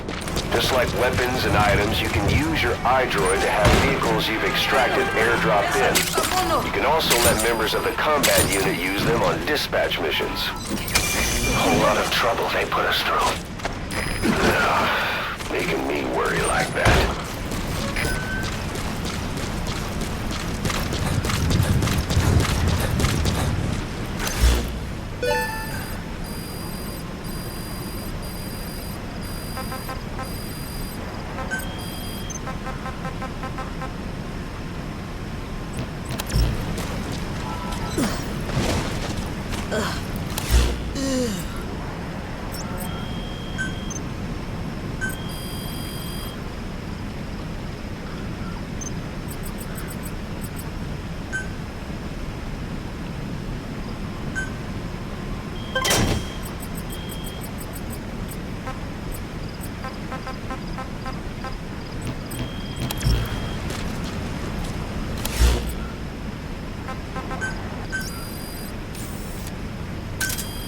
Roger.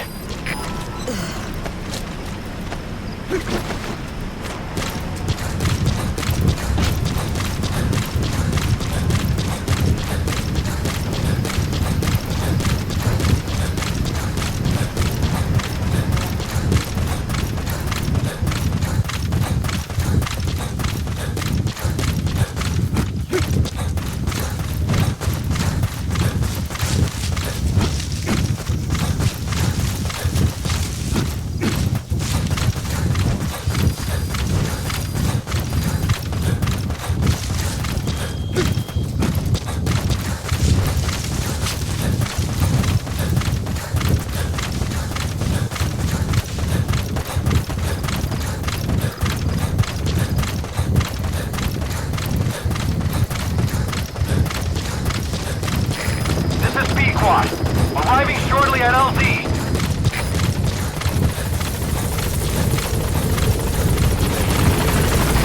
This is P-Quad. On station at LZ.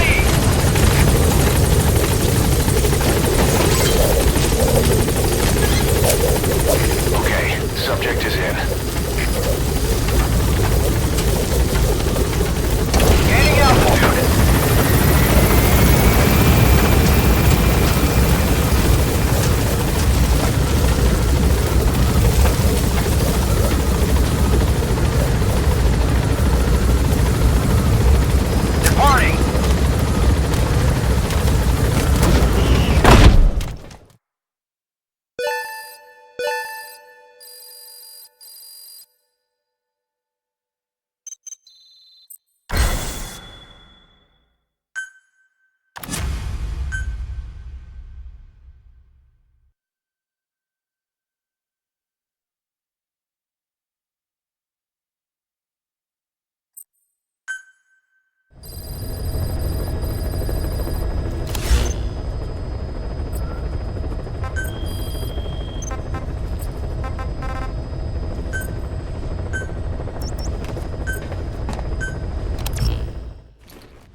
According to the intel team, the escaped kids should be around here.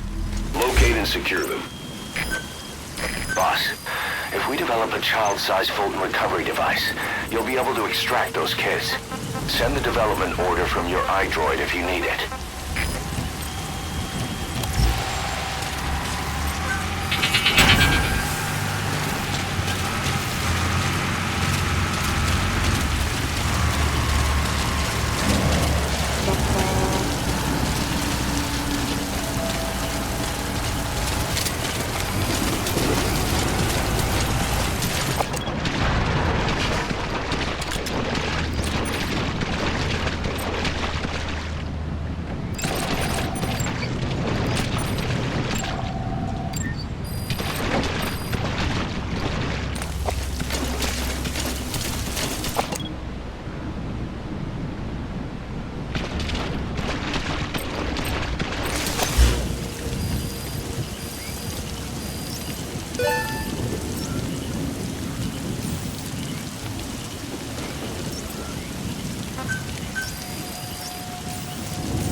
Terloops, hulle het begin om tanks na al die buiteposte.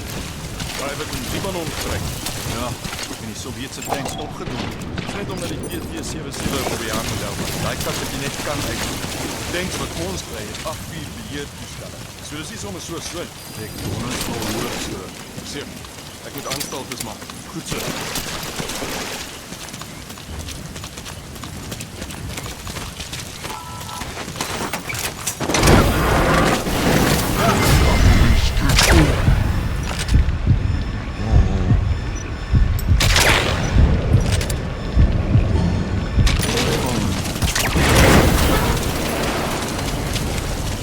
Captured an enemy vehicle. Just like weapons and items, you can use your iDroid to have vehicles you've extracted airdropped in.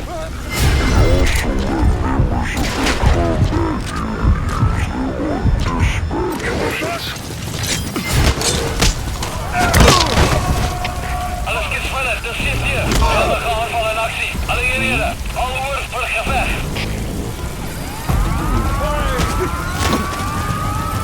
Where are your friends? Spit it out.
I'm aborting this mission.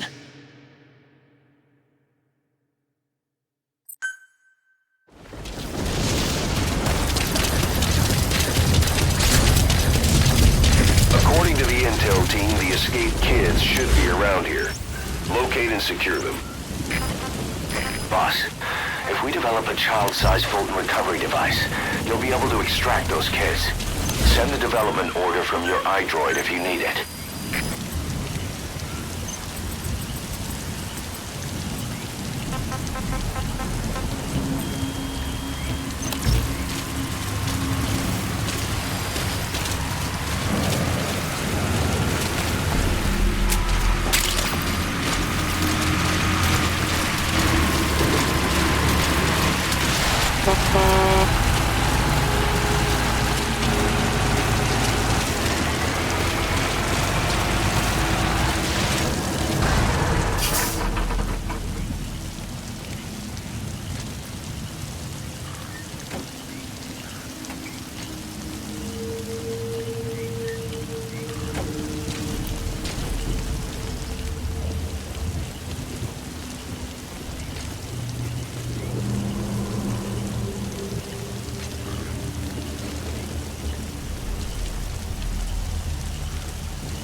Ek is uitgeput. Hoekom het ek ooit 'n weersoldaat geword? As ek hier beter gehad. Ek word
Where are your friends?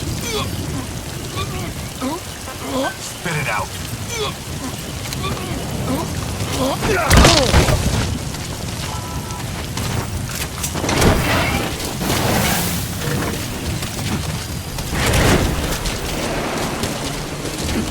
You captured an enemy vehicle. Just like weapons and items, you can use your iDroid to have vehicles you've extracted airdropped in. You can also let members of the combat unit use them on dispatch missions.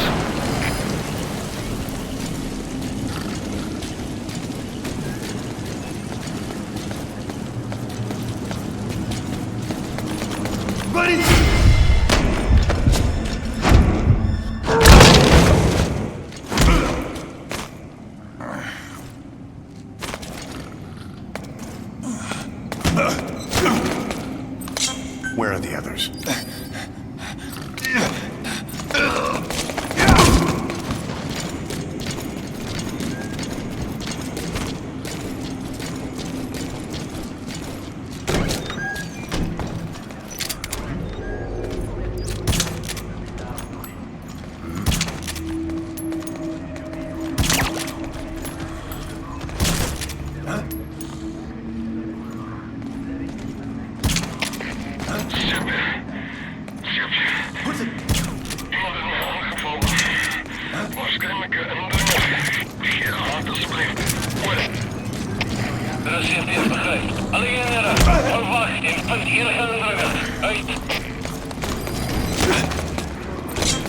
Where are your friends?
Boss, what happened? Boss!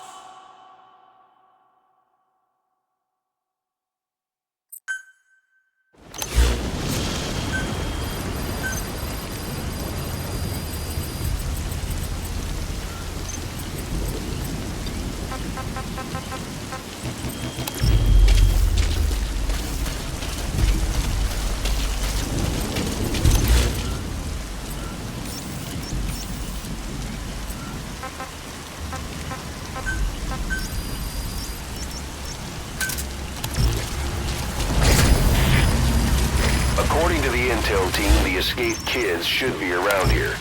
Locate and secure them. Boss, if we develop a child-sized Fulton recovery device, you'll be able to extract those kids. Send the development order from your iDroid if you need it.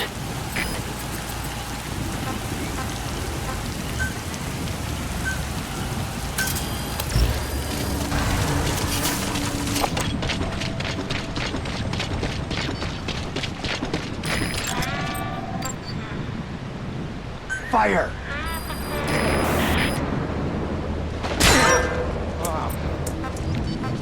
Fire!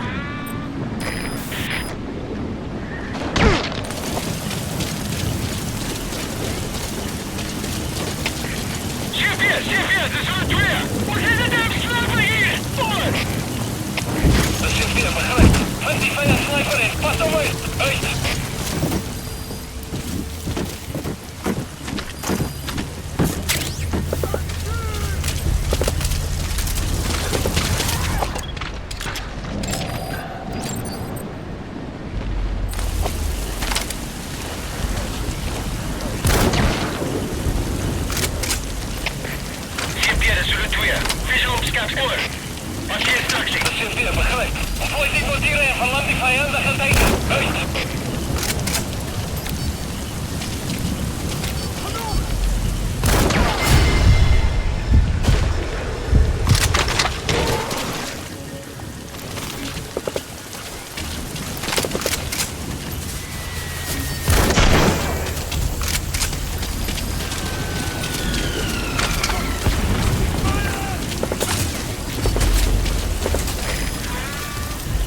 Fire!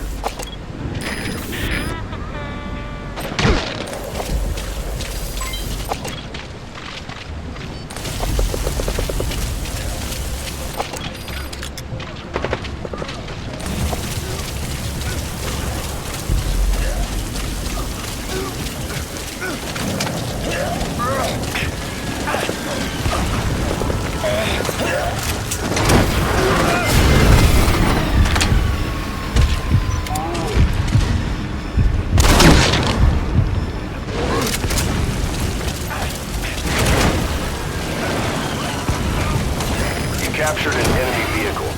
Just like weapons and items, you can use your iDroid to have vehicles you've extracted airdropped in. You can also let members of the combat unit use them on dispatch missions.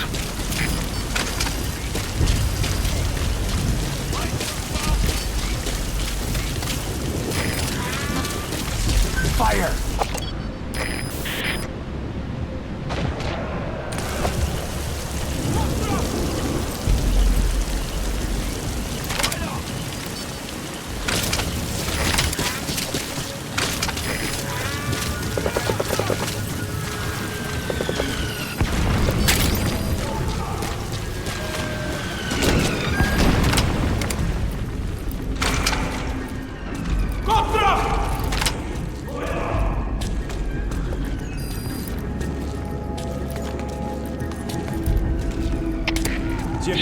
Zulu 4. Zulu 4 vat verkeerd. Kom in, Zulu 4. Ons het 'n situasie. Alle eenhede, staan by.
Where are your friends?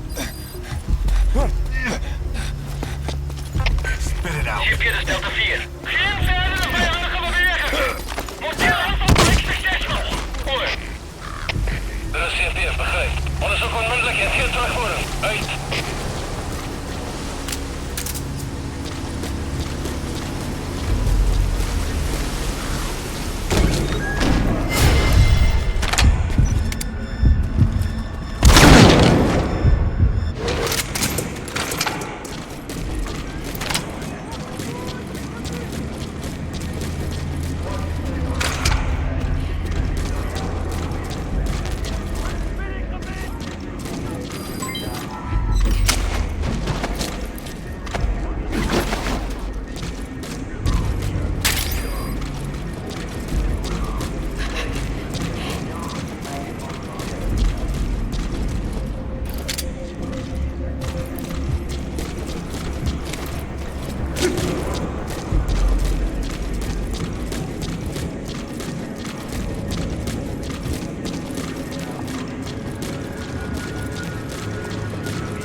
Dis Delta 1. Vijandige skerpskutter vloer. Bly gereed. Oor. Er is GPS, begryp. Bly op jou hoede. Uit.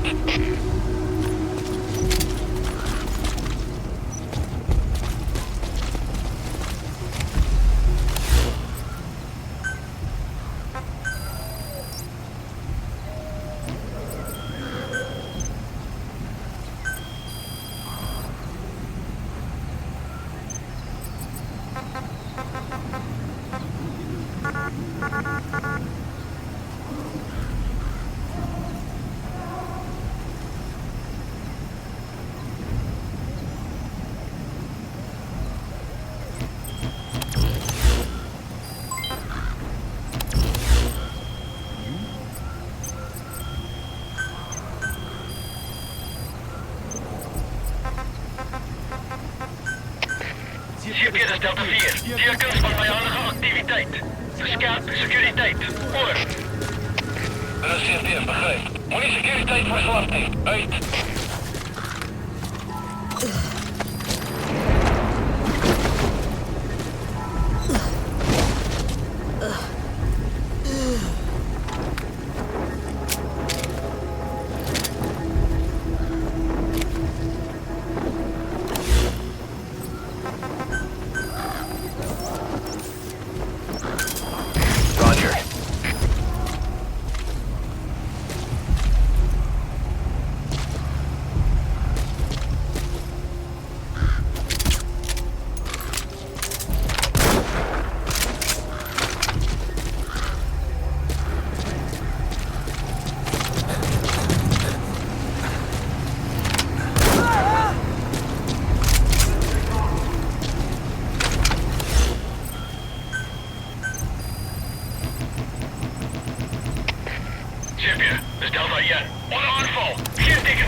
Arriving shortly at LZ.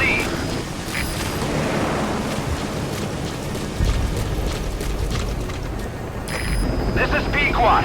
Have arrived at LZ. Will stand by.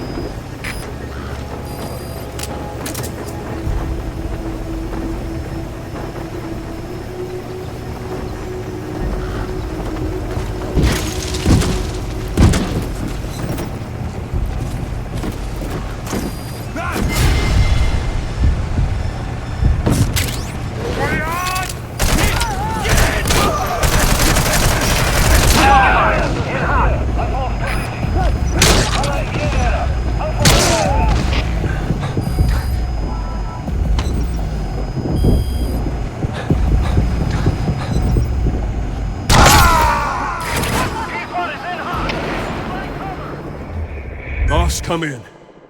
Boss?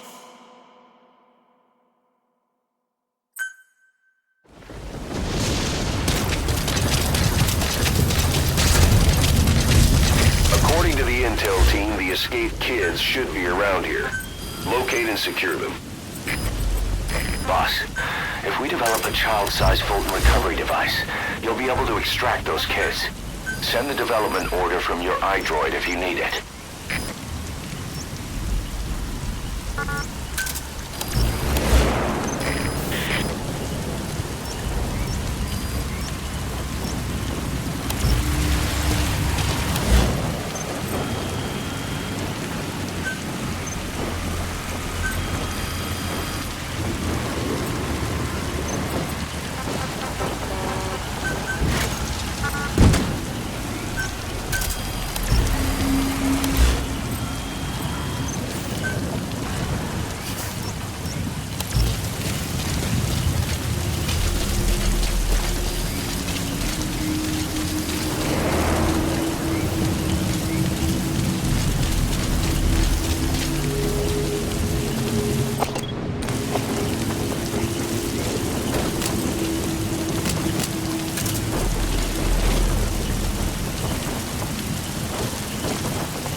Fire!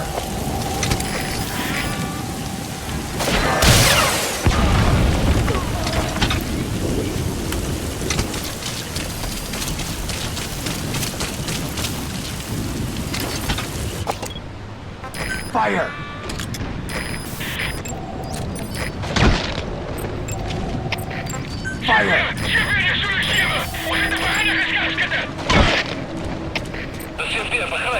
Fire!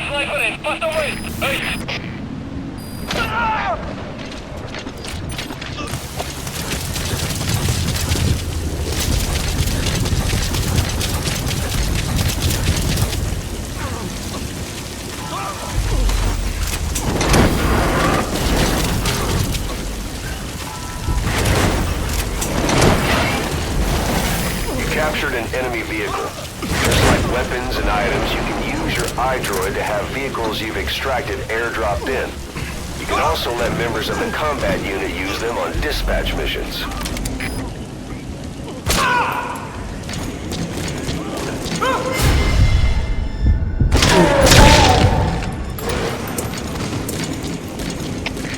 Champion, dis is Receiver. My ander geskerpskutter vloer. Baie gereed. Oor. Dit is CP, begryp. Wees verraad. Moenie hulle plekkie gee nie. Uit!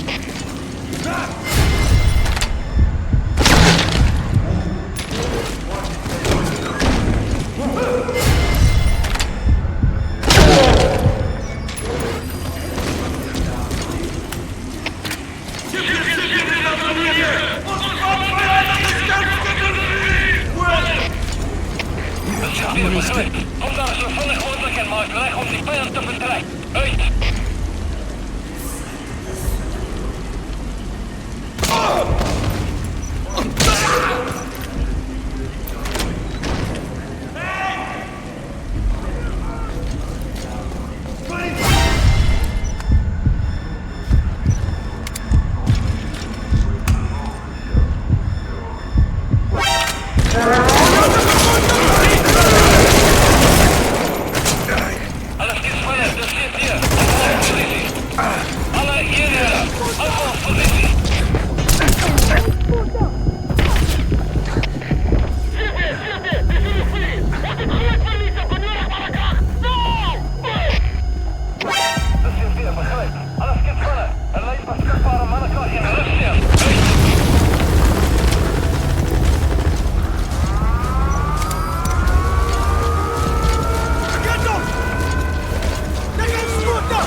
HK.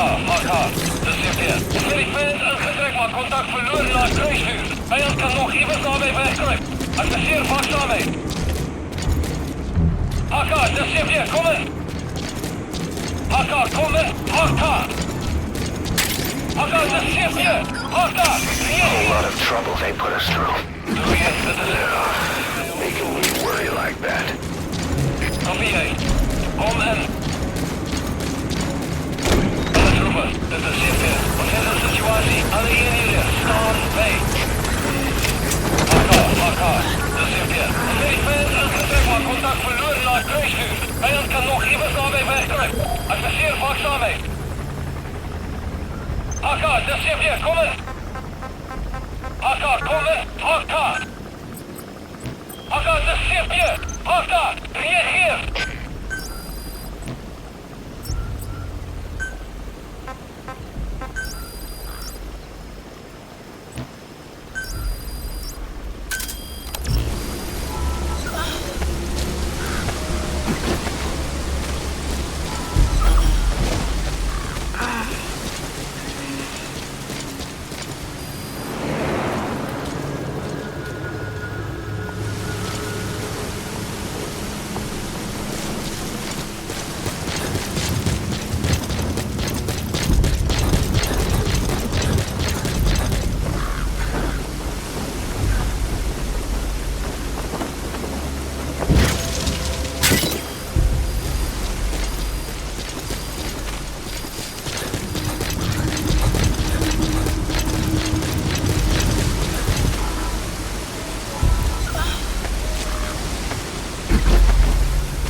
Boss, about the kids.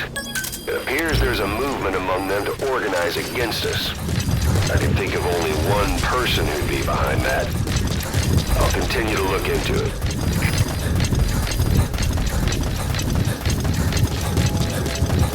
Quiet.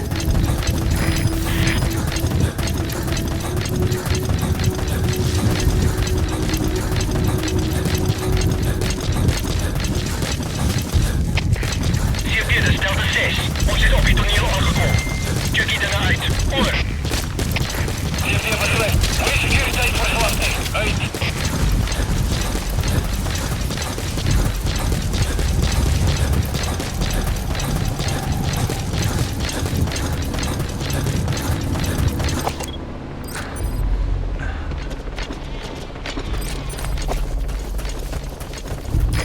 This is B-Quad.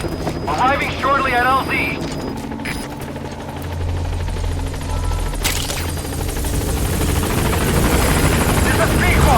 On station at LZ!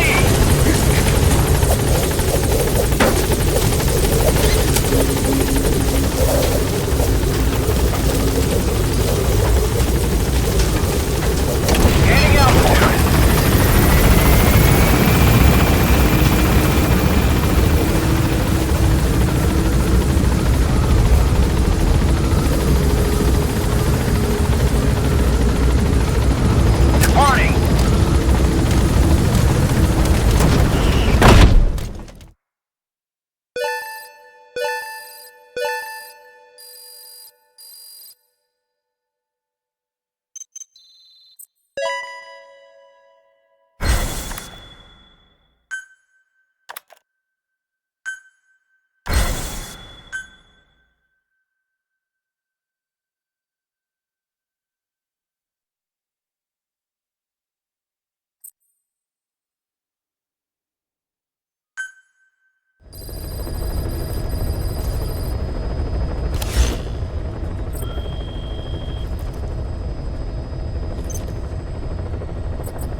That crack would make a good foothold. You can use crack climbing to make your way up.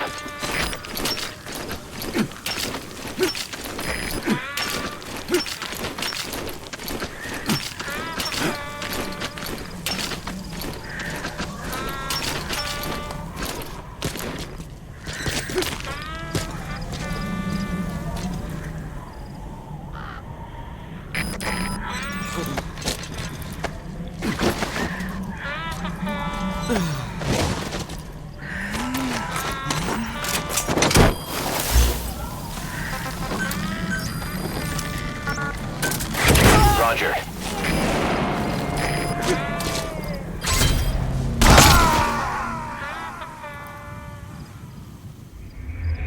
Snake, are you okay? Snake!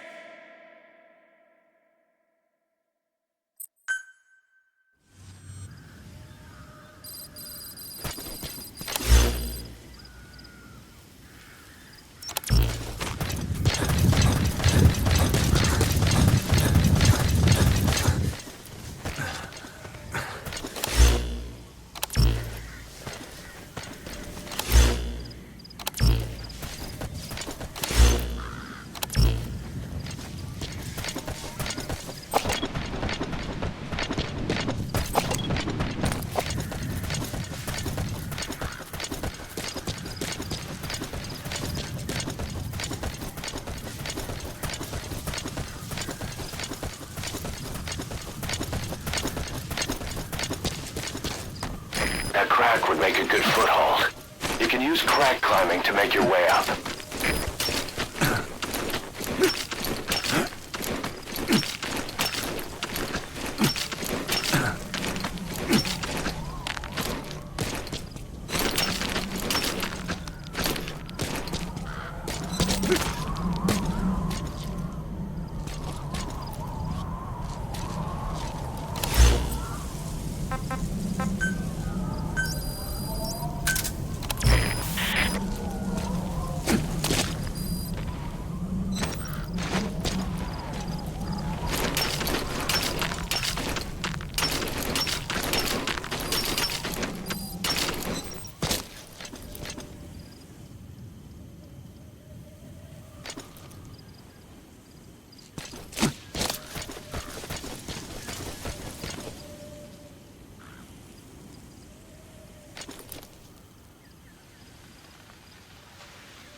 Quiet.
Roger.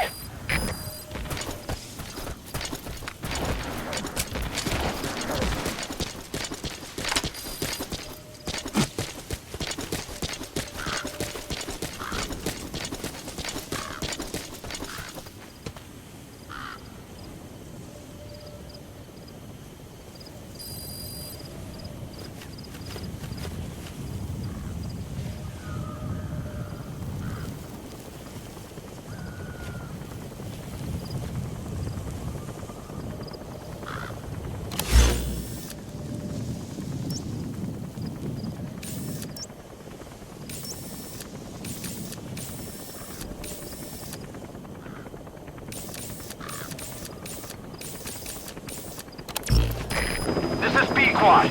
Arriving shortly at LZ.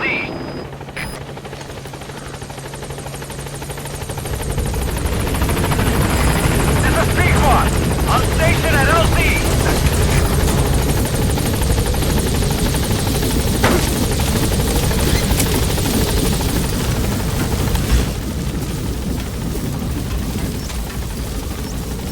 Gaining altitude.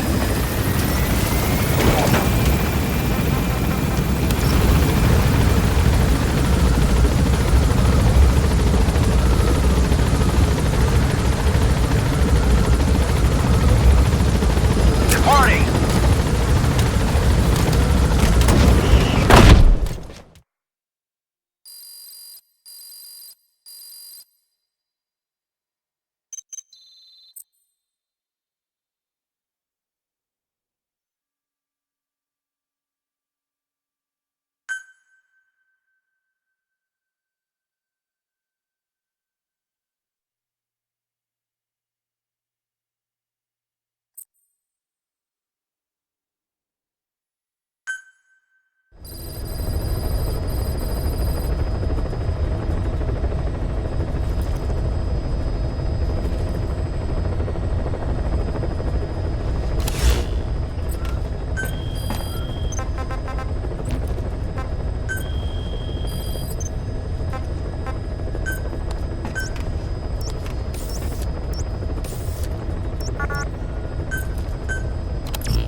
According to the intel team, the escaped kids should be around here.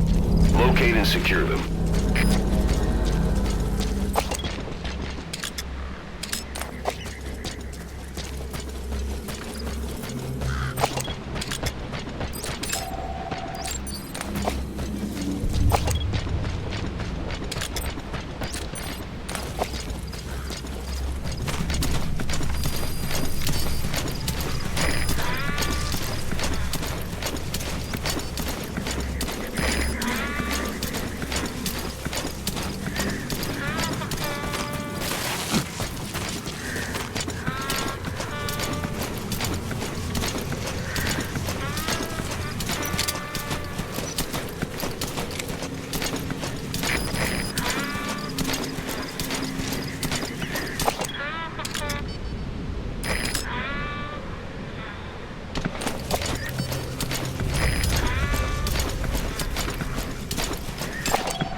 Subject is in.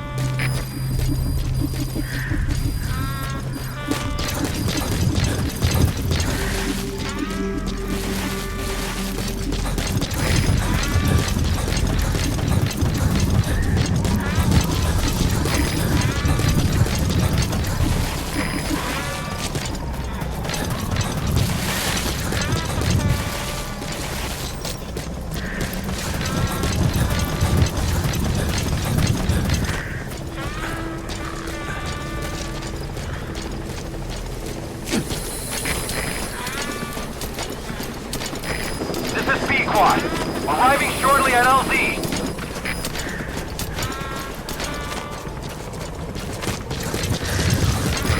This is Pequod.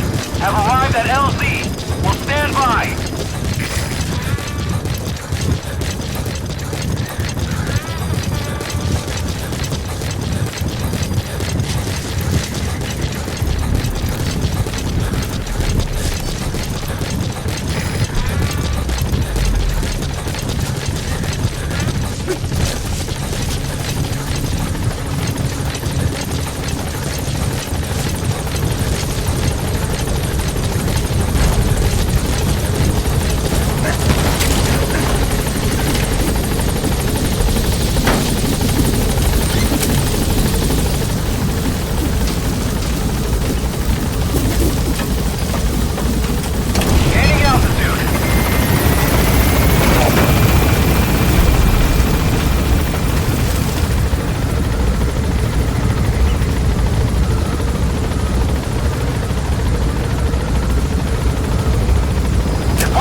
Fire.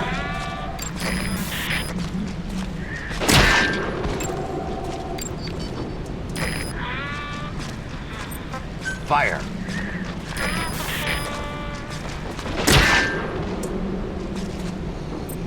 Fire.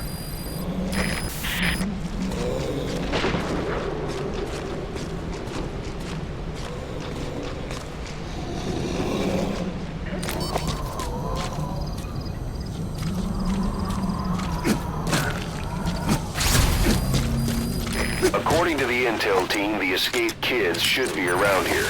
Locate and secure them.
Сади суд! Канзи, сана.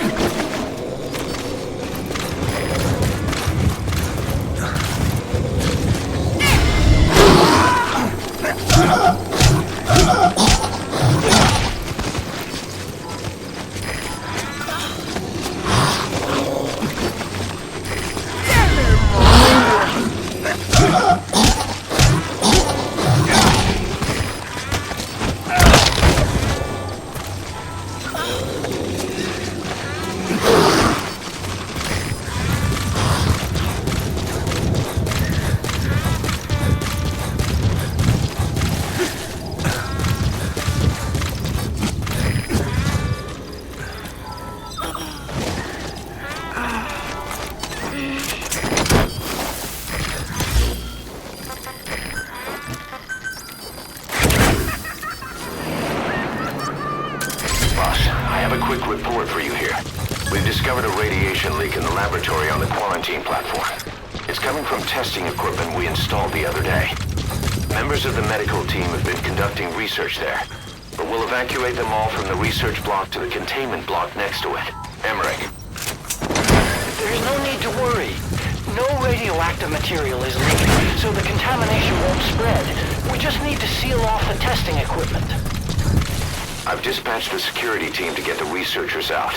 I'll keep you updated.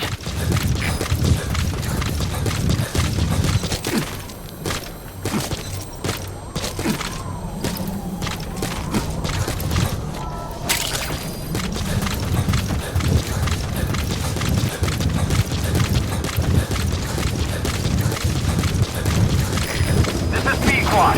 Arriving shortly at LZ.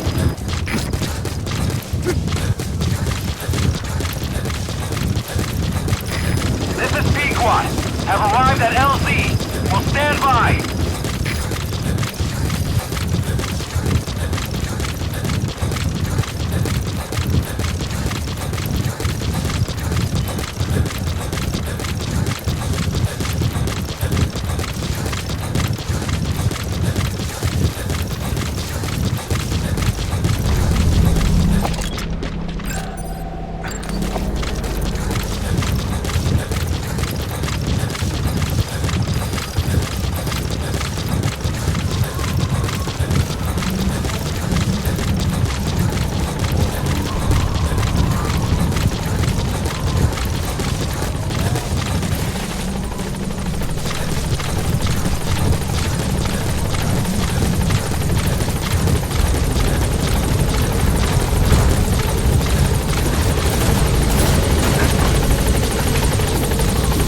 Welcome back, boss.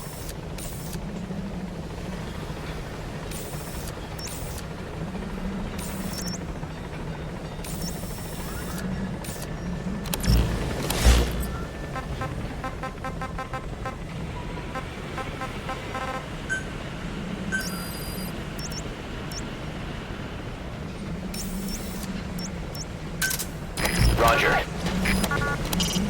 We're having Code Talker continue his parasite research. He's clearly very grateful to you. I'm sure he'll return the favor somehow.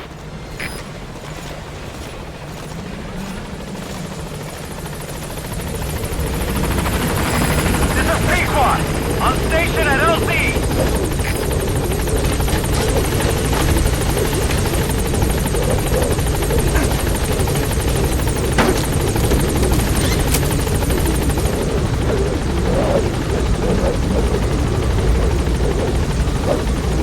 Gaining altitude.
We gave Ralph, that kid who died in the accident, a burial at sea.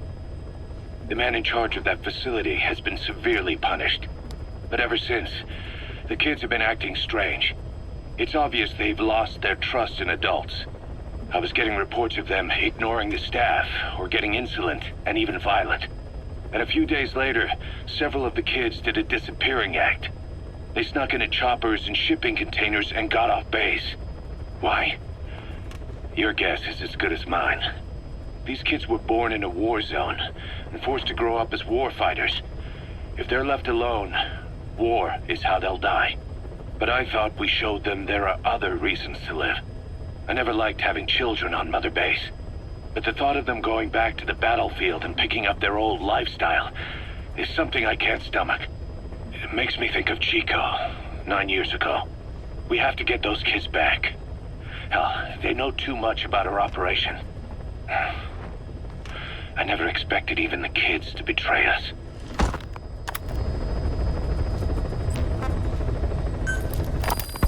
Snake, you remember the White Mamba? Of course, he's been going by Eli since we brought him on base. He was the leader of the child soldier unit we took out of that village and into our protection. Well, according to the kids you brought back here, all the escapees were especially close to Eli. There's reason to suspect he's behind all 6 escapes. We've already detained him. I'll be questioning him shortly. Wait. You'll be? Ocelot. You're incapable of taking an impartial stance with those kids. Question them all you want. It'll get you nowhere. Ocelot, you get too many kicks from your art of interrogation. It's not a matter of art. It's about quick, minimal strokes of psychological warfare. That's what gets the answers. And it's the best way to keep both questioner and subject safe. The risks only increase the more an interrogation drags on. At that point, it causes as much pain to the inflictor as the inflicted. Like I said, too many kicks. What I'm trying to tell you is we need quick results. Otherwise, it'll be too little, too late. I know that. And besides, I know the subject. I won't go overboard with a kid. Forget it. You're not needed. Snake, we'll want to question the other kids too. Be sure to bring them all back. Snake. About the escaped children. Eli confessed. The way he tells it, they wanted to go back to the battlefield. Don't rob them of their freedom, he said. If you bring them all back, there will be consequences. Next to be asking for our surrender. Consequences? What consequences? No idea. That's all I have for now. You're too attached to those kids. Stop protecting Eli. Listen to yourself. Let me question him, and we'll get some real answers. Not necessary. I'll report as and when. Boss, we found weapons in the children's section of the living quarters. As you know, weapons are strictly off limits. We've got some rule breakers. The weapons we found were handmade. Blades ground out of knives and forks, a couple of bow guns built out of scrap, and explosives made using detergents. And get this, the explosives were tightly packed with nails. The kids put the blame on, you guessed it, Eli. I guess that's what he meant by consequences. I questioned him about it, but this time he claimed they want to be put out on missions. Send us to the battlefield, he says. Miller, enough is enough. You've protected him too much already. It's my turn to question him. Protected? What Eli's doing is issuing a threat. Comply with my demands or I'll respond with force. But it'll be war at this rate. Forks and soap aren't gonna kill us, but some of them will end up dead. Is that what you want? Now, I hate to say it, but they want to be on the battlefield. It's time you gave up this fantasy. Eli, he said they'd rise up against us if we bring the last kid back. There, you see? Ignore his demands. Don't let him return to quarters. That attitude is contagious. We'd lose control over them for good. For the time being, we've confiscated those handmade weapons. We're bumping up security and the number of psychiatric counselors. As for Eli, he needs some very special care. You mean solitary? Well, we can't leave him in contact with the other kids. If you won't do it, I will. Boss, keep working on extracting those kids.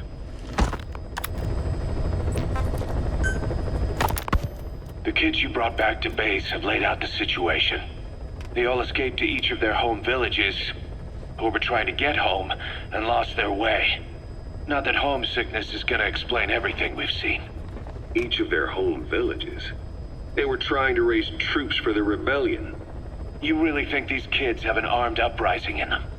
You read the report of the security team member who had a rock thrown at him. There'll be a riot if we don't do something. And Miller, this is because you didn't act fast enough. Fine. I'll admit you were right this time. Seal off the kids' quarters from outside contact before it's too late. All right. Eli said his rebellion would start when the last kid is brought back, right? You better be ready to meet him head on if it really happens. Yeah. You should have left it to me in the first place.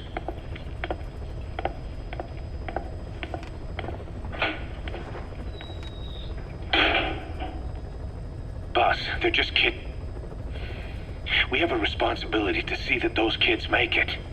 It's not about feeling protective or the pros and cons. I hate kids. That's exactly what I heard from the people who raised me. People who abandoned me, more like. That's the spark that kept me going, you know? I wanted to show those adults what I was made of. Wanted to get back at them one day. But before I knew it, I was all grown up. Never saw it coming. All of a sudden, people treated me as an adult. Some adult I turned out to be. But I feel like if my life had been different, if the adults I knew had been different, I could have grown up better. Yeah, that's it, all right. I wanted to use those kids to test that theory. That's all this was. From their point of view, I'm no different from the assholes who gave me a hard time. When this is all blown over, I'll talk it out with them. If that's still possible. Boss, there are still kids out there. Bring them back safe. Boss, it's me. Eli's revealed what he wants. He wants to speak with you. With Big Boss. He just said, bring my father here. Eli's too smart for his own good. No way to tell what he's thinking. All we know for sure is his men are important to him. That means we can use the escaped kids as leverage in any negotiation. Once you've brought the last one back, I'll interrogate him. If the kids do rise up, we'll meet them full force. End of story. I didn't want things to turn out like this. We could have prevented it, but it's too late now. If Eli means to take this all the way, he's gonna force us to do the same. Boss, go get that last kid.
Roger.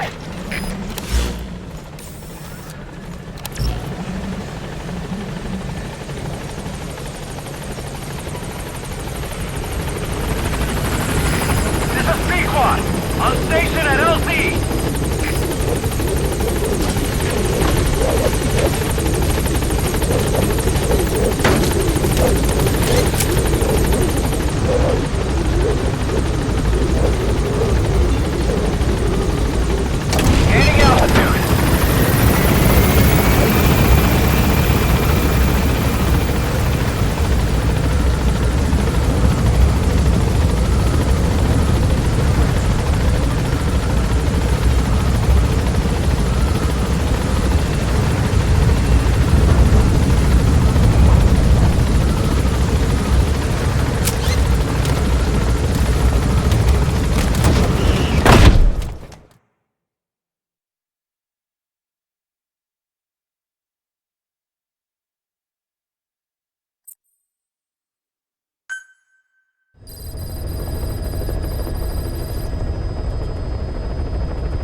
Boss, we need you to get back a film canister one of our informants hid in the field. He was working under my orders to investigate the extraordinaries that showed up in Cyprus. The man on fire and the floating boy that keeps showing up where they're not welcome. Apparently they were the subjects of some top-secret research conducted by the Kremlin. Unfortunately, that meant our informant drew the attention of the KGB's Directorate S, and they took him out before we could make contact. The good news is he placed a report in a film canister and hid it somewhere in Spookmate Keep. Just before he died, he transmitted VI of the hiding place to us, but the data was cut off partway through. The image is far from clear, but it might provide the clue you need.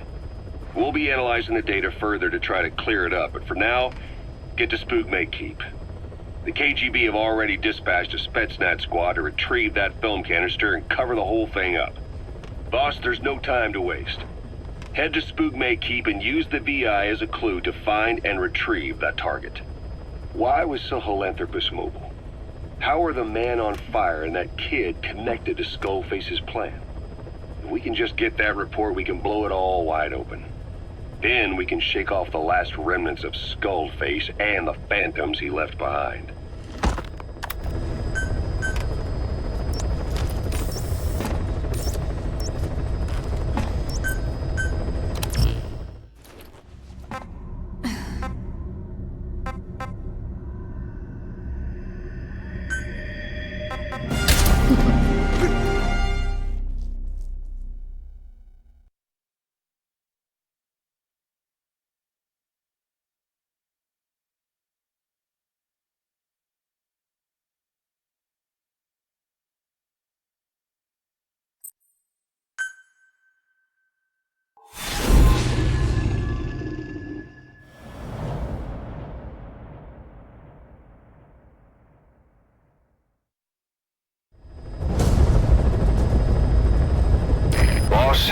Retrieve the film canister our informant hid in Spookmate Keep before he died. It contains vital information on Skullface's plan. For now, our only clue is the garbled photograph the informant tried to send us before the end. We're working on analyzing the data, but there's no time to wait. A KGB Spetsnaz squad is after the target as well. Boss, go to Spookmate Keep and use the VI to lead you to where the film canister is hidden. It is paramount you retrieve the target before the enemy does. Be careful down there, boss.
Where are your friends? Spit it out.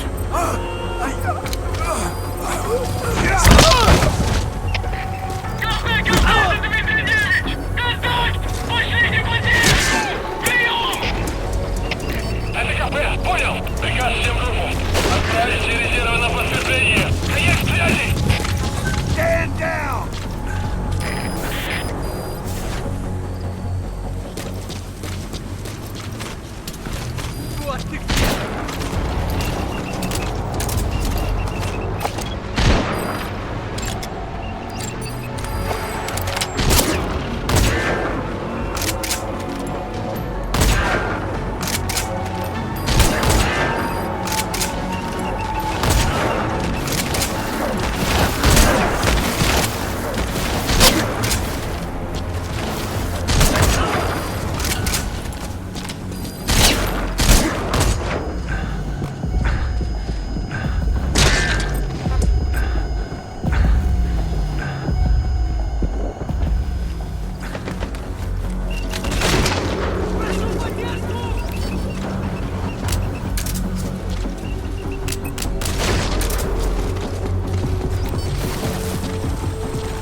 Terrain that matches the VI. The target has to be hidden there.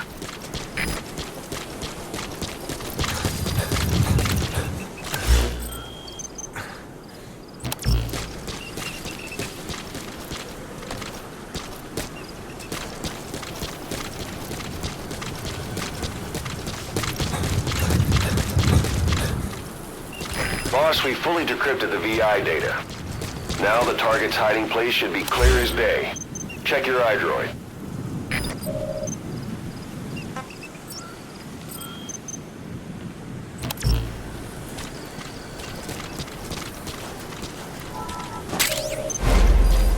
You've completed your objective.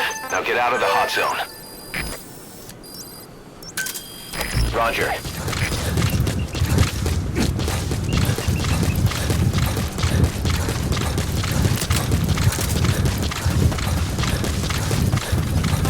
Quiet.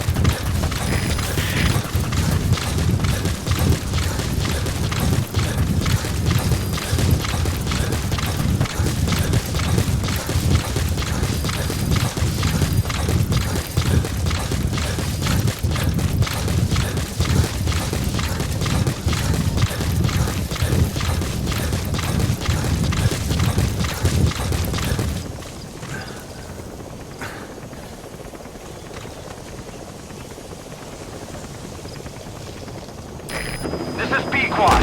Arriving shortly at LZ.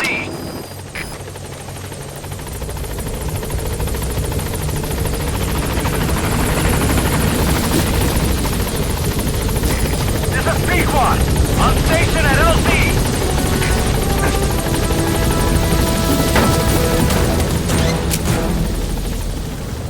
Gaining altitude.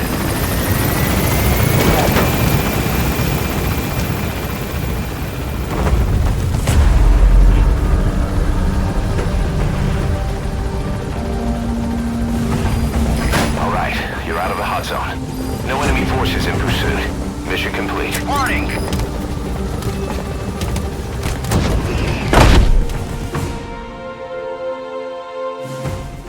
Mission complete, boss.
mission list. We've received a new job offer. The details are on your iDroid.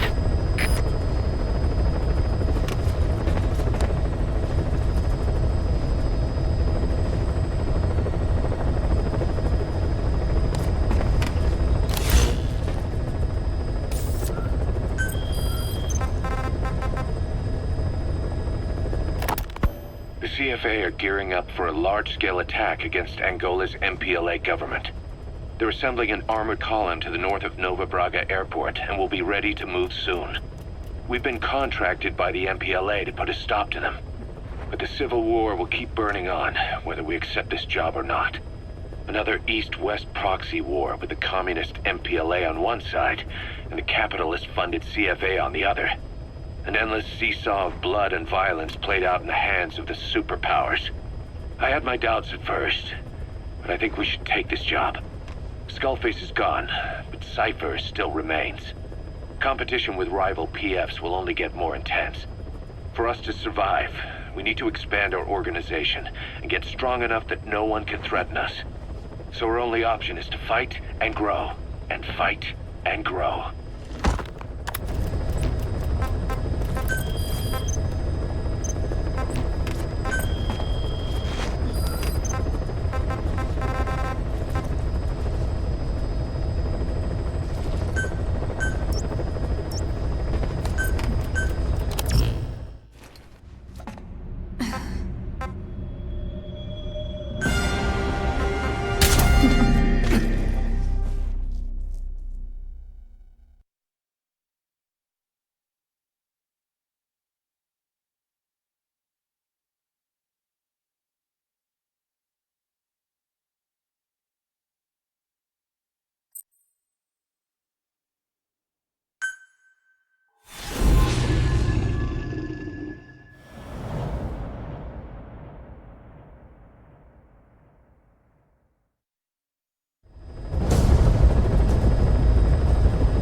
CFA are assembling an armored column to the north of Nova Braga Airport.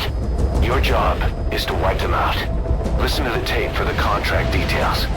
Just be aware that the column's commander served with 5 Commando and later made a name for himself in South Africa's 32 Battalion. He's a hardened veteran, so don't take him lightly. Boss, I have a report from the intel team.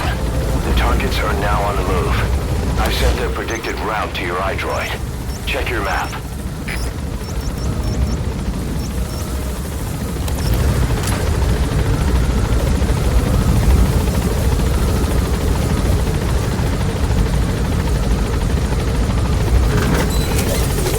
Be careful down there, boss.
talk to me! Snake! The CFA are assembling an armored column to the north of Nova Braga Airport. Your job is to wipe them out.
Boss, come in.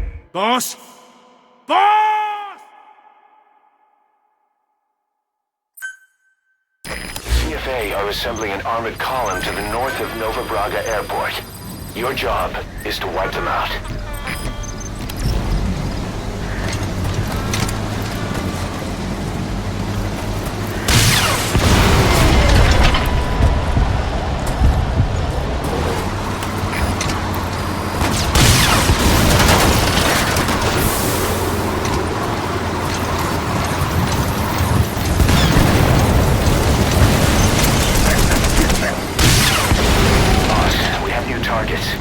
Check your iDroid for the details.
okay? Snake!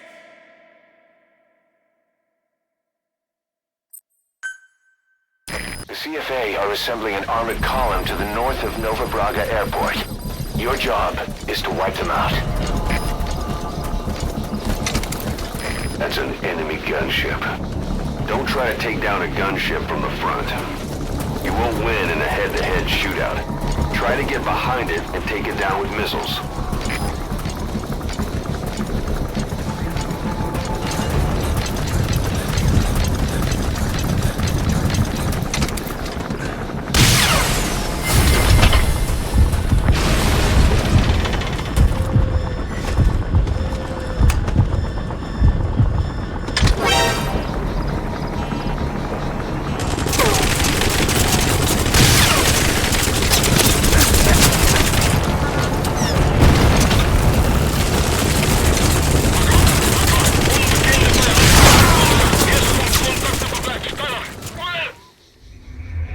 Boss, come in.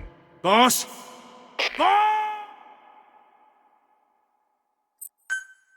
The CFA are assembling an armored column to the north of Nova Braga Airport. Your job is to wipe them out. That's an enemy gunship. Don't try to take down a gunship from the front. You won't win in a head-to-head shootout. Try to get behind it and take it down with missiles.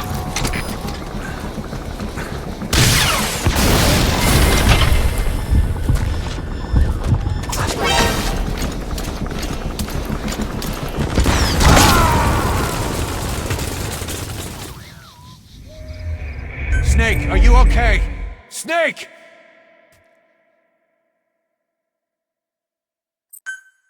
The CFA are assembling an armored column to the north of Nova Braga Airport. Your job is to wipe them out.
Prioritizing elimination of enemy threats.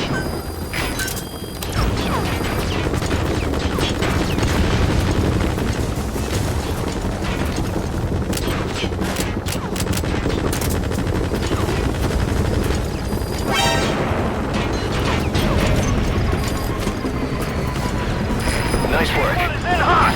Find cover!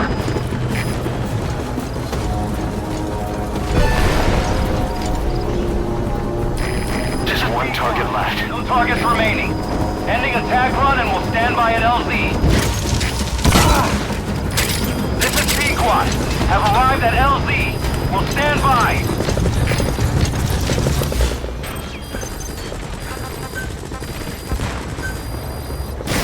Mayday! Mayday! Cannot maintain altitude! Controls non-responsive! Pequot down! Pequot down! Shot down the chopper. Already a backup chopper. Call it from your iDroid.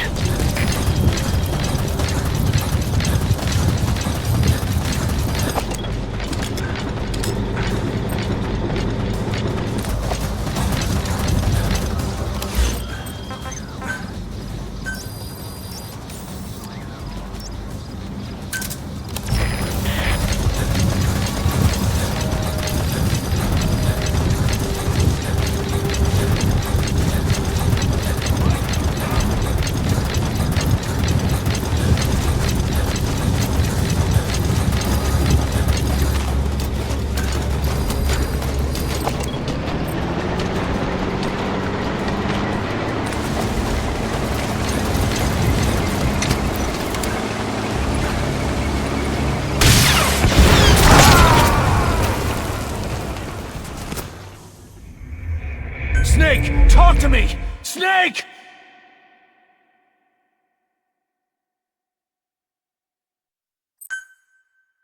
The CFA are assembling an armored column to the north of Nova Braga Airport. Your job is to wipe them out. Roger.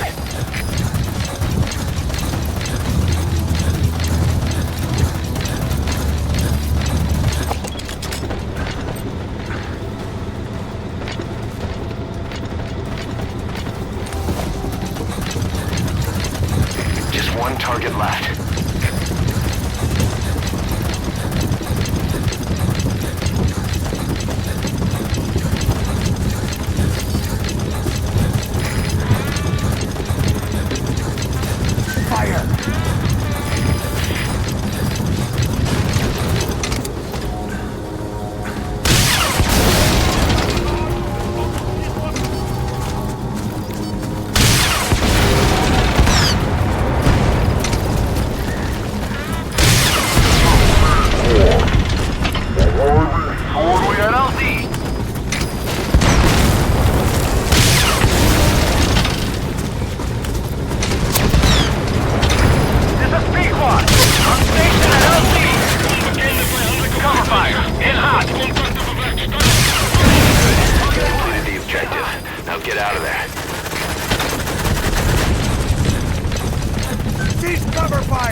Watch out, boss! This is Pequod. No targets remaining. Ending attack run and we'll... This is Pequod. Have arrived at LZ. We'll stand by.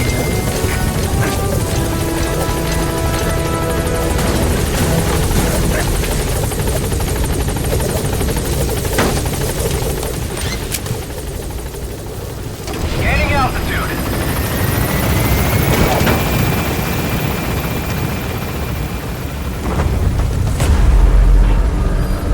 That's it. You've made it out of the hot zone. No sign of the enemy. Mission complete, boss. Departing!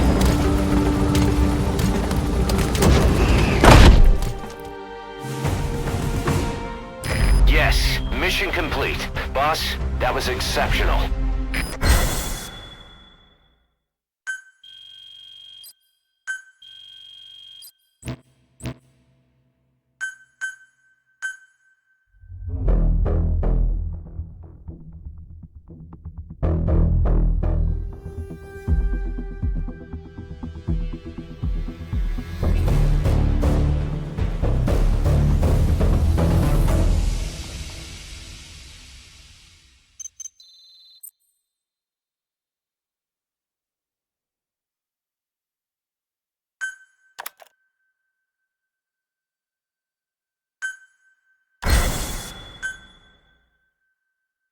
Boss, as we suspected, the mastermind behind the kid's escape was Eli.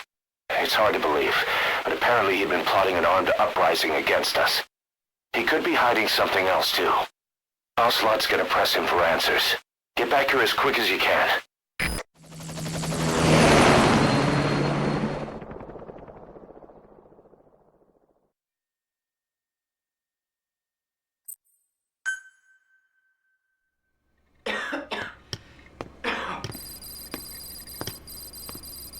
Where is he? I told you. Your father's not here. They're back. Yes, they're back. But don't get any bright ideas. Your quarters are under full surveillance. Your weapons privileges have been suspended. No more uprisings for you. Did you really think it would be that easy, Commander?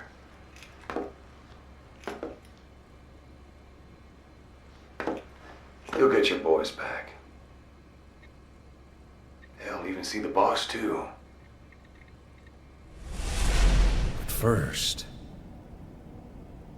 I need to know what you sent them to do. They wanted to leave. To their homelands. They wanted to go home. That's all. So they were just homesick then? Not quite.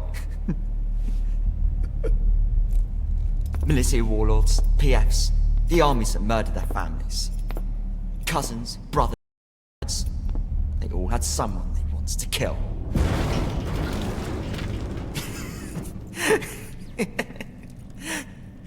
I told them, last chance to face the world with no regrets. Last chance? You better be ready for your drag back here. Ready to face the world as enemies.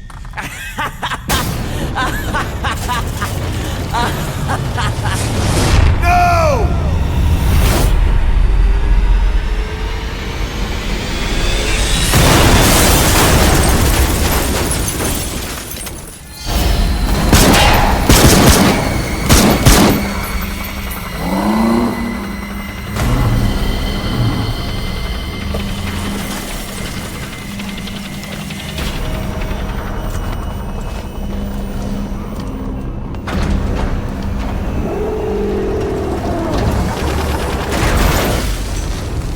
You! Goodbye, Father. I don't need you anymore.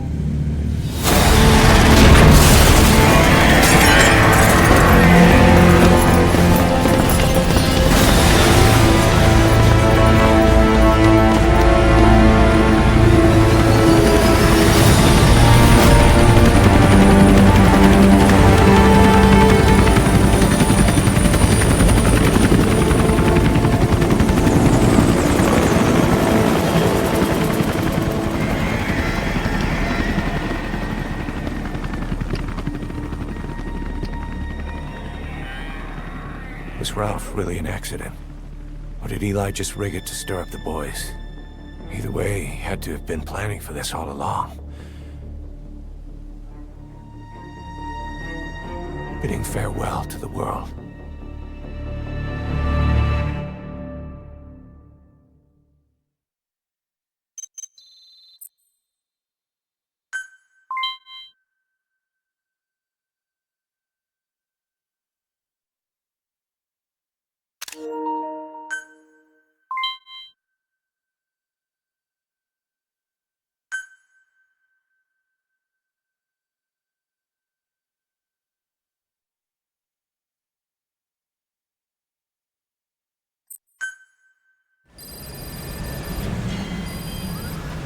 Boss, we're looking for the kids in Sahelanthropus, but there's still no sign of them.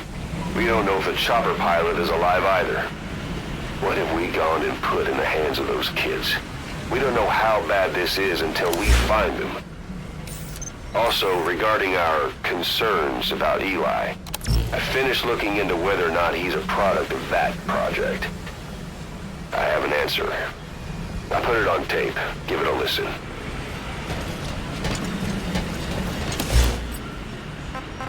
Boss, I've updated the mission list. We've received some new job offers. The details are on your iDroid.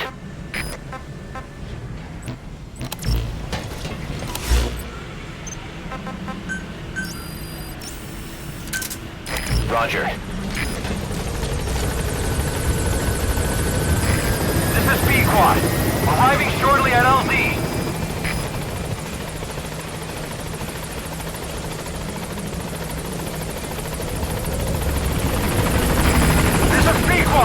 On station at LZ!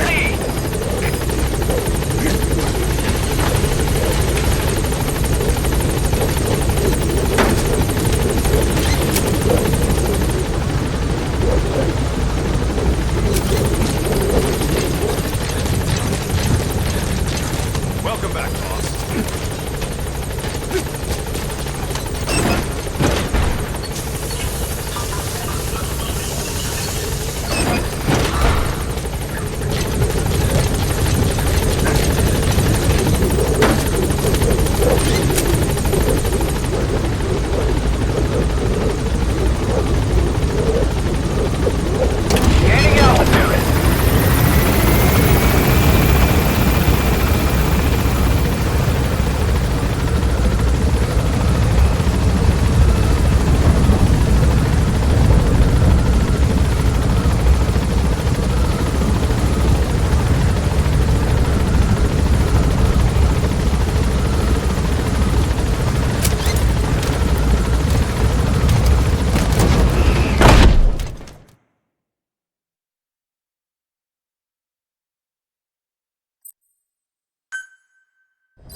about Eli hijacking Sahelanthropus.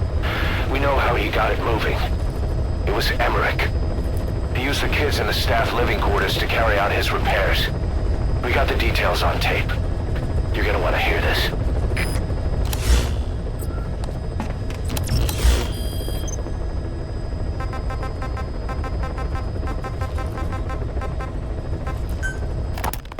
What was your goal in having the children repair Sahelanthropus? I just answered their questions. I had no idea they would actually try to fix it. I mean, can you imagine a child piloting it? Oh, sure. Easily. It wouldn't work. Well, I bet it's just like riding a bike. I said it didn't work.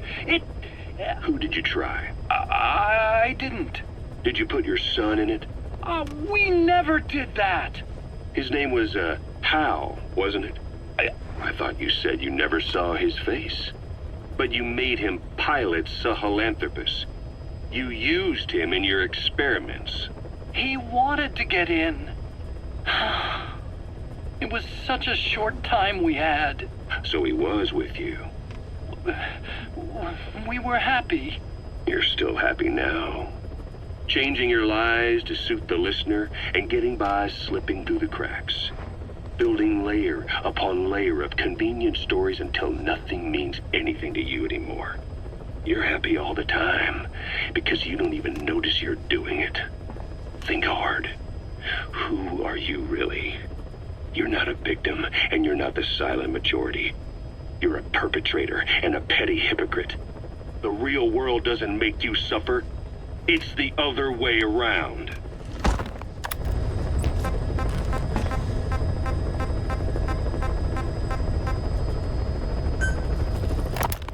Boss, we've got the results of Eli's genetic tests. We can finally put this worry behind us.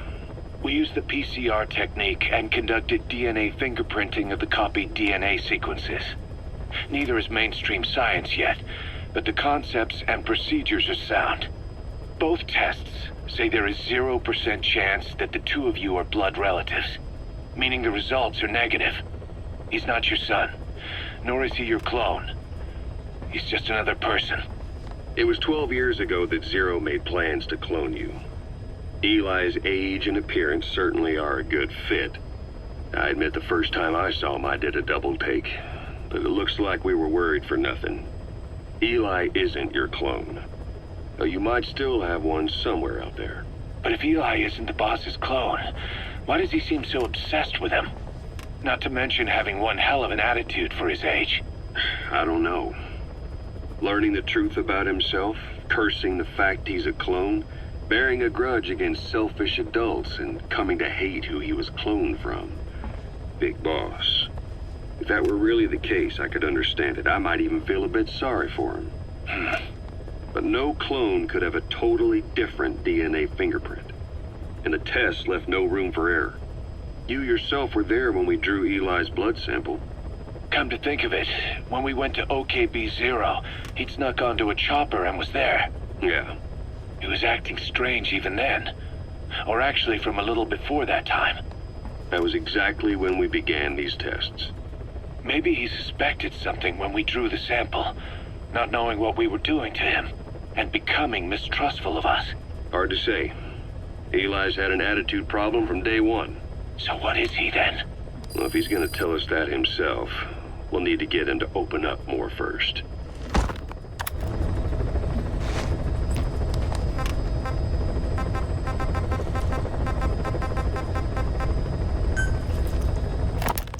Skullface, real name unknown. Born in Hungary, more specifically northern Transylvania after it reverted to Hungary from Romania. While he was young, the country allied with Germany as part of the Axis powers, but later during the war, it came under Soviet occupation. The Hungarians struggled for independence, but the Soviets came down. Hard. Just like he said, time and again the country was ruled by a foreign tongue. When he was a young boy, he lost his native language, the bedrock for any developing child. His country, his family, his face, his identity, everything was stolen from him. All he had left was his skull. Skullface first tried his hand at espionage during all the chaos from the war. Agents, military officials, and soldiers who operated out of Hungary during the war vanished over the course of several months. This Soviet spy hunt rocked the counter-intel world. Mysterious fatal illnesses, accidental deaths, drownings, people having strokes behind closed doors. Just like Stalin, no one knew who was behind it. But all you need to do was look for who had the motive. They were all taken out by a man without a face. And now we've got an idea of how he did it too. He'd gotten revenge for his people, but he wasn't finished. Skullface defected to the West, eventually ended up with the SAS. That's where he met Zero. It's possible he began planning this whole thing back then. It's hard to say. In any case, Zero made him his XO. He always did have a thing for oddballs. But this one was set to lead a unit no one else would know about.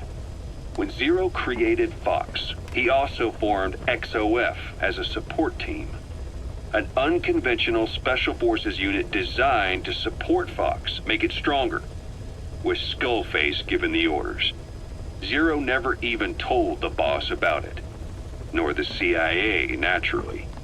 If Fox was Zero's silver bullet, XOF was the recoil when he pulled the trigger. Just like Newton's third law. While you were with Fox, Skullface was operating behind the scenes. Sometimes as your backup, sometimes as a mole or a scout, sometimes as your cleanup crew. Fox's tail, making sure the mission succeeded and that you survived.